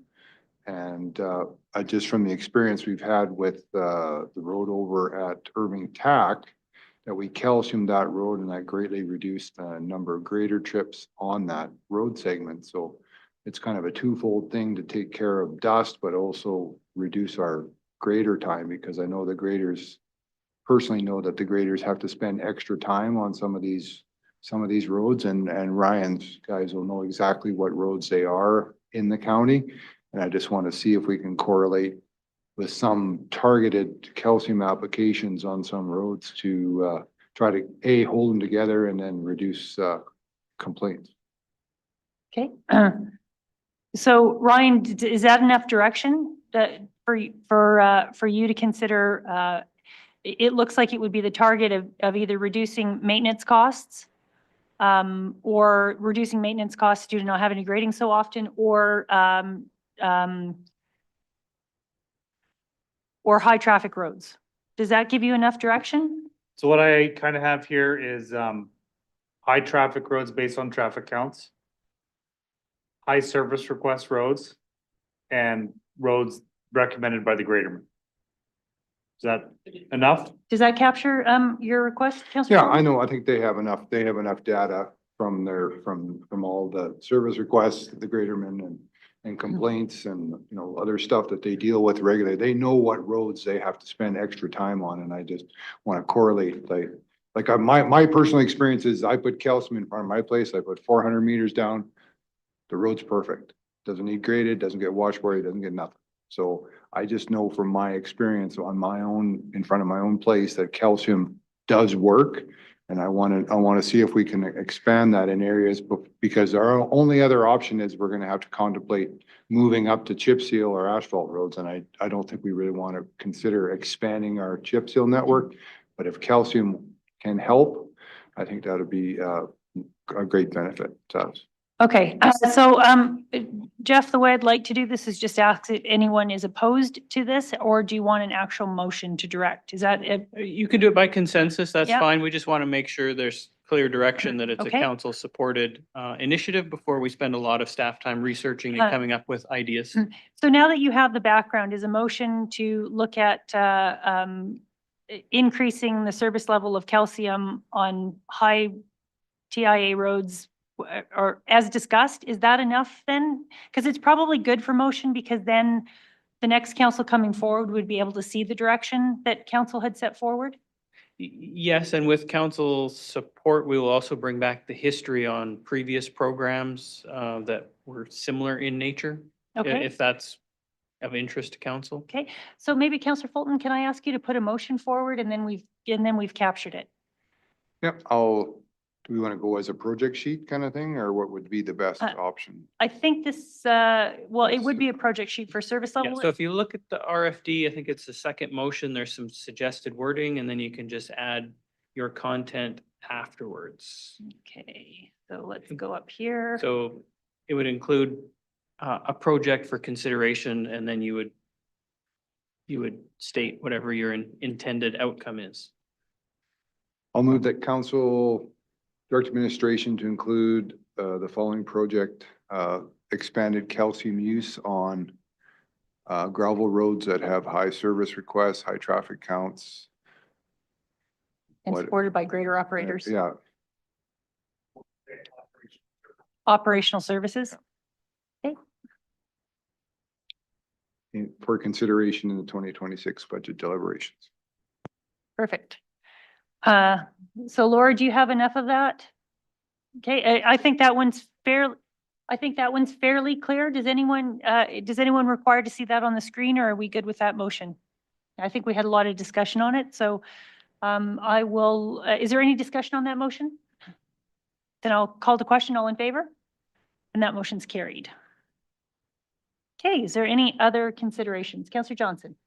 I've been working with Jeff, and as of the last meeting, Ryan, to bring forward a request from my residents. This has been ongoing for about the last year, to install an additional street light on the middle of the West Street at Sleepy Hollow. So Sleepy Hollow is that little community at Westford Ho, just on the west side of the river. And they have requested an additional street light. Ryan and Jeff's request to me that I have done is I've worked with the residents and have signatures from everybody on the West Street that says, if we install this, nobody is going to object, because based on, was it a Water Valley experience, somebody requested a street light, it got installed, and other people said, please turn that darn thing off. And so we don't want that to happen. So I've got all the signatures for all the people that say, yes, we will support this. Okay, so do you want to put a motion forward? Yes. I would move that council direct administration to please include the following project for consideration in the 2026 budget deliberation: an additional street light at the middle of the West Street in the community of Sleepy Hollow at Westford Ho. Okay, and then again, these are just all considerations to be brought forward. They're not approvals, and so this is just giving council something to deliberate at the discussions. Is there any discussion on this motion? No, seeing none, then I will call the question. All in favor? And that motion's carried.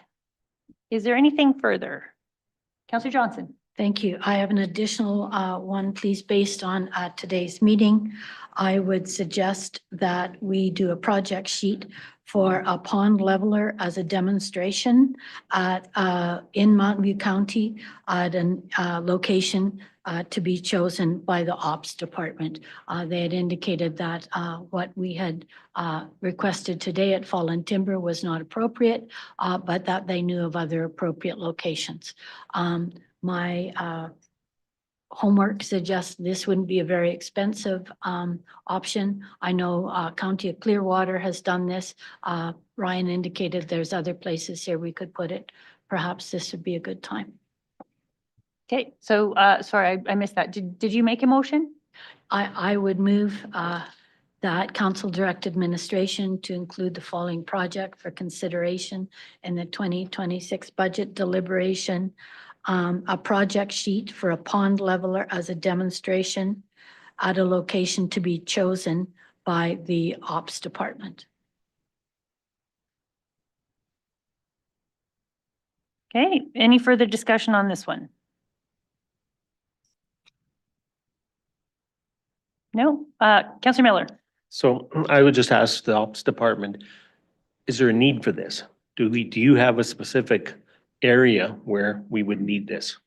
I know of a specific area on Range Road 60, south of Township 320, that we discussed doing this a couple of years ago. It's a county-owned quarter section that comes up to a property or comes up to the road allowance. We won't need access on private property. We can also, too, after we build it, make sure that no one screws with it because it's on our land. So I know of a spot that we can do it. Okay, thank you.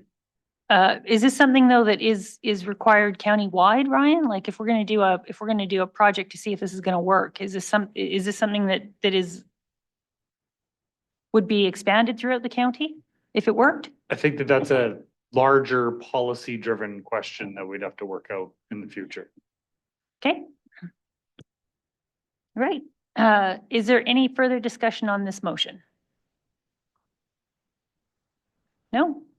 Seeing none, then I'll call to question. All in favor? And opposed? And that's carried. Is there anything further? Councillor Lutz. Yeah, I'm not sure if this is the most appropriate time to bring it up, but I was thinking if we're not back, something that I have heard a lot of is concerns on the planning with Highway 27 and the Highway 2 corridor. So we call that Netook, but it's more than just Netook. And I would like to see, there isn't an area structure plan. It's map 6 in the land use bylaw, which is big. It's not targeted. And I know there used to be an area structure plan for Netook and it was removed. But I think that there is a need to go to the public and take a look at that area and see what we want it to look like in the future. And that includes density, services, and I think it could pay for itself because I've heard from concerned citizens that we're missing a lot of potential tax revenue that if the planning was better and maybe there's more services, we would get more business investment there. So I say, I don't know when this should come up, but if I'm not here in October, that's something I've heard my whole term is people not understanding what we're doing with that area. So I'd like to have a project sheet and just add it to the planning schedule at some point in time, that it's an area of note that people would like to talk about. So is this a project sheet to develop a new area structure plan? Is that what you're asking? Potentially, I think so, because right now it's just the map and the land use. And maybe Margareta can explain that better, but right now it's not a targeted area, and I do feel it kind of should be. So I don't know if we leap to that solution without having the conversation first. Maybe it's a public engagement first to check if it's just a few people that are specifically concerned, or if it should be an area structure plan. So I just don't want to come up with a solution without doing the engagement. Okay, so what would they, again, this is for budget. So what are we looking at is, I'm still not clear, Councillor Lutz, on what you're asking for. I think it's to host a public engagement. And I need some help with planning on this, what that would look like, but a public engagement targeted for Highway 27 Highway 2 corridor. Okay, so your motion is to include that in the, as a project sheet in the 2026 budget. Because I know it has to be approved as we have a lot of planning things that are priority, but I just want it on the list at some point in time. Mhm. And it won't get on the list if I don't bring it up. Okay, so that's for 2026. Which- Is that clear? Yes, so currently, Highway 2 and 27 is a special policy area within our municipal development plan, so it's identified on the map, as well as a specific section in the MDP. My understanding is we want to have a project sheet considered to develop a new area structure plan that would include engagement with the public. Well, that's where I'm getting at. I'm not sure whether or not Councillor Lutz is asking for the development of an area structure plan or just the public engagement prior. I'm not quite sure, because an area structure plan is different. Yeah, and I get that. I just don't know if it's, to me, that's presenting a solution before we do the public engagement.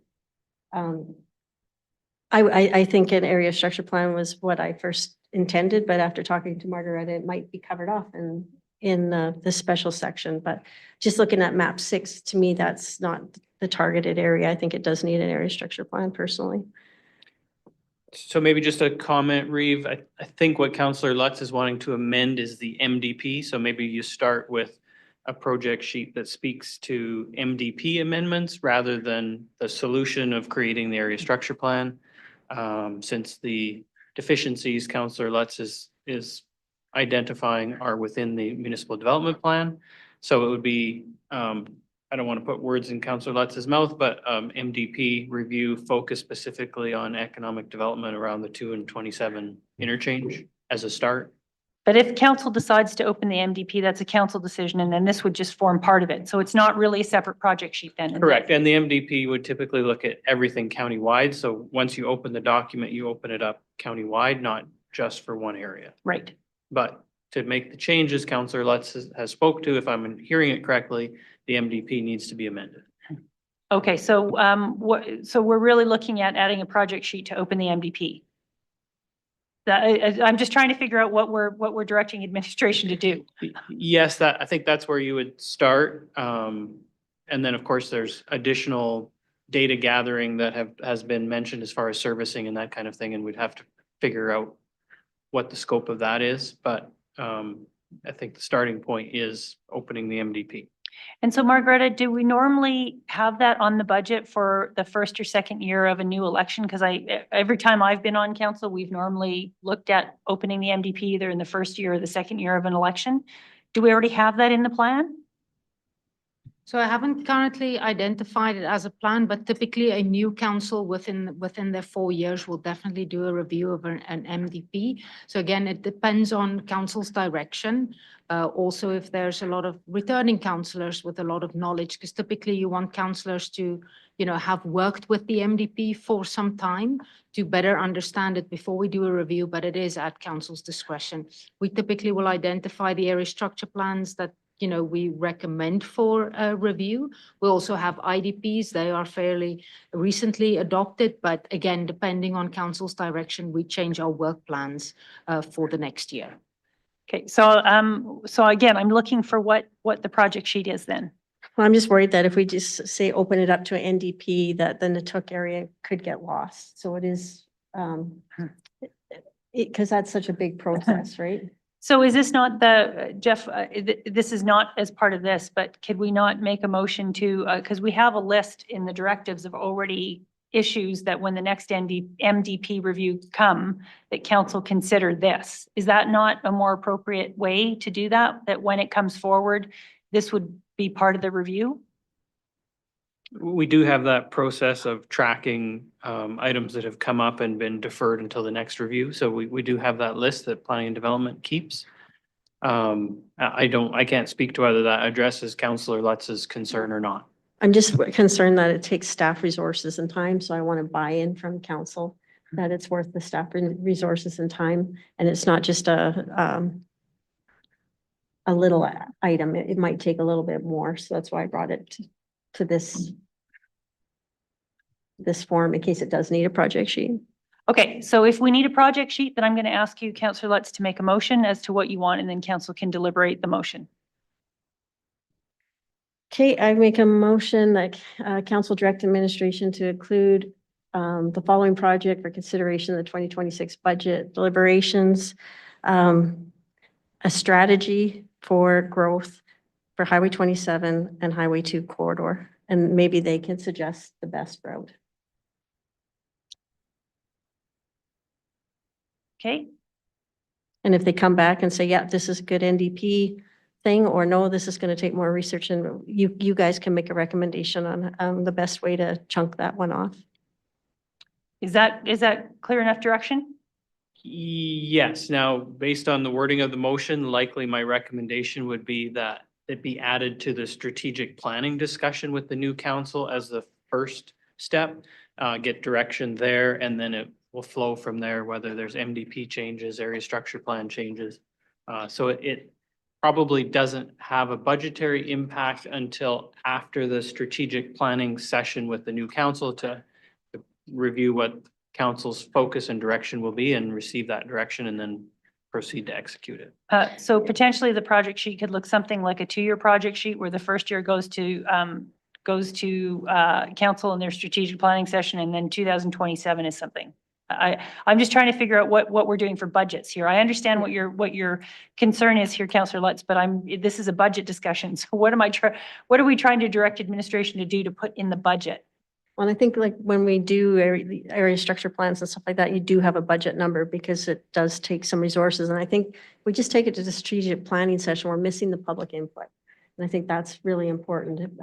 7 people deciding what's best for an area without any public engagement isn't, to me, we'll probably get more of the same. Okay, so Councillor Lutz, your motion is on the screen. Does that reflect your motion? Yes. Okay, so the motion reads that council direct administration to include the following project for consideration in the 2026 budget deliberations, a strategy for growth for Highway 27 and Highway 2 corridor. And maybe it's growth management, because that's assuming that there is growth. So, Okay, so we've included growth management now. yeah. All right, does everyone understand the motion? Is there any discussion on the motion?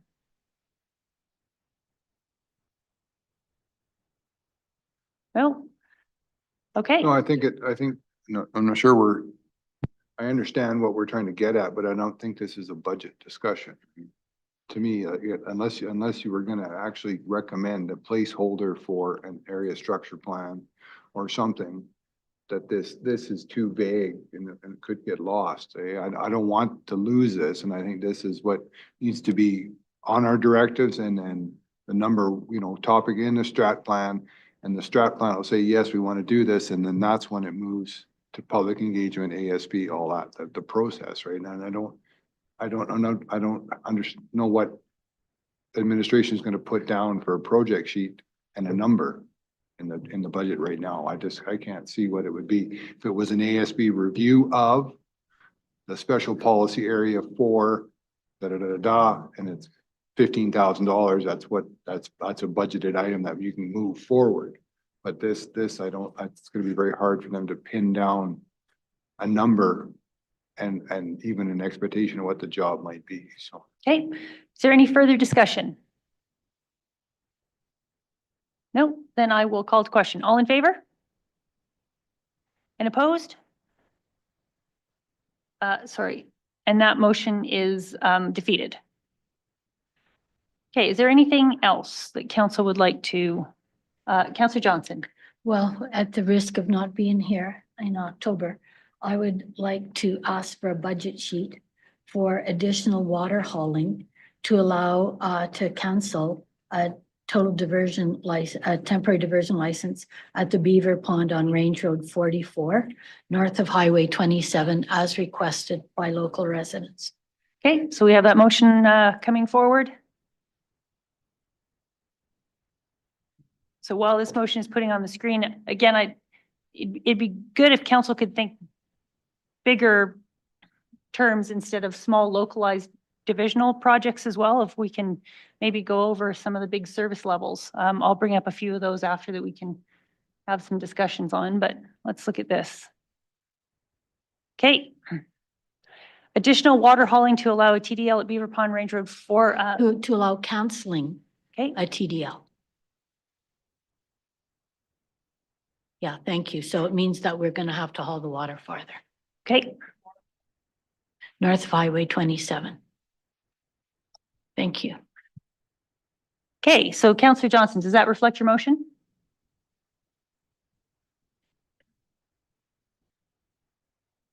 Yes, thank you. Okay, so the motion reads that council direct administration to include the following project for consideration in the 2026 budget deliberations. Additional water hauling to allow canceling a TDL at the Beaver Pond and Range Road, on Range Road 44 north of Highway 27. Is there any further discussion on this? Councillor Nixon. Just a clarification question. Is it our TDL? Like the counties? Okay, thank you. Okay, Councillor Harris.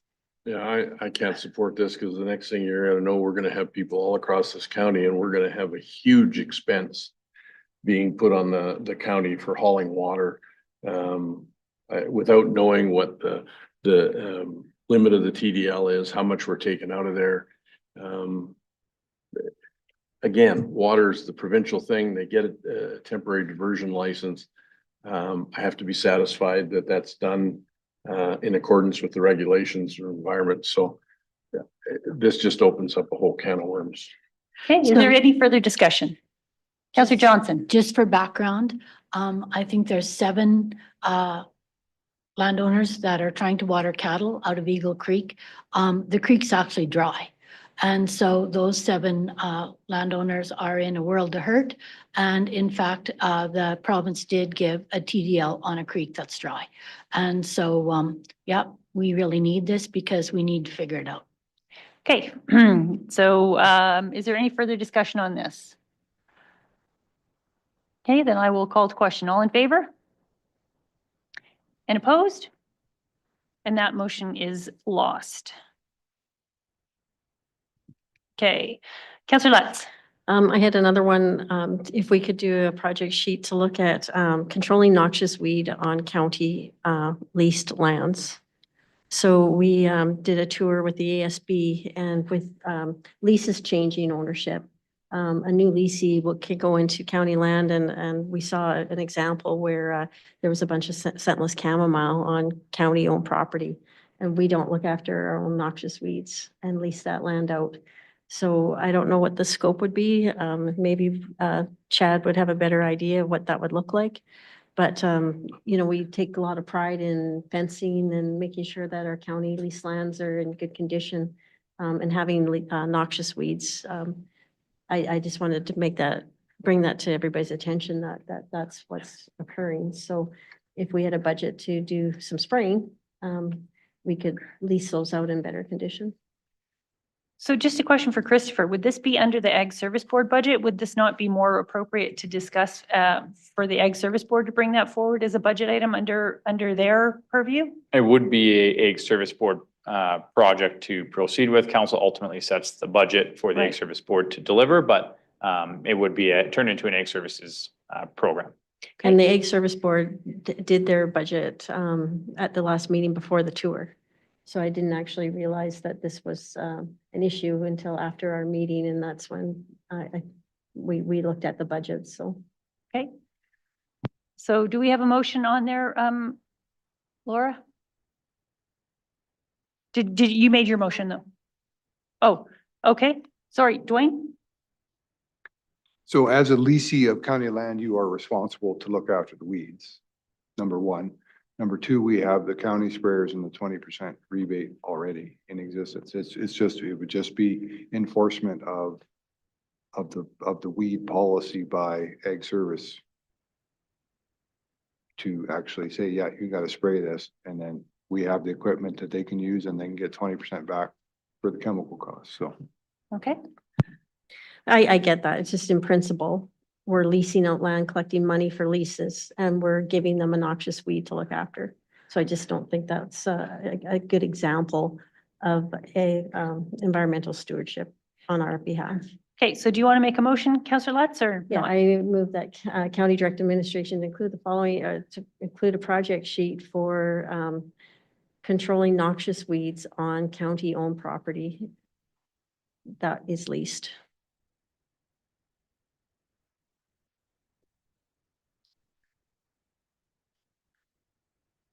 Okay, does that reflect your motion? Councillor Letts, so the motion reads that council direct administration to include the following project for consideration into the 2026 budget deliberations: controlling noxious weeds on county-owned property that is leased. And Jeff, is that a good enough definition of noxious weeds? It's like the scentless chamomile, it's like Yeah, I mean, there's noxious and there's prohibited noxious weeds, so maybe having that in there as well. prohibited noxious. And then, from a, I guess we can deal with this later, but the clarification of, does that mean control those weeds for the duration of the 5-year lease? Or is it at least, like Okay. once in the 5-year, every year? So prohibited weeds at the, upon lease renewal. No, so controlling prohibited noxious weeds, so put prohibited in front of noxious weeds. And then, sorry, Councillor Letts, you had something else you wanted to add? On the year of lease renewal. At the very end, Councillor Yeah. Letts? Okay, so does that reflect your motion? It does. Okay, so the motion reads that council direct administration to include the following project for consideration in the 2026 budget deliberations: controlling prohibited noxious weeds on county-owned property that is leased on the year of the lease renewal. Is there any further discussion on this one? No, I still think that if the leasees aren't controlling the weeds, they should still be controlling them in the last year that they've leased the property. And if they're not controlling them in the last 2 years of leased property, then they should have their lease revoked. So I'm not going to support it. Councillor Miller. Yeah, after listening to Councillor Fulton there, I think it also becomes a management issue. So when does the county actually, when would we step in and do the spraying? It's up to the leasee to take care of that. So are we asking them to move out his cattle? That just gets into a whole different ball of wax. So I'm comfortable just leaving it the way it is. Okay, Councillor Letts. Yeah, I was just gonna say, it's unfortunate that a leasee wouldn't do it. It's just a brand new leasee. I just feel bad that they're inheriting a noxious weed. We'd make anybody else do it. So we own the land and we're not doing it ourselves. Okay, any other discussion? Councillor Johnson. I think based on the weed issues that I see, that I fully support this. I think that if we are going to be an agriculture leader, we have to look after our own land. And this is a place we start. Oh man, when you look at the thistles that are blowing out of county ditches onto privately owned land this fall, yeah, it's not good. I think this is a real good place to start and I fully support it. Okay, any other discussion? One more point, it's a project sheet. Chad may say this is totally unrealistic, and then that's good information to get. But I'd just like to hear from Ag Service on what this would actually even look like. So it may not pass and that's okay, but at least we'd understand the gravity of it. Okay, is there any other discussion? No, then I'm going to call the question on the motion. All in favor? And opposed? And that motion's defeated. Is there any other discussion? Councillor Johnson. One additional request from a series of people in my division that Township Road 324 between Range Road 44 and 45 be chip sealed. Okay, so you want a project sheet for that? Yes, please. Okay. It is gravel now, yes. Okay, so it's a 1 mile stretch of gravel close to where they're working on chip sealed right now. And this goes all the way back to when Linda Burrow was councillor. okay, so Laura, I think do you want to read your motion that just the road is upgraded from a gravel to a chip seal on Township Road 324 between Range Road 44 and 45? That's correct. Thank you. Okay.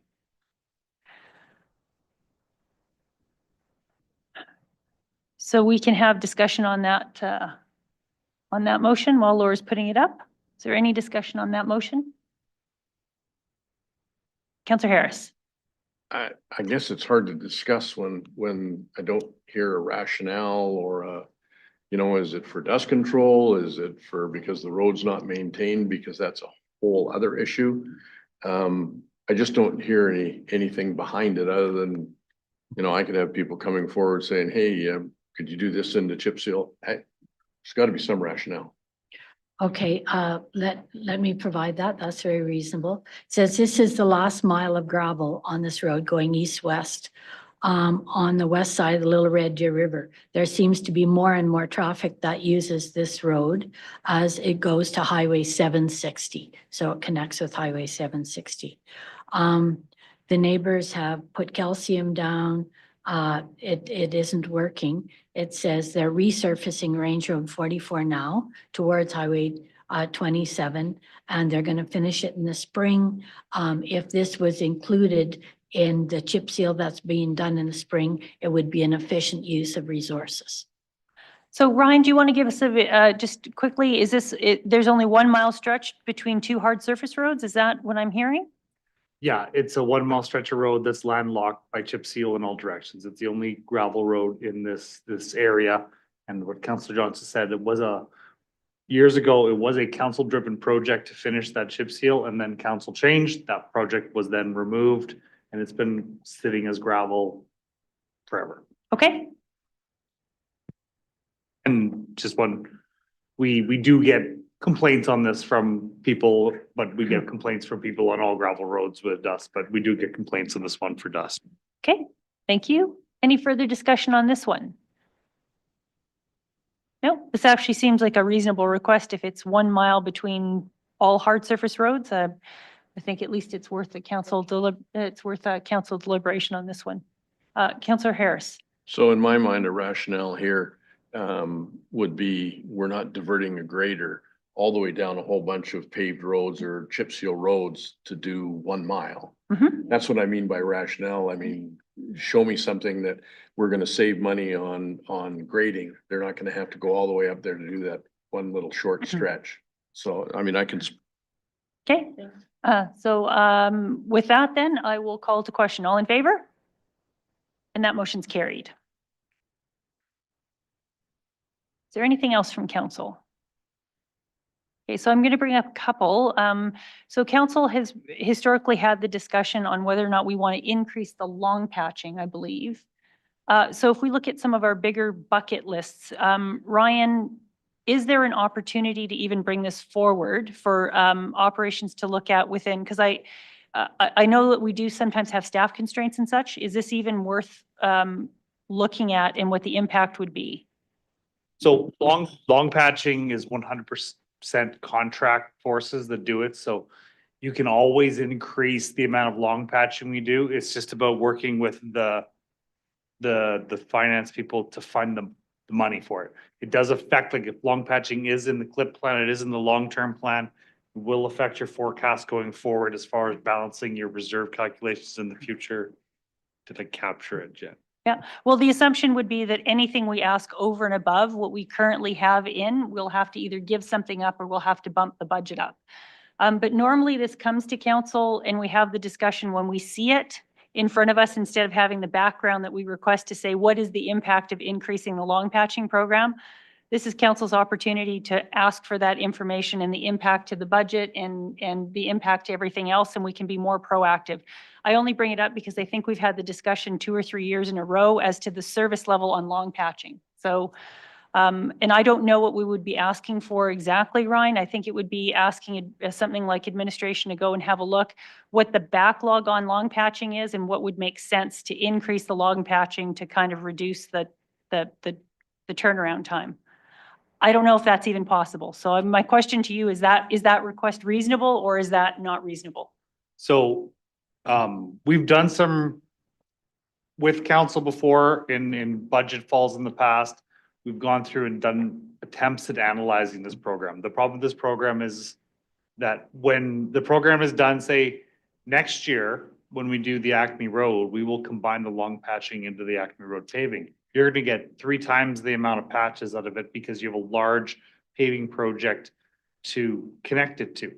A year like this year, when it's sitting alone by itself, you don't get that benefit of having a large project. So laying out how much dollars per square, things like that, it really doesn't equate very well. It equates more when you have larger projects. Then I think last time we discussed this, we said, wait for a larger project and then add the money. Then you're going to get more bang for your buck than you are when you do it standalone. But it's always, If council decides to fund more money into the program, we'll do more patches. Okay. Councillor Nixon. Sorry, just one question, I guess, in regards to that. So if we, let's say that the world's perfect, we didn't have to raise taxes and we end up funding the extra long patching in the perfect world. What is that gonna do to just some of the other services? Because if we're doing the long patching, which I believe we normally do internally in-house, it's all hired out. Never mind, ignore my question then. Okay, no, that's a good clarification. Councillor Nixon. Councillor Harris. So I look at long patching as a cure for other things that may require even up to, well, if it's as long as you need to do a rip and chip, long patching won't be appropriate. But we can get sections, I have some in my division that show extreme wear and rough that don't need a complete rechip or redone, where long patching fills the bill. So I'd be in favor of including it, looking at it, particularly with having the Acme Road project. There's a chance there we get some savings. So Ryan, just with that, because the Acme Road project is coming, is this the time that council may want to throw some additional money to really increase that? What would, I mean, because again, it's a project, it doesn't have to be a recurring, it can just be for the 1 year when the duration of Acme is going. This would be the year if you wanted to get the maximum amount of patches out of your money to do it when you have a major paving project. The next major paving projects on the clip aren't for about 3 more years. So, you know, you would be in that holding power. No, we don't want to have years where we don't do any. But if you want to, you put, say, an extra $400,000 into it to make it around $1 million, just for easy math, you're just going to get more out of it. Okay, so maybe I'll make a motion and then we can further discuss it. I'll move that council direct administration to include the following projects considered in the 2026 budget deliberations, increasing the long patching program as appropriate, which aligns with the Acme Road project. And Ryan, I'm just going to say as appropriate because I don't have a kilometer, I don't have anything, so There's nothing. So I'll leave it. Is that sufficient direction for administration to? I will put something. You together. get the, okay. So is there any further discussion on that motion? Councillor Johnson. I'm a huge fan of the long patching program. I've just negotiated one more patch for this fall for our division. Yeah, great motion.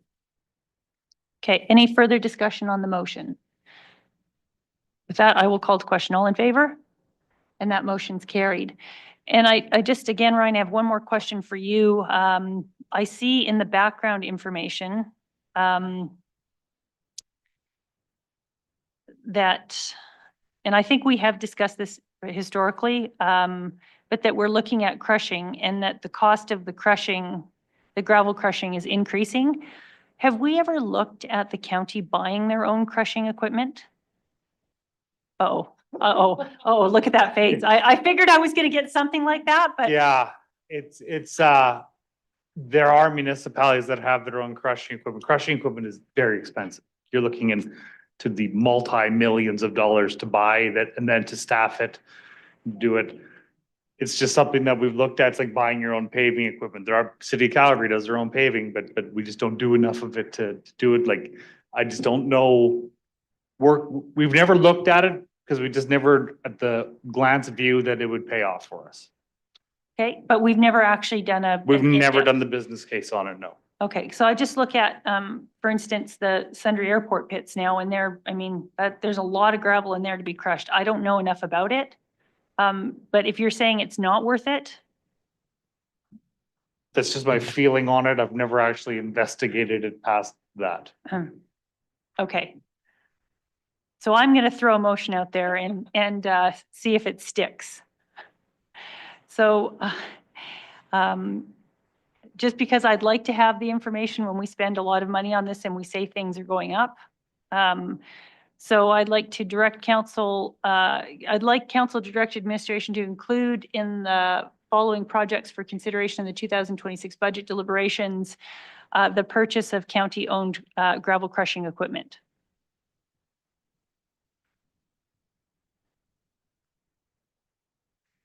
I see this kind of along the same lines as the discussions we've had on leased vehicles versus purchased vehicles. It may come to nothing, but sometimes we're surprised. Maybe we'll find a used crusher that's not as expensive, but anyways, further discussion on the motion. Councillor Harris. Yeah, so I'm sorry, I won't support it because I see very large gravel operations and they don't have their own crushers. They schedule lease crushers that come in and do it over time. And there's a business to be had for people that are crushing more often. I just don't see us crushing enough to make the purchase of the crushing equipment worthwhile.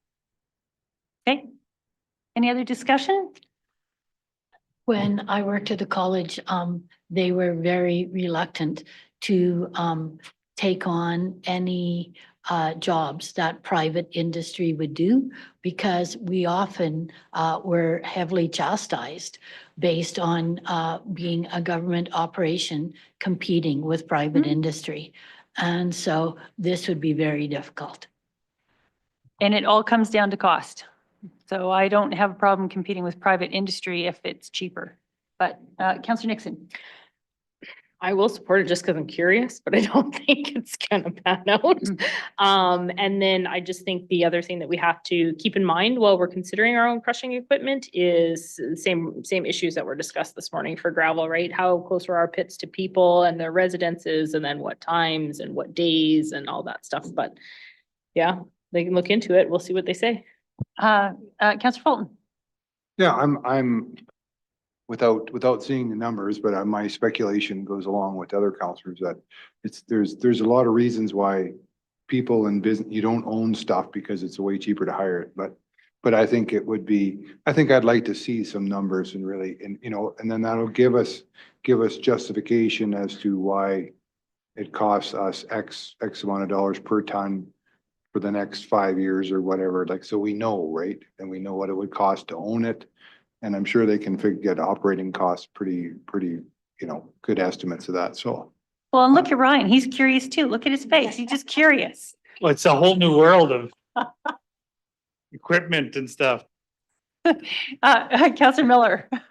Yeah, I too am intrigued by this conversation and I'd like to see what the difference is. We have our own graders, which potentially we could have subbed that out to contractors too, but we've chosen to have our own graders and our own trucks. So I'd like to see the numbers. Hey, all right. So with that, I will call to question on the motion. All in favor? And opposed? And that motion's carried. Hey, is there, just to administration, is there any other, I'm going to ask for a little bit of help here. Is there any other big projects or big service levels? So we essentially have our re-gravel program. I think we've dealt with that. We're down to 4 years. We've just dealt with the long patching. Ryan, is there anything that we would consider maybe on something like the re-chip program? Or is there anything that we would consider on some of the other programs? I believe we've discussed the rip and chip program, and we've maxed out on that. We've maxed out on that program now with our own staff. But is there anything else that maybe council should consider, or you think we could consider, either increasing or decreasing service levels? I don't have much for decreasing. Okay. The one for like chipping, for example, or server-based stabilization. You're correct. We're at our max. We cannot do any more than we already do. We can't throw any more money at and get more out of it. That is the amount of manpower versus the equipment we do is maxed out every year. Chipping, the only way you can increase the amount we chip in a year is to increase the number of trucks we have. And to increase the number of trucks we have, then you also have to increase the number of trucks we have in the wintertime for doing snow plowing, which then you're affecting 2 service levels. Right now, with the once every 7 year on the chip program, I think that the service level is adequate. I'm not feeling from when we go and do the chip seal report in June that we're really falling crazy behind like we had been in the past. So I do think that we're fine there. And then touching one does affect another. Yeah, as far as the other programs, we did a big service level review on graders about 5 years ago, where we increased the number of graders, and we are working on a couple other little service level review tweaks for the budget as for council consideration. So but mainly they're not big. It's just more about trying to move the chess pieces around and find something a bit more efficient with how we use our resources than dramatic changes to what we're doing. Okay. So is there any other discussion that council wants to have on service levels or project sheets? No? Then Jen, I think we've done 1 through 3, I think. So I'll just maybe touch on number 2. So Okay. would council then be open to exploring service level enhancements that maybe were not discussed today, if they resulted in an increase to the tax revenue requirements? And I just want to get confirmation that it's a yes or a no. Sure. Yeah, for me, no, if it's gonna raise taxes and it's not something that's absolutely necessary, I don't think that we need to look at it at this point. So again, we're looking at this just as part of the budget. So I'm guessing that any service level enhancement is going to have a significant benefit to the cost. And I think that's always what we deserve our residents to see is a benefit cost. What we've been looking at is we've been looking at our contracted services that we get. So we have contracted graders right now. And we're looking at the amount of funds we expend on the graders versus the amount of funds that we would have if we just own the machine ourselves. And then that's sort of, then there's a benefit to owning the machine. There's also a benefit to not owning a machine too. But we're looking at those contract services that we currently have been spending a lot of money on going, is this really what we should be doing? The bottom line isn't going to affect how the county operates too much, but it's definitely a change in how we deliver the service. So it's not really a service level enhancement then. It's not a service level enhancement, it's how we deliver the service enhancement. Okay. However, there's equipment utilization and staffing considerations for year-round employment of those people and year-round use of that equipment that do have some additional costs, which is why we put the cautionary note that it could potentially come with a tax increase to fund year-round operations of that. Okay. So we're still working through some of the analysis, but we don't want to dig too deep into it if council's not supportive of that concept. Okay, Councillor Harris. Yeah, there's just not enough detail here. I don't like the idea of answering a question like that until I see the detail that administration's proposing.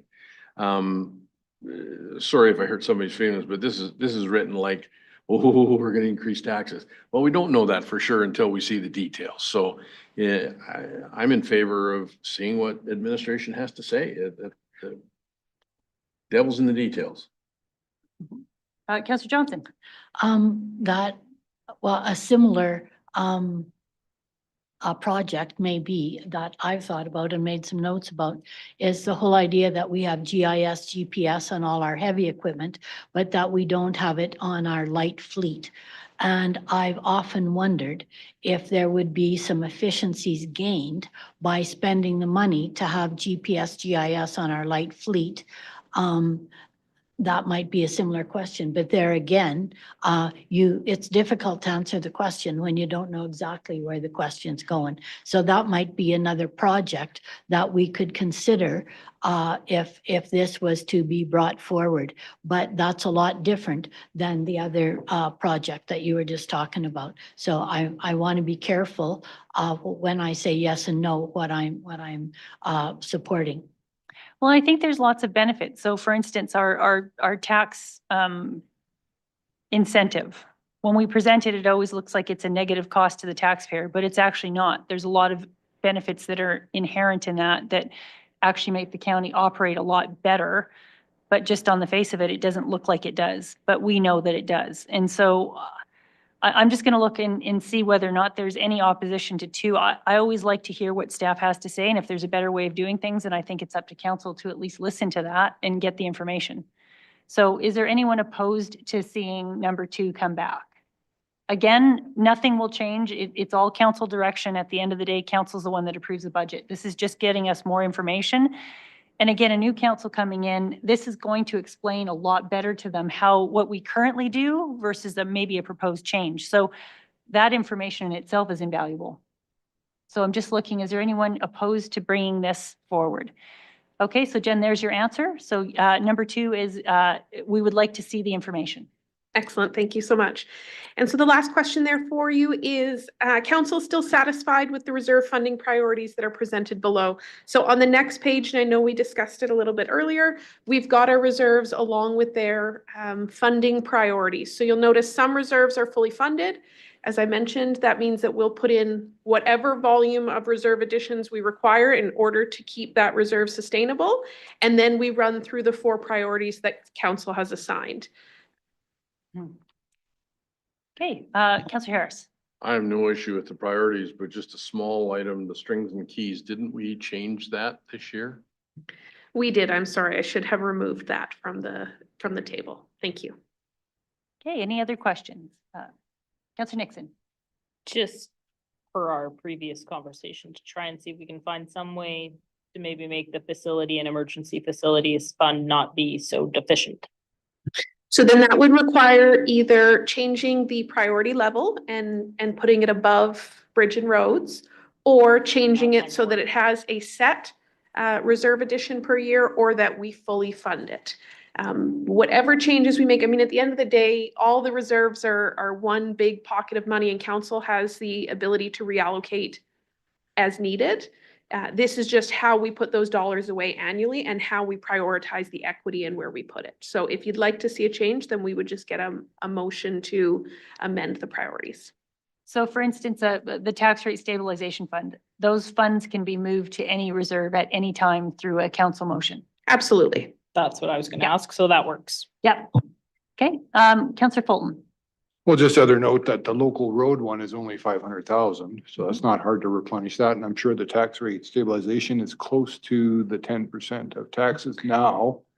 Is that correct? Yes, it is. So we've had some ups and downs. Some years we're above the 10% and we actually have to pull money out of tax rate stabilization and reallocate it. And sometimes we have funds left at the end of the year and we put them in to top that up. So it just depends on what's happened during the year. So the top 2 priorities are not underfunded. So there's a chance of money going to the road and bridge and facilities is quite high.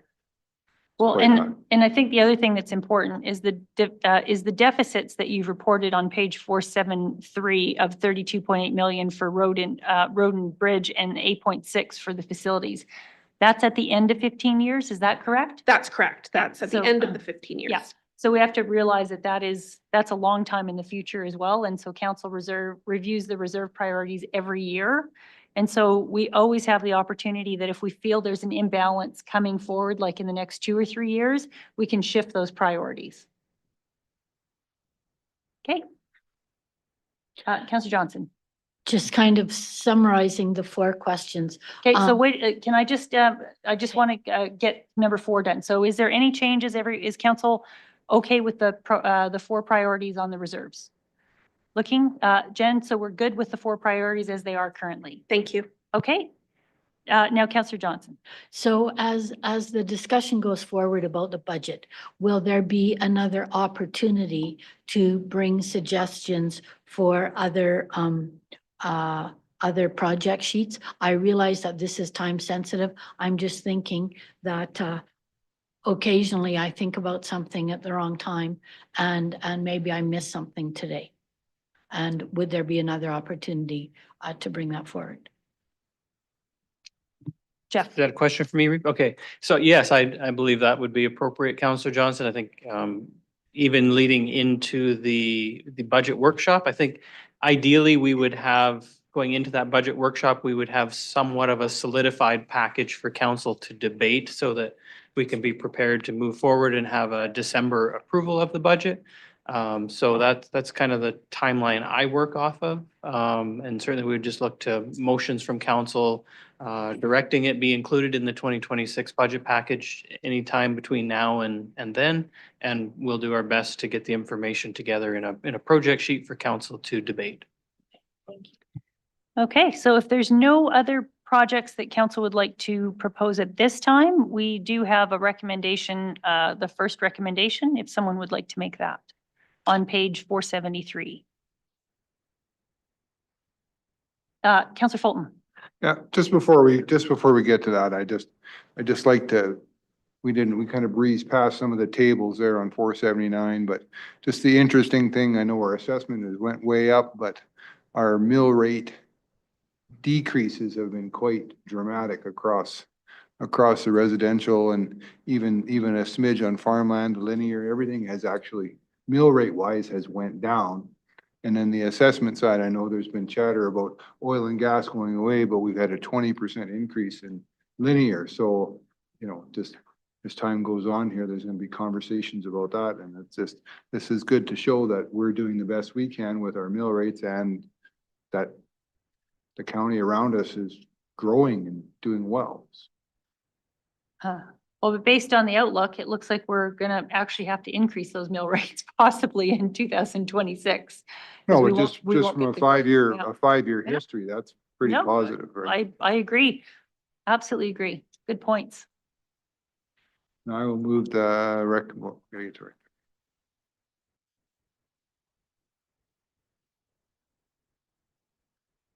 I will move that council receive the budget 2026 economic and the financial scan as information. And the appropriate action should be done with motions for project sheets. Okay. Is there any further discussion on that? No, then I will call to question. All in favor? And that motion is carried. Excellent. Jen, is there anything else you need on the budget or did we capture everything? I think that's everything for today. Thank you so much. Okay, thank you. We are on to 9.6, Bill 50 amendment, Bill 50 MGA amendments. Jeff, please. Thank you, Reeve. Starting on page 508 is the RFD for this item, and administration has identified some Government of Alberta changes that were introduced through Bill 50. Those changes have been incorporated into the Municipal Government Act, and those changes indicate that our intermunicipal collaboration framework agreements with our urban partners can no longer include third-party services. So I'll maybe just point out a couple of items on that for background context. Our 2025 intermunicipal collaboration framework agreements did include libraries, and all of the financial contributions that were committed by the county in 2025 have been made to our urban partners. So by considering this RFD today, there's no impacts on the 2025 for Mountain View County. Moving forward, it's the recommendation that for 2026 and beyond, future intermunicipal collaboration agreements and how they relate to third-party services should be deferred to county council following the general municipal election. Further in the background information, you'll see a couple of definitions there. These are cut and paste from the MGA, section 708.29. There's a definition of third-party services, which captures libraries within our urban partner jurisdictions. And the very bottom line, which is at the top of page 509, clearly indicates that third-party services are not to be included in an intermunicipal collaboration framework. So the recommendation from administration is that council send a letter to our urban partners and the respective library boards that may be impacted by the Bill 50 changes, indicating how Mountain View County tends to move forward with reviewing and amending our agreements to ensure we're in compliance with the Municipal Government Act. With that, I'll see if there's any questions from council. Council, Councillor Harris. Yeah, I just wonder, I get the letter and I support the letter obviously going out because it's the MGA, it's municipal law. But what about notifying our libraries to contain the conjecture and rumor and all the other stuff that the county's not going to fund libraries anymore? So to just provide that reassurance. That would be at council's direction if council would like that included in the letter. Certainly, any funding would be contingent on approval of the 2026 budget, but it's certainly not my recommendation that we would eliminate support of libraries. But then again, that's at future council's discretion. If we could CC library boards and just include a paragraph or a sentence that says the county's committed to supporting our libraries, although no longer through the ICF.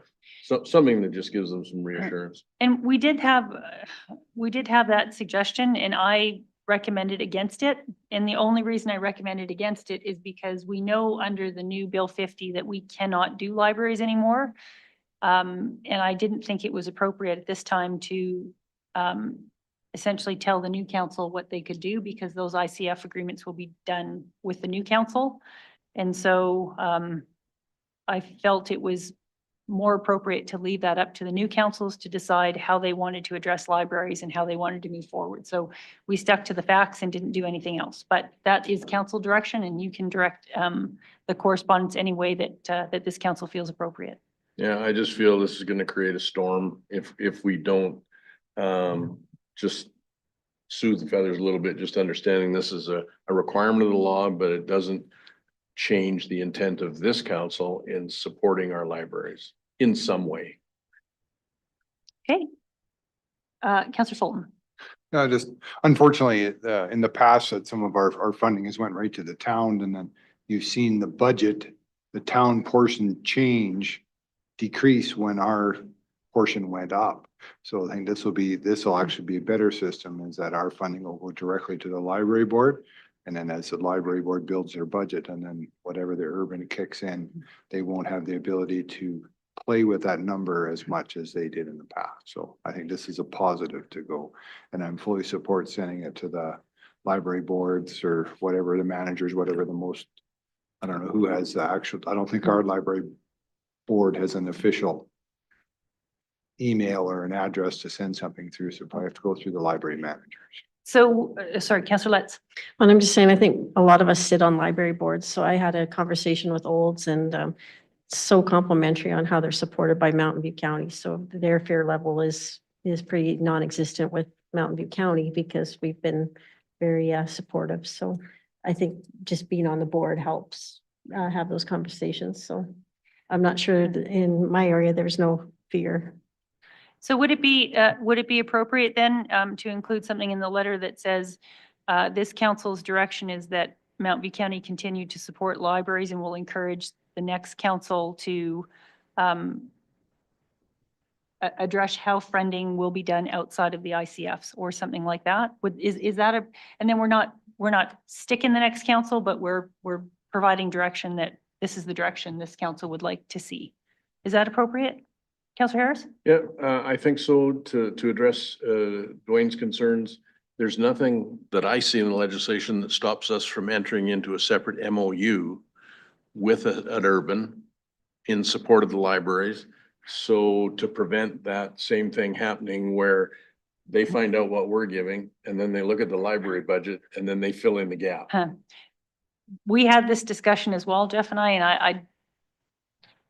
I think an MOU is kind of an ICF, so we'd have to get legal advice on that. But again, I think that would be up to the new council to determine how they think the best, working with our administration and the library administration, how that funding may work the best. And so we don't have to put a lot of thought into it now, but I think it's writing the letter like that is providing assurance to the library that this council supports them, and that we would definitely encourage the next council to develop some way of funding, some funding mechanism that aligns with the legislation. Okay, we're all okay with that? Okay. So, Jeff, can we pass the motion, the recommended motion, and then still include the discussion that we just had? Yes, I believe I have a firm grasp on what council would like to include in the letter. Okay, thank you. So I'll look for someone to make the recommended motion or another. Councillor Harris. Oh, your mic, please. Half the time it's on when I don't want it. The council direct administration to send a letter to urban partners and respective library boards confirming the county's interpretation of Bill 50 and that mandates the requirement for municipalities to remove third-party services from intermunicipal collaboration framework agreements, and indicate this council's continued support for the funding of our libraries. I love that.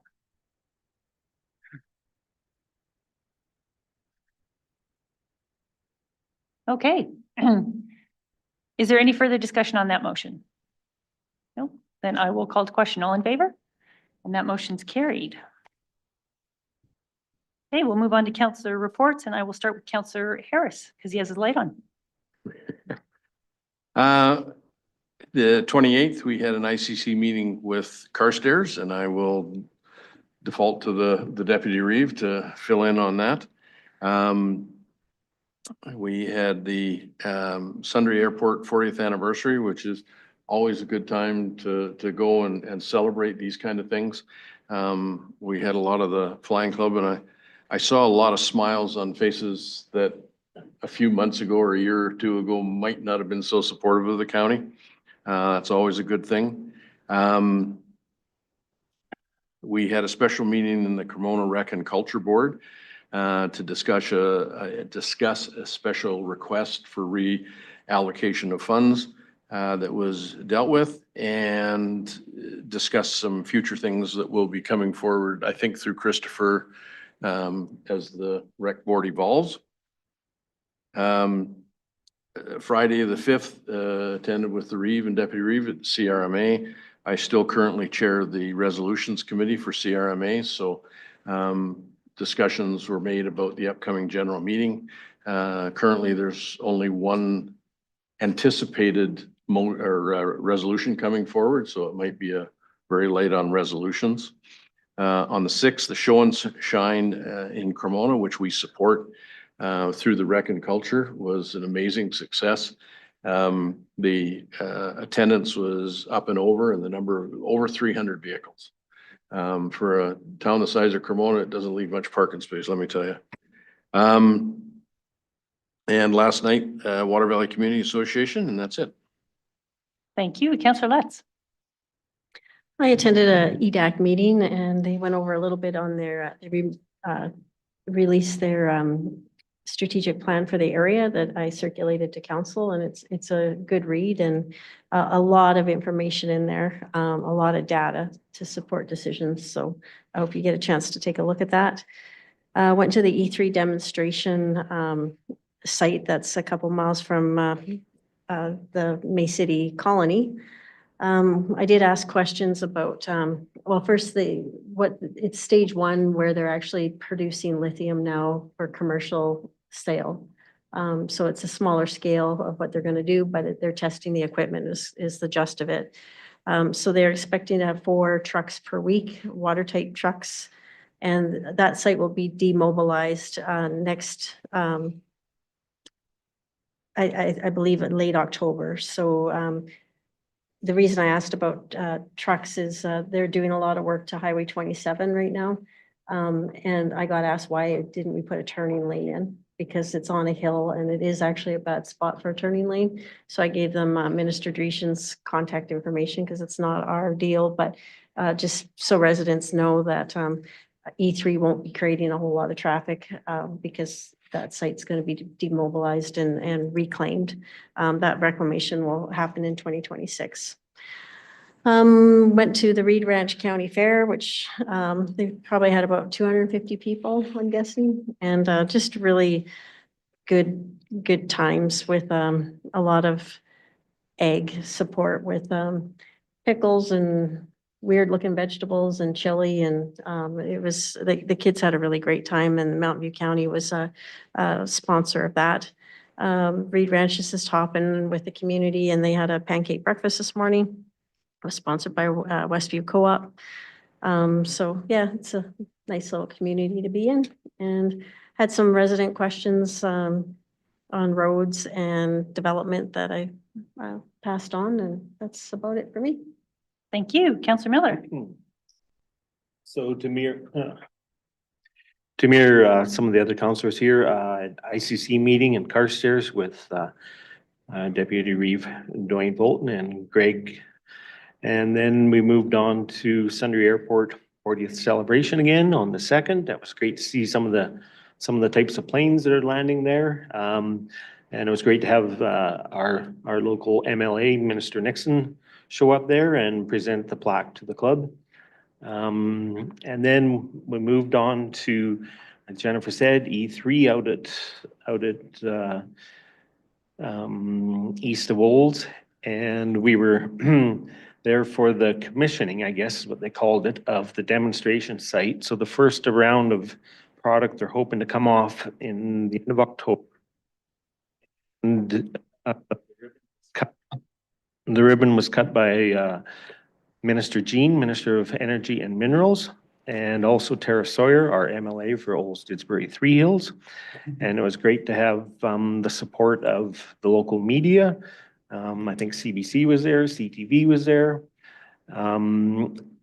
And the whole process that we were able to go through and look at how it's gonna take place and see the final basically battery grade lithium come out of there, then that'll be a great product. And then other than that, I had some concerns with some roads outside of Didsbury with dust, and I think Ryan's department looked after that, so that's it. Thank you. Councillor Johnson. Thank you. I attended the Sundre Hospital Futures meeting, this time via Zoom. They talked about the needs assessment moving forward, and they're doing lots of gala planning coming up in November. Went to the MPC meeting and attended the Sundre Wellness Advisory meeting earlier this week. And the dry Eagle Creek is causing the biggest concern in our community. Thank you. Councillor Nixon. August 28th, I attended the water conservation meeting held at the Bergen Hall. Pretty big success. There was just shy of 50 people that came out to the hall to discuss conservation and proactive water uses for the area. So I'm not sure when the next meeting will be, but there'll be future meetings to discuss that. I attended the Sundre Airport 40th anniversary celebration. It was fun to go to. Neat to see some of the rebuilt planes. That was pretty cool to be able to look at those. So regular MPC meeting, attended the E3 lithium demonstration, excellent Alberta developed technology that can help extract and concentrate lithium from the ground. And the fact that it uses mainly its own recycled water after the process is charged and the system is online was very good to hear. And then just a few small top-ups of water to replace some water loss due to evaporation and the process. It was very impressive. So I'm hoping that they'll get online and they'll come forward with some more great and innovative technologies. Some of it was discussed there, but I won't discuss it here. It's up to them. Attended the Sundre Elks 75th anniversary, a truly amazing organization dedicated to serving and supporting and strengthening Sundre and its surrounding communities. Few road concerns, thanks to administration and ops for helping to rectify those right away. I appreciate that. And then just other concerns with land uses and other road issues. So that's all I have. Thank you. Councillor Fulton. So back to the 28th, Carstairs ICC. We'll be discussing that in our closed session. Was happy I could run out in the smoke out there to Sundre to the 40th airport celebration. That was kind of fun and neat. Really enjoyed the airplanes they had on display. MPC on the 4th, and then out to the CMRA meeting with the Reeve and Councillor Harris at Three Hills. It was, it'd be interesting to see what comes up out of that meeting there. May not have a lot of resolutions, so it might be a brief day.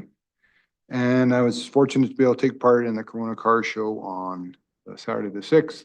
Councillor Harris was one of the judges there. He had his own category, but it was all good. It was very good. I couldn't imagine there's more cars in Cremona than people there. That was quite good. So that's all I have. Thank you. I had to apologize to Dwayne, my friends, and my family because I couldn't pick any of them. So at the CRMA directors meeting, there was the one resolution that was brought forward as a potential resolution. And so Ponoka County is working on a resolution to deal with water. I'm not exactly sure what that resolution is going to look like yet. But it will come to Mountain View County as a potential seconder. So when we get the information, it will come. We will miss the deadline. I've already told Paul that we won't be able to bring it to obviously this meeting, and our next council meeting is September 24th. And so we will miss the resolution deadline of September 16th. And so this will come, if this resolution comes forward, and if Mountain View County supports it, it will come from the floor through the process through the resolution process.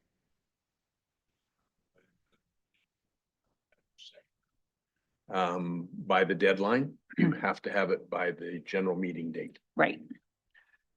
General meeting date. Oh, that would be in October. Okay. Yeah, and we would, we wouldn't actually, we would just make that if we brought it to our September 24th. So we won't, they won't have it ready for the 16th. I don't believe. So I think the idea is that the resolution would come to Mountain View County and then it would come from the floor on the date. You will likely have a very short meeting, yes. And so the Sundre Wellness meeting, a great, absolutely great group of people. So the discussion was how to best move forward in the next term already, which I'm sure a lot of committees are thinking about.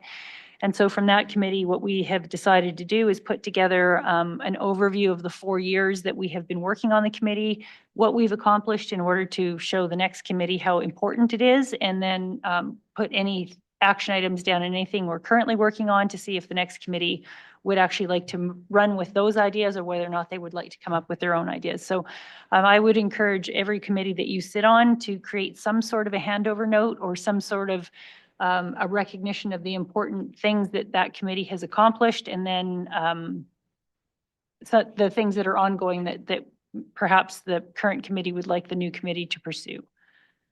Sundre Airport 40th, yeah, it was excellent. Probably a little less political than Minister Nixon is used to seeing. But again, I think that just demonstrates and highlights the relationship that we have with our MLA and the relationship that we have with our aviation advisory group, with our elected officials amongst ourselves and with the public. I think we do enjoy each other and we do enjoy these celebrations. And as much as staff is probably horrified, I hope they enjoyed the 40th as well. I'm looking at Christopher. Thank you very much. Mr. Pokerface, really appreciate it. So with that, is there any questions on the council reports? No, then I will take a motion to accept all those reports as information by Councillor Harris. I will call to question. All in favor, and that motion is carried. We're on to 11.1. We have 2 contact newsletters under information items. Is there any discussion on either of those? Okay, seeing none, can I have a motion to accept those for information? Moved by Councillor Johnson. I will call to question. All in favor, and that motion's carried. And that takes us to the end of our open session. And so I'll take a motion to go in closed session, please. Moved by Councillor Nixon. So I will call to question. All in favor? And that motion's carried. Council is now moved into the closed session, which will end the public broadcast. Any motions made following the in-camera session will be captured within council's meeting minutes, which can be found on the county's website within the next few days. Thank you for tuning in, and we will take a 5-minute break and let Laura shut us down.